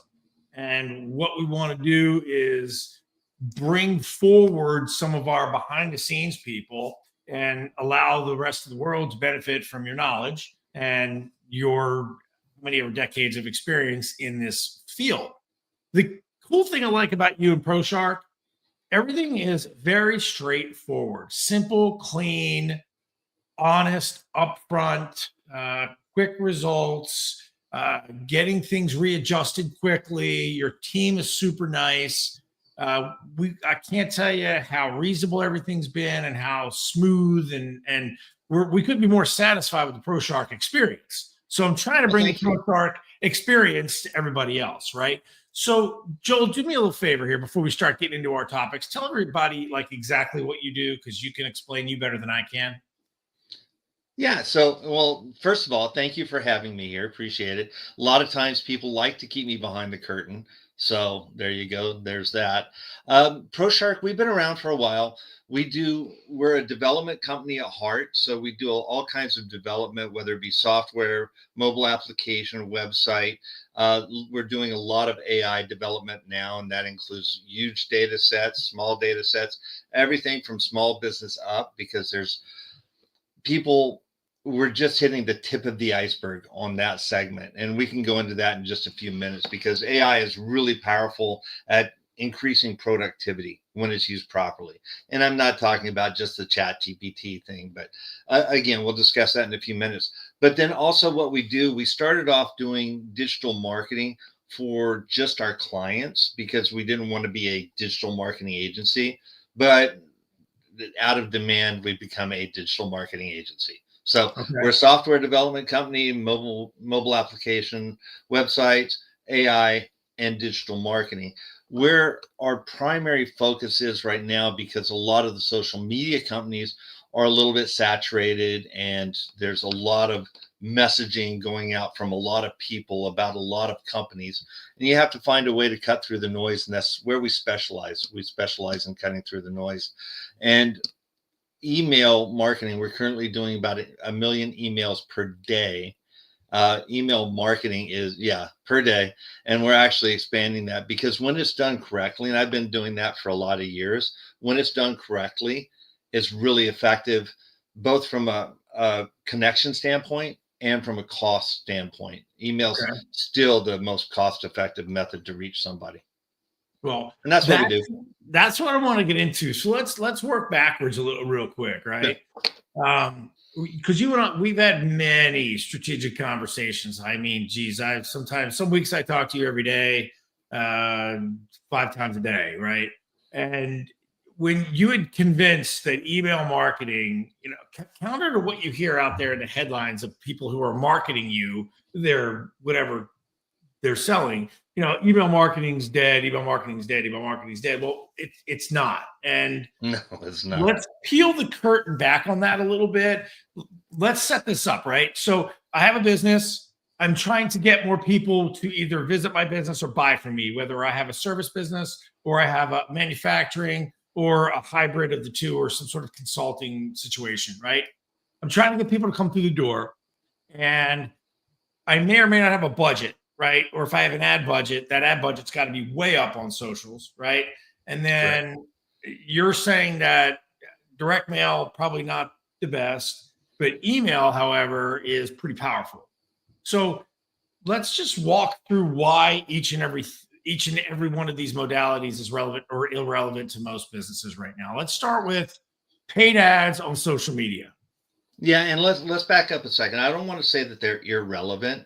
We're talking different things. If you have a specific offer that you need to get out, paid ads are probably one of your better ways to do it, but you're going to spend a lot of money getting those calls into your sales team to generate the business that you need to generate to pay for it, right? What is a lot of money? Can you just throw it? Again, this is not like we're just hypothetical here, but what's a lot of money? Well, I mean, for a small business, medium business, large business. Let's go all three. Let's go small business. Small business, you can start around $1,500 a month, which out of a small budget, that can be a chunk of change.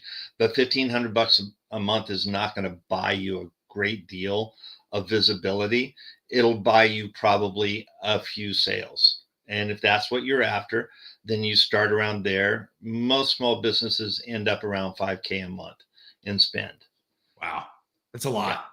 Well, I mean, if the return's there, then it's fine. But the return takes a while to build up, because you've got to fill your pipeline. You've got to have your salespeople. Somebody's got to be able to talk to somebody. You've got to fill that pipeline, and then you've got to close the sales. So you've got to be able to carry that for a few months to get to that level. Right. And everyone thinks it's so easy, right? You can just put out a paid ad at scale, and then everything just sort of magically happens. No, paid ads lead to some sort of sales engagement system. And then we can talk about AI and all the integrations, but if I'm a mom and pop shop and I'm trying to expand and I don't have a sales team, what's the point in putting in $15,000 over the course of 3 months just to generate some sort of energy, right, in a crowded marketplace, assuming I'm in the right social media platform and I'm not advertising in the wrong social media platform. And then with the right message, with the right people to capture the message, with the right people, in other words, the right audience, and then with the right people to talk to the audience if somebody calls. Wow. It's just a lot of moving targets. Yeah. Right. But don't you kind of have to have the same thing with email marketing or no? You have to have a sales team and all that stuff waiting to go? No, you have to have proper messaging. So in email marketing, it's where you need an automated capture process no matter what you do, whether it's paid ads, whether it's social media, no matter what you do, you have to have a process to capture those leads, to market to them, and then to nurture them into a sale. Email marketing is no different. However, it's much more cost effective where I can reach 10,000 people on paid ads.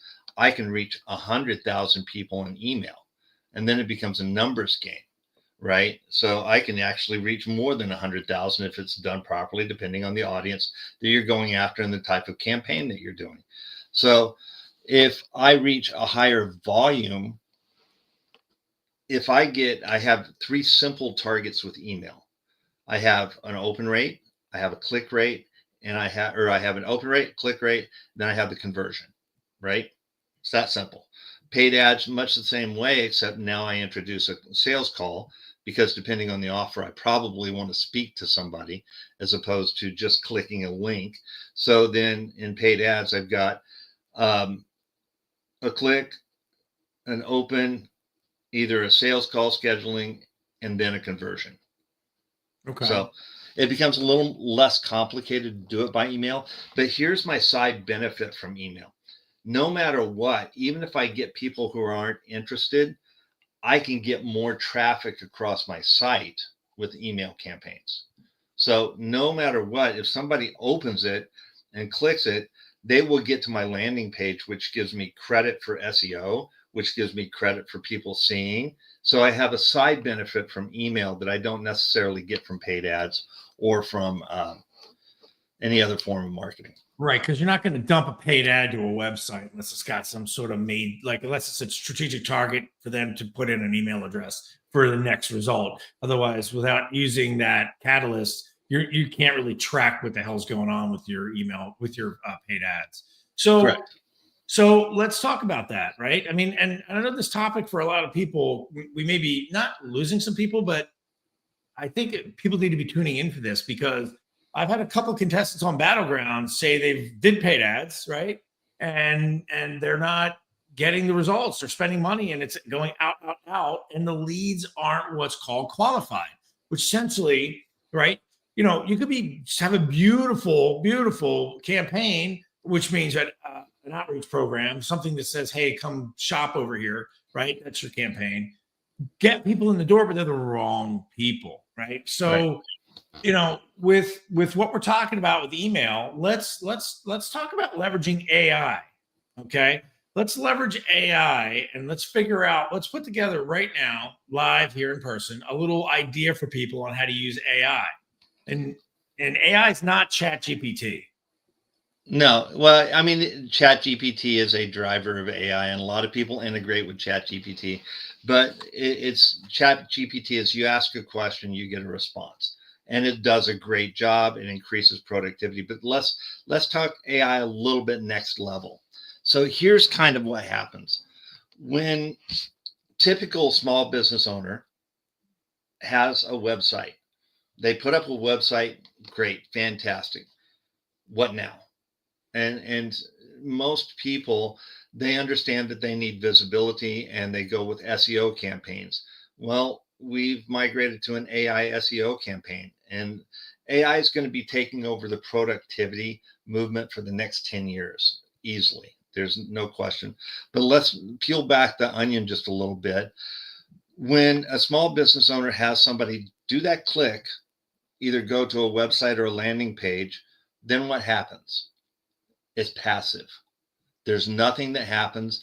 The user goes, views it. Oh, I don't like it. Okay, see you later. What happens when you engage that user or that visitor? What happens when, instead of, imagine having somebody ready to answer the phone when somebody visits a web page and says, Okay. hey, what's going on? How can I help? I mean, how is that so much different from just somebody going and visiting a landing page saying, oh, it's not for me, out of here? So now you have somebody who engages it, somebody who never takes a vacation, answers 24/7, 365, and somebody who's trained to do one thing, and that's to sell. Okay. That's the new AI agent. And that's something that we formulated because we have a much bigger vision in mind down the road, but I won't get into that. The vision we have in mind, just from a really 50,000 foot view, is we want to augment and give small businesses access to sales teams that they can't afford. And that puts them on a level playing field with big business. So that's our mission right now, longer term. But to get there, we incorporate something called AI Agent, which you can have sitting on your site is an AI agent, not a chatbot, an AI agent trained to do nothing but sell all day long, every day. So now you're taking traffic, and imagine the extra traffic you get from email. You got each one of those people coming in, integrating with your or interacting with your site. And when they do that, you increase your lead flow. That simple. So an AI agent becomes what a team used to be. And what about the rub? I guess most people don't care, but what about the rub of, hey, are you an AI bot or an AI thing when people type that in? Do you think now that's not vogue, but soon it will be okay to talk to AI or an AI agent? Already is. Most people prefer talking to an AI agent. And this is a funny fact. 73%, and I don't remember exactly where that came from, but 73%, let's just call it more than 50%, prefer talking to an AI agent over a human. Really? And I know what? No. But let me explain why. Okay. There's no pressure. They don't lie. And they answer all your questions more quickly and more accurately than most humans can. Okay. So you could also have expanded relative to the problem customer service AI agents. So a friend of mine who's a coach in the nutrition space said he's deploying AI agents because he just needs to duplicate himself, and he has inputted every single thing he's ever learned into these AI agents. His exact words were, it's just like talking to me relative to solving a problem. It's everything I've ever learned. You can now engage with an AI agent. So I would think you could almost not clone yourself, but you could clone yourself as say, hey, this is Total Disruption's AI agent or ProShark's AI agent, and this agent will report back to somebody if you need further assistance, right? There's a system there, correct? Yeah, and let's just put a fun spin on stuff. So if you're a business owner and you hire an AI employee, which does a lot more than an AI agent. AI employee is something that we also do, but they answer phone calls, they do voice, they do SMS, they do email response, they do all of this stuff. Imagine hiring another employee for $297 a month. Wow. That sounds pretty But impressive. now let me put a spin on it. If you want that AI employee to look like you can have 10 of you running around. That'd be There awesome. you go. I'm such a narcissist that I would love that. There's not enough of me. I have never passed a mirror by that I haven't really loved. You know what I mean? And there you go. I need that. I really do, man. I think I'm just going to have you put together an AI agent just so I can talk to myself all day long and not be considered crazy when I'm replying to myself. Well, now AI agent's going to be the chat function on a website. AI employee is going to be your lookalike. Then I'm getting 10 AI employees. My new best friend will be me. So thank you. I appreciate that expand. So does any of this scare you, right? Does any of this go go like, are you nervous about this? Like the cloning and the agents and all that stuff? I mean, when are we going to have AI starting to talk to AI and then make decisions? That's actually a relevant question. And here's kind of the deal. Jake. And I'll try and keep it as quick as possible. I know we're running. I could talk about this stuff all day long, dude. Me too. But so AI, most people don't realize where AI actually started. AI actually started in the late 90s with Amazon and their web projection engines. When you put something in a cart, they did data mining, machine data mining, that came up with recommendations for you so you'd buy more stuff. That's where it started from commercially. Wow. Yeah, it's really interesting. And when I did a stint at Sony Pictures, and my task was to do something very similar to that. So I started, ironically enough, long before that was, before it was even popular or conceived that it would be mainstream. So fast forward to today, AI is a mimic tool. And that's all it is a mimic tool. It's a tool that sits over the top of data that can mimic. It used to be 5 to 6 points deep that it could mimic. So it was easy to tell deep fakes. It was easy to tell, oh, this is AI, whatever. Now it's billions of points deep. So much so that machines now have difficulty telling what's AI and what's real. So, but at the core, it is still a mimic device. It is not capable of cognitive reasoning. It just is able to mimic X layers deep. Now, what that means, though, is that means it can look so much like human behavior that it is scary. But just like the advent of the internet, everybody was afraid what would happen when the internet came out and we'd all lose our jobs and everything. It just changes things, is all it does. It makes us more productive. And in a world where time is the most valuable asset to everybody because we're all so busy doing stuff, AI can be a boon to our productivity and our ability to recapture some of that time. That's how I view it. There's going to be bad actors out there, no matter what you do. So we just have to be able to, and we've actually started our own AI ethical certification to help companies navigate these waters of ethics in AI.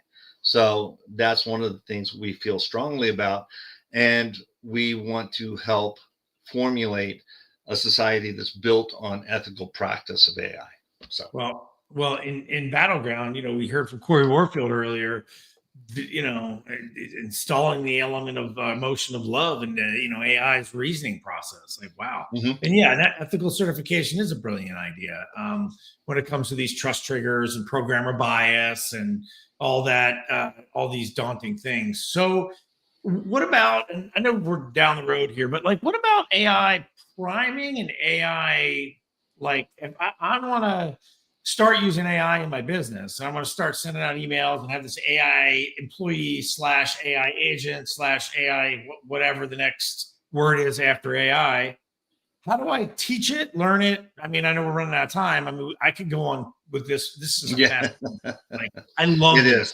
I couldn't get enough. I love Peter. He's next. He's an amazing dude, but I love hearing about this as well. So I'm in this weird catch-22 right now in my mind. So how would somebody teach their AI? You can explain that in under 5 minutes. Well, that's something that we actually train people to do. Teaching AI is basically 3 different things. It's one, giving it a source of data. It's got to have the data to learn from. It's got to have the guidelines that you need to set for it, goals. What do you want the AI to do? It can understand when you tell it, I want you to sell. I want you to perform excellent customer service. So we've got data, the goals, but then you have to give it a set of rules. And those rules can be a little bit complicated because it's bouncing off of this guardrail or bouncing off of that guardrail while it's doing its function. So we actually help people learn how to train their AI, because one of the things that we feel in this industry is if we're not helping bring people up with it, if we're just doing it for them, teach somebody to fish, they fish for a lifetime, right? Okay. So we bring them up with us. We help them learn how to train if they want to.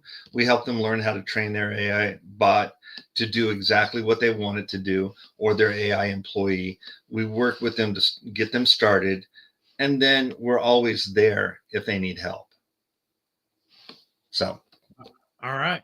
Well, I mean, just going down the road is just great. I mean, this is where things are headed, and I like the ProShark is on the cutting edge.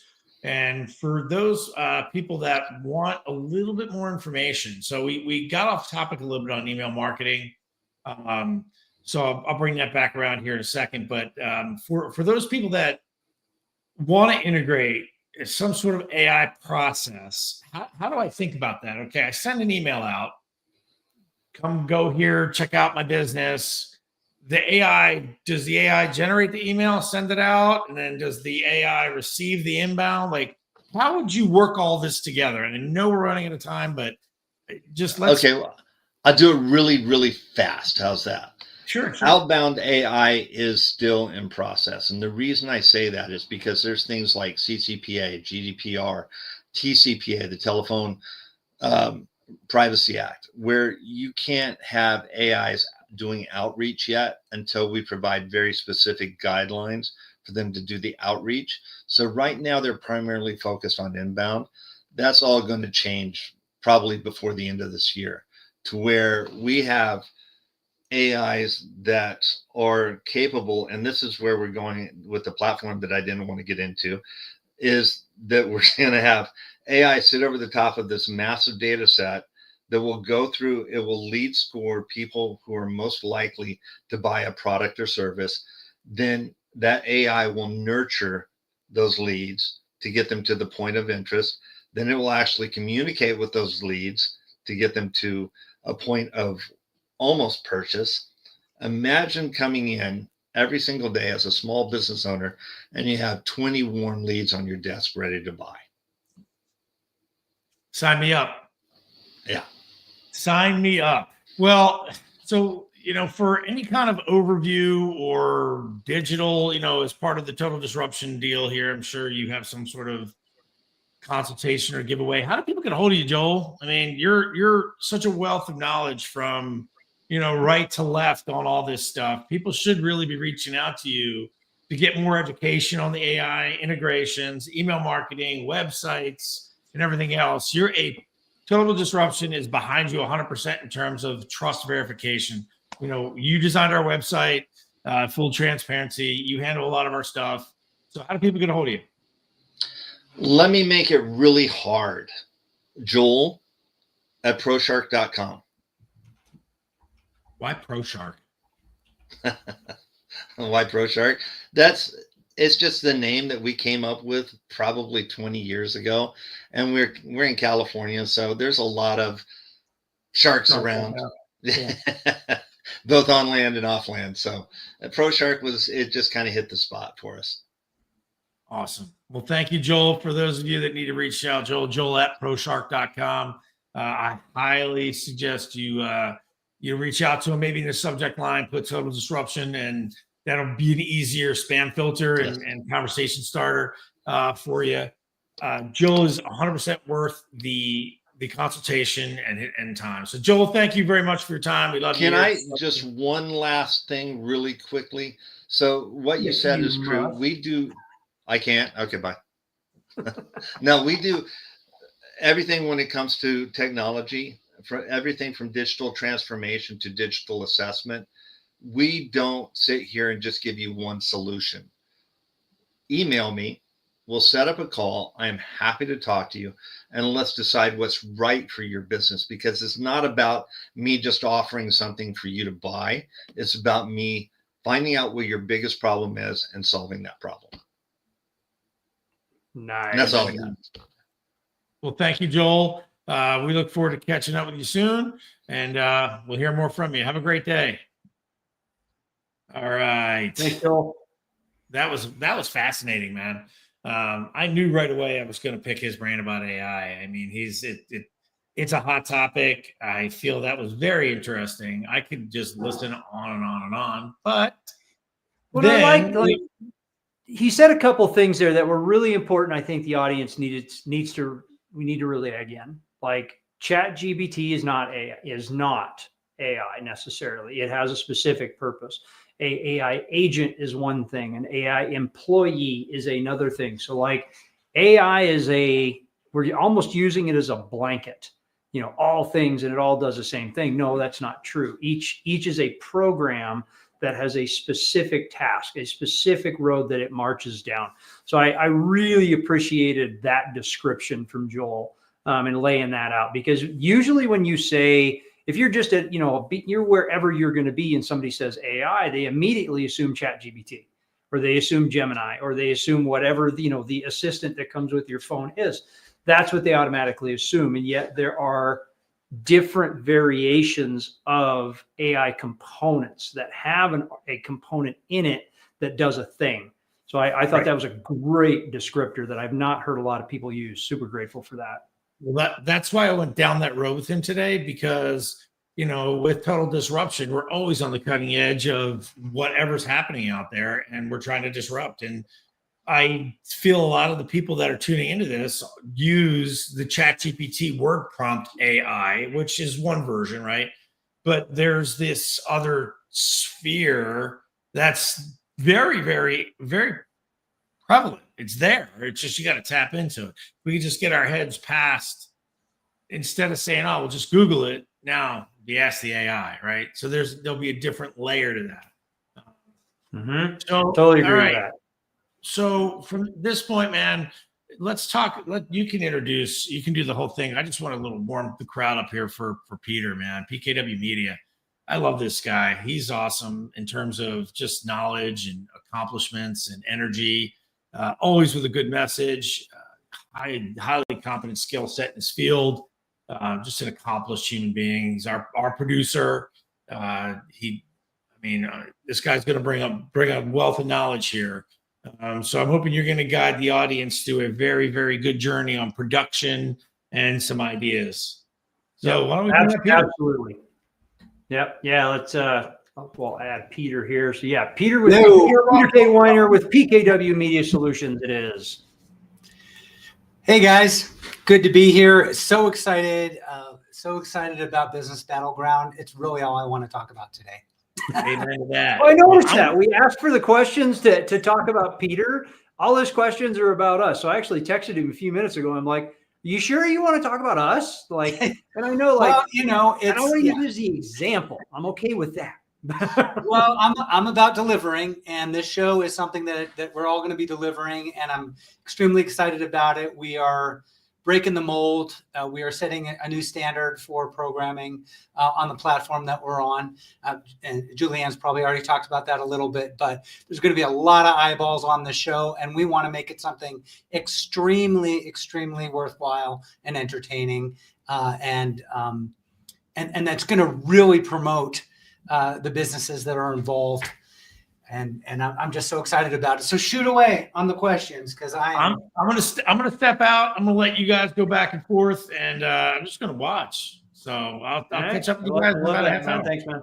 So all right. So Peter, you and I have known each other for a number of years, and we met through a coaching circle. I would say almost a side door to what we're doing now. And this is one of those.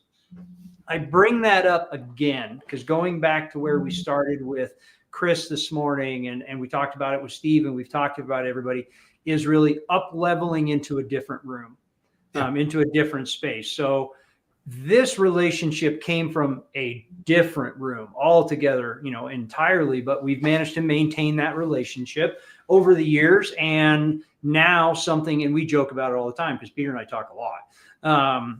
We joke about it he's finally in some of my crazy, and finally got into that room. So like, this is where, how do I want to state this? Like, we always talk about that, like some people burn bridges and they just let things go and they don't follow up and let those relationships fall away. Well, not just from we just want to stay friends, but you never know.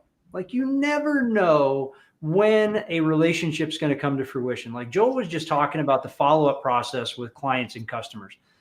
it's not different with us in this relationship mold of being able to do this. Did I even remotely think several years ago when Peter and I first met that what I was going to need the most from Peter several years later was executive production knowledge? I knew it.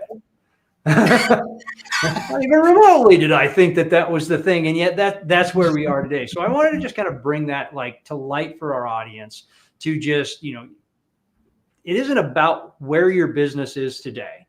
It's about meeting the people of where your business is going. Like, where's my business going to be in 5 years? Who do I need to know 5 years from now? So I would encourage you to have that thought process. So like, even right now, you know, we're thinking about the rooms we need to be in 5 years from now, based on the projects that we're working on and the things that we're doing. Who do we need to know today so that we can make sure that relationship is intact in 5 years? So that's me prattling on for a while, and that's probably too much. But so looking at what you're building now with the extensive experience that you've got, and that's the reason we started having this conversation, is because I was out of my element, out of my wheelhouse. There's things I'm great at, and that side is not it. And I had to understand that. And I had to call Peter one day and say, is this possible? And then he's been largely really incredibly intuitive into this creative style. So this is, we're going to use Battleground as the example, because that's the project we're working on. That's the thing. Battleground is the example. Battleground is it's creating its own genre. And that's exciting. And that's exciting. What that genre is, it's taking all the business knowledge, all the promotion knowledge that we have, and all the coaches that are involved have, and putting it into a physical product that people can enjoy and benefit from, and give our contestants the opportunity to have more exposure than is even fathomable, thanks to Juliana, what she's doing and how she's getting people in front of people. So, and tuning it up. I mean, there's a lot of shows that are coming out right now, and they're great shows, but they're not breaking the mold as far as genre goes. And that's kind of, you know, that's where Jake's genius comes from, because he created this model. He realized it had to be visually interesting. He realized that you can promote a business and be a part of a program where you're both growing and getting promoted at the same time. And that's what's happening here. And we're making it interesting. That's my part, because I will get bored if it's boring, and I don't like being bored. Well, and there's a good point. Julianne said that earlier in this conversation. You've got to be entertained in order for it to be entertaining. So the same thing is true. Is if it's boring, I'm going to be bored. 100%. And I agree with that. So like in this production piece, so that when people are thinking about starting a TV show, starting a podcast, you know, because plenty of our audience is out there like, well, I can do what these guys are doing. I can do the talking heads thing. Yes, you can. There's lots of technology. You are actually producing another one of our folks that was on today, Jen. You're working with her to help produce her show at a higher production value, higher production quality than what we can do at home. Right. Like we just know that, you know, and well, that's a really nominal way to say that. It's way above and beyond that. So let's look at this from a basic standpoint. Let's start there.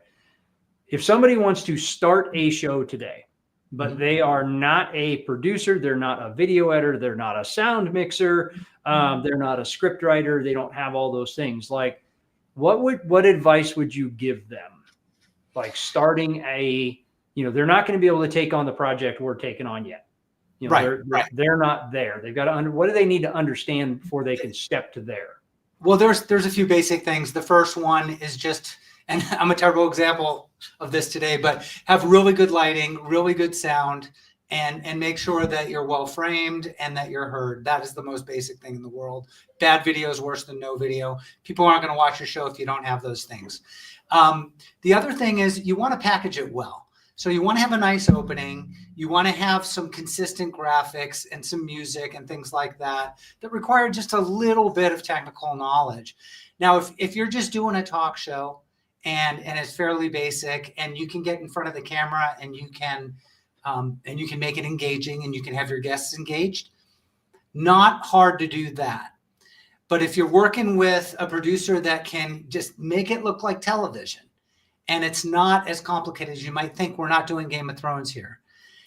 It's getting a certain quality level and a certain entertainment value, and just making sure that your graphics packages and your music and all that stuff and your segmenting of your show are all in sync and all make sense and all support each other and aren't fighting each other. And these are not crazy long or expensive things to do. They're nice touches you can do. Now, Jake and I are doing something totally different. We are producing a much more complicated, multifaceted type program. But even if you're doing something simple, working with a professional, or at least getting consultation from a professional, which I also do, will get you that much farther ahead and get people watching your show. I can't help you if your content's no good. If your content's no good, it doesn't matter. You can put it in a nice package. Maybe someone will watch it once or twice and then go, oh, wait a minute. It looks good, but wait a minute. So if you have decent content and you have confidence that your show is worth watching and that you are worth watching, which most people are in that category, getting the help that you need, getting the graphics packages that you need, even getting the creation help that you might need with that is going to push you ahead, and it's going to create a program that people are interested in and that people are going to stay with. Yeah, and I totally agree with that. And we talk, nobody at any point today, and in almost any that we've ever talked about, any show we've ever done, any conference we've ever done, has said, just whatever random crap you want to throw out there, people are going to watch it. So you're right from a content perspective. So I would go, let's stay on the technical side. Let's stay in the production side, because we can back up into, but we've talked about that a bunch today. And what's important, it's, what does your audience want to watch? What does the audience want to see? What do they want to see right now is one of the questions. What do I need to talk about? You can go down that road. So let's assume we have good content. Right. So we've got good content and we want to do better than the average bear. Dating myself really badly there. We want to do better than the average bear from a production level. We can start out in streaming TV and we could run, just standard basic setup. Like if you were going to tell them, here's the 3 things you got to have, and then we can go beyond that. What would be the 3 pieces? We said good lighting. Yeah, I mean, what's the representation of good lighting? If we want to get more broad, I would say, yeah, number 1, just make sure that you look good and sound good. That's obvious. And then have your graphics package intact and have it support your show. And that includes sponsorship and whatever other elements you want to have. And then the other thing is have consistency of segments. So when people watch the show, they know what they're going to get. They know when they're going to get it. And they become, even if it's not a conscious thing, they become used to that. The shows that you like have certain formulas that they follow or structures. Now, if they're creative enough, it's always interesting, and you can't anticipate what's going to happen or where it's going to go, but you always know, okay, the beginning of the show is kind of going to establish like this, and then we're going to have the segment in the middle that does that, and then it's going to resolve at the end. And people like that consistency. And usually when it's story-based or story-centered, it's even better. So I would say keep your stories in there, keep your consistency in there, have it be technically sound, and have a nice solid opening and closing and bumper packages and things like that, because that's what really gives it that television bounce. If you don't have that, or if it's really cheesy or bad or inconsistent with what you're doing, it's only going to hurt you. It's like anything else. So I've worked with a few different people, and sometimes all I've done is create graphics packages, and it just kind of pushed their show forward. And and then other shows I'm doing the whole shows and just putting them together. But initially did have to create those concepts and did have to go through that process of creating the technical, what kind of camera are we going to use? Where's the sound going to come in? What are the graphics packages going to look like? How long is the opening? How long is the end? How long is the show? How much footage do we need to have the show be that long? I wish I could give you simple answers to all this stuff, but and that's actually, I'm glad you don't. I'm glad you're not giving me simple answers, because we both know it's not that simple. Like it takes effort. One of the things Peter says all the time, triple redundancy. Like all the time. I hear him say it constantly, and we're using it in data management. As far as just where the storage is going to go, we got triple redundancy. When we're doing the basic recordings, triple redundancy. I've filmed with Peter before to where we were walking around and we had 3 different ways of capturing sound to make sure we captured the sound to be able to just be able to get it, because I didn't understand it before. I really didn't understand it before because that's not my universe. But the fact is, if you're on location doing a shoot for something, or like today at the conference is a great example. This is all live. Everything is happening real time. If we don't capture it, there is no director going, cut, let's restart it, let's redo it. You've got one shot. You've got one shot to capture whatever you're gonna catch. And I personally love that. I think organically it creates much more interest for me in my world. So that's why we've, with Michael and I designed what we did in Battleground as we went forward, because we had to say what's different, what's interesting, what's not been done, because that's what let's go to this Battleground as an example. Let's go through it, because what's happening with that is we are making it contestant centric. So we have their stories, and we have production teams that are covering them and covering their stories. And then we have them going through their process with a confession cam. And then we have the coaches commenting on their progress. And then we have the actual coaching sessions. And then we have Jake and Mike doing the introductions and the commentaries and the recap. So we have a lot of elements dancing around in a way to tell a story and tell it from multiple angles. And we're not going to have to create drama. This is going to be real. These are real things that are happening. And this is all about supporting the businesses and having them go through the pain and the pleasure of the coaching process and seeing what they get at the end of the 12 weeks. It's not an island elimination thing. It's you're all champions. This is the biggest champion of the champions. And I love that about this show. I really do. And I love the fact that there's so many aspects to it that you're never going to sit there looking at a talking head or staying in any one place for too long, but it's all going to support that central theme. It's all going to come together in a cohesive single story of the success of these contestants and the success of the coaches that are guiding them through. Very exciting stuff. Yeah. So in that, from I guess we could say tactical standpoint, logistics standpoint of what it's taking to do this. So obviously, and our entire audience met all of our Battleground coaches today. Every one of our Battleground coaches was on here today. So we had Melissa, we had Chad, we had Jen Loving, and we had Anthony Perez. They're all coaches along with Michael and I in this. You guys met a bunch of our contestants today during the contestant panel. You have met, at this point, you have met our producer in Peter. You have met our web dev team in Joel.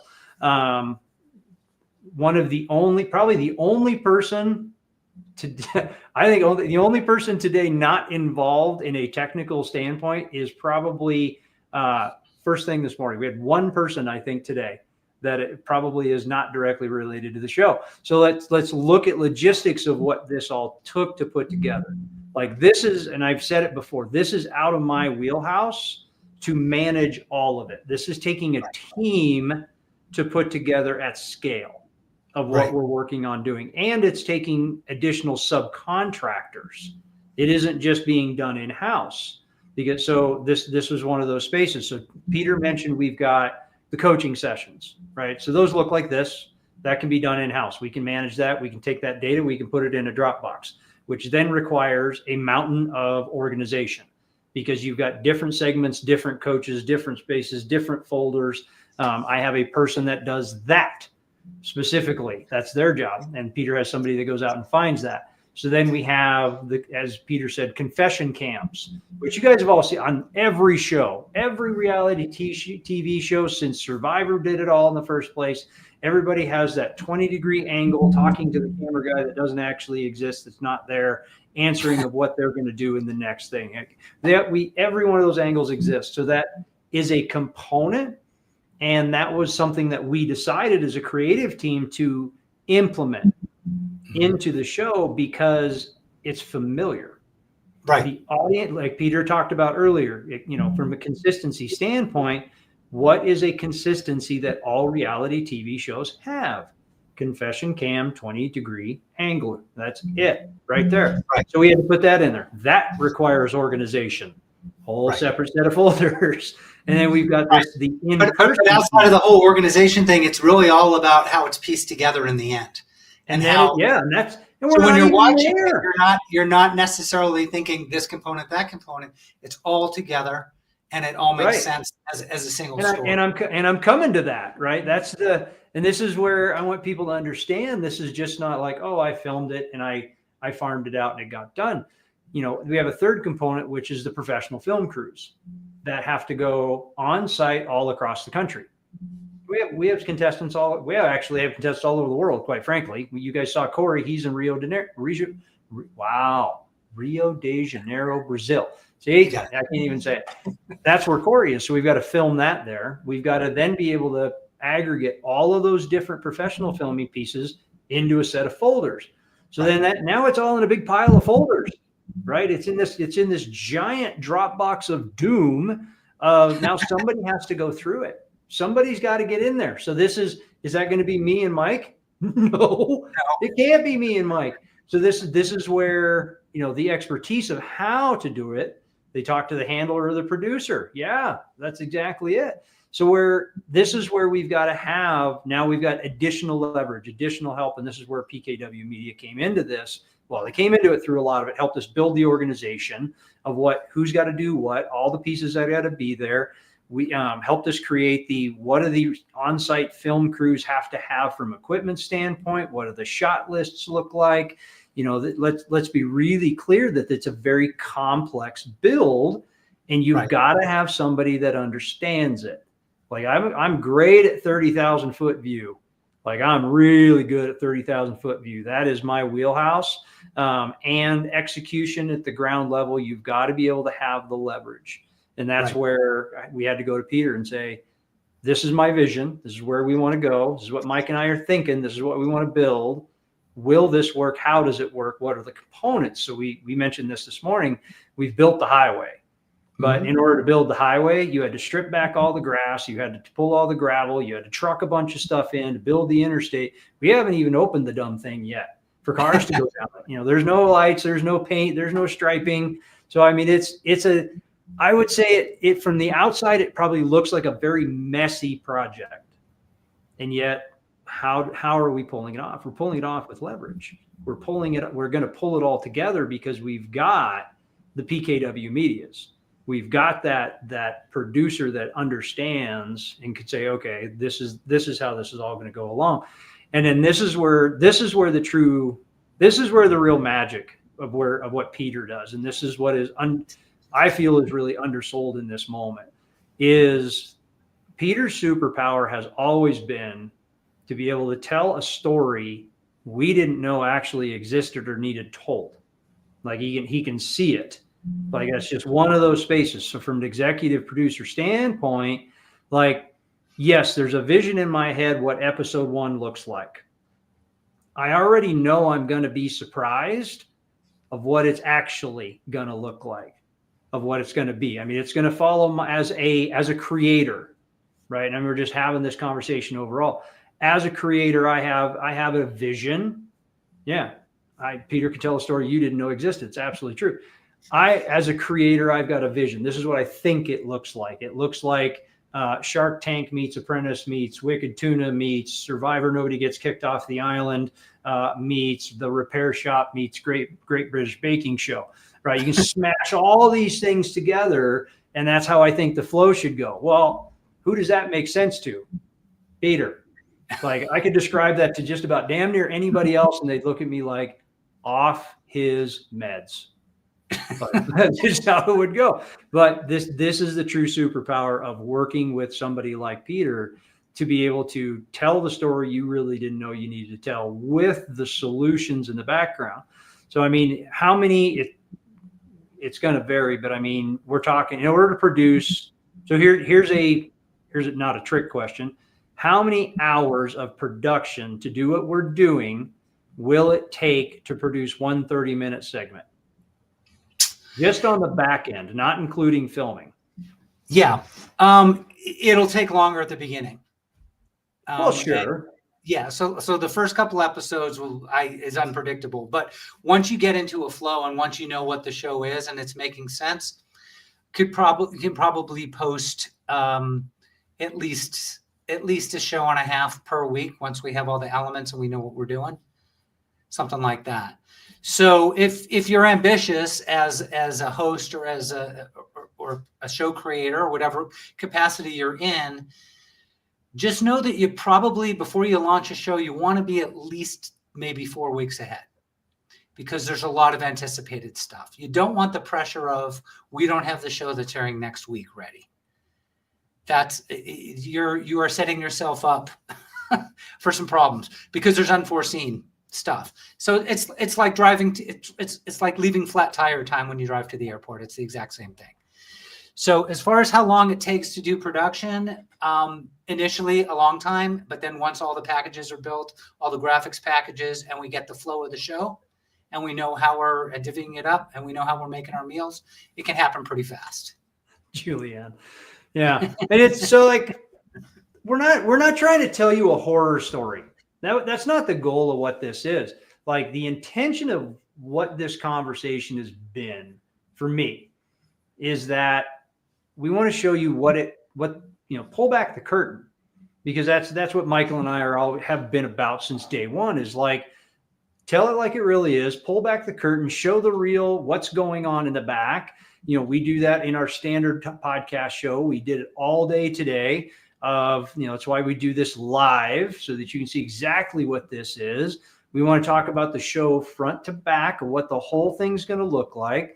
And that it's not just, it's all not fluffy bunnies and rainbows to get this done. It's going to be dirty. We're going to wreck it. And that's how that's going to go. And the important, Jake's going to be the huggy one, and Michael's going to be the disciplinarian. Yeah, exactly. You got to cast who's doing what. Plain and simple. We're going to get an AI model. You're Simon, Michael. I don't know if you knew it, but you're going to be Simon in this. Yeah, Michael's going to be Simon on. Yeah, and that's the trick, right? You've got to surround yourself with people that get your vision. You've got to surround yourself with people that get your vision, and that's where I want to really give a lot of props to Peter and PKW Media. That's their superpower. Like, much like Joel said earlier, it's not about, it's the same concept. It's not about him. He wants to interview and find out what's best for your business. It's no different. It's the exact same thing with PKW Media, let's tell the story you're forgetting you need to tell. Here's what it really looks like. This is you. And it's demonstrating that story. It's putting that front and center. And that's where this superpower has really come from with this partnership. And we've been super grateful. And that's really what all business owners want to do in the end. They want people to know who they are and what they do. Because when you meet people in person or you get a direct referral, that's when you do business. So if video can serve that purpose and go even deeper than you go after 2 cocktails, even better. Yeah, absolutely true. So Peter, how do the people reach you? PKWMediaSolutions.com. I have my, if you show me full screen, they can scan it, but just write down, PKWMediaSolutions.com. And then I have a gift, but can I share my screen? Is that possible? It should. We were struggling with that with Jen a little bit earlier, but you can definitely try to do it. I'm going to show you. Well, it doesn't matter. If you go to pkmediasolutions.com and you communicate with me, I will be happy to send you the link to that and a lot of other stuff. I'm happy to give away knowledge. Mention you saw us here. So he knows where the lead generations are coming from, where the lead flow is, what the follow-up's got to be. Yep. And then, I work with Julianne a lot. So if you're working with her, a lot of the time you're working with me as well. Yeah, I just altered the screen so the QR code is off. There you go. Yeah, so that'll just take you right to my pkwmediasolutions.com. Thank you. Love it. So I'm more than excited to be working on the show, and it's going to be crazy, it's going to be hard, but it's going to be great. Absolutely. Yeah, I agree. It's already been plenty crazy. We are super stoked about where we're going and what we're playing with here, and we're excited about the partnerships and the rooms we're in. Great Yeah, relationship. and if you think the price of admission isn't worth getting in front of millions of people, you are absolutely wrong. There's nothing more 100%. worth it than that kind of exposure. 100%. We Thank you, say it all Peter. the time. Hopefully somebody's going to hear that. All right, guys. Well, this has been great, and I'm really excited to work with the coaches and to work with the contestants. And we'll hit it running. We're hitting the green light. So I'm very excited about it.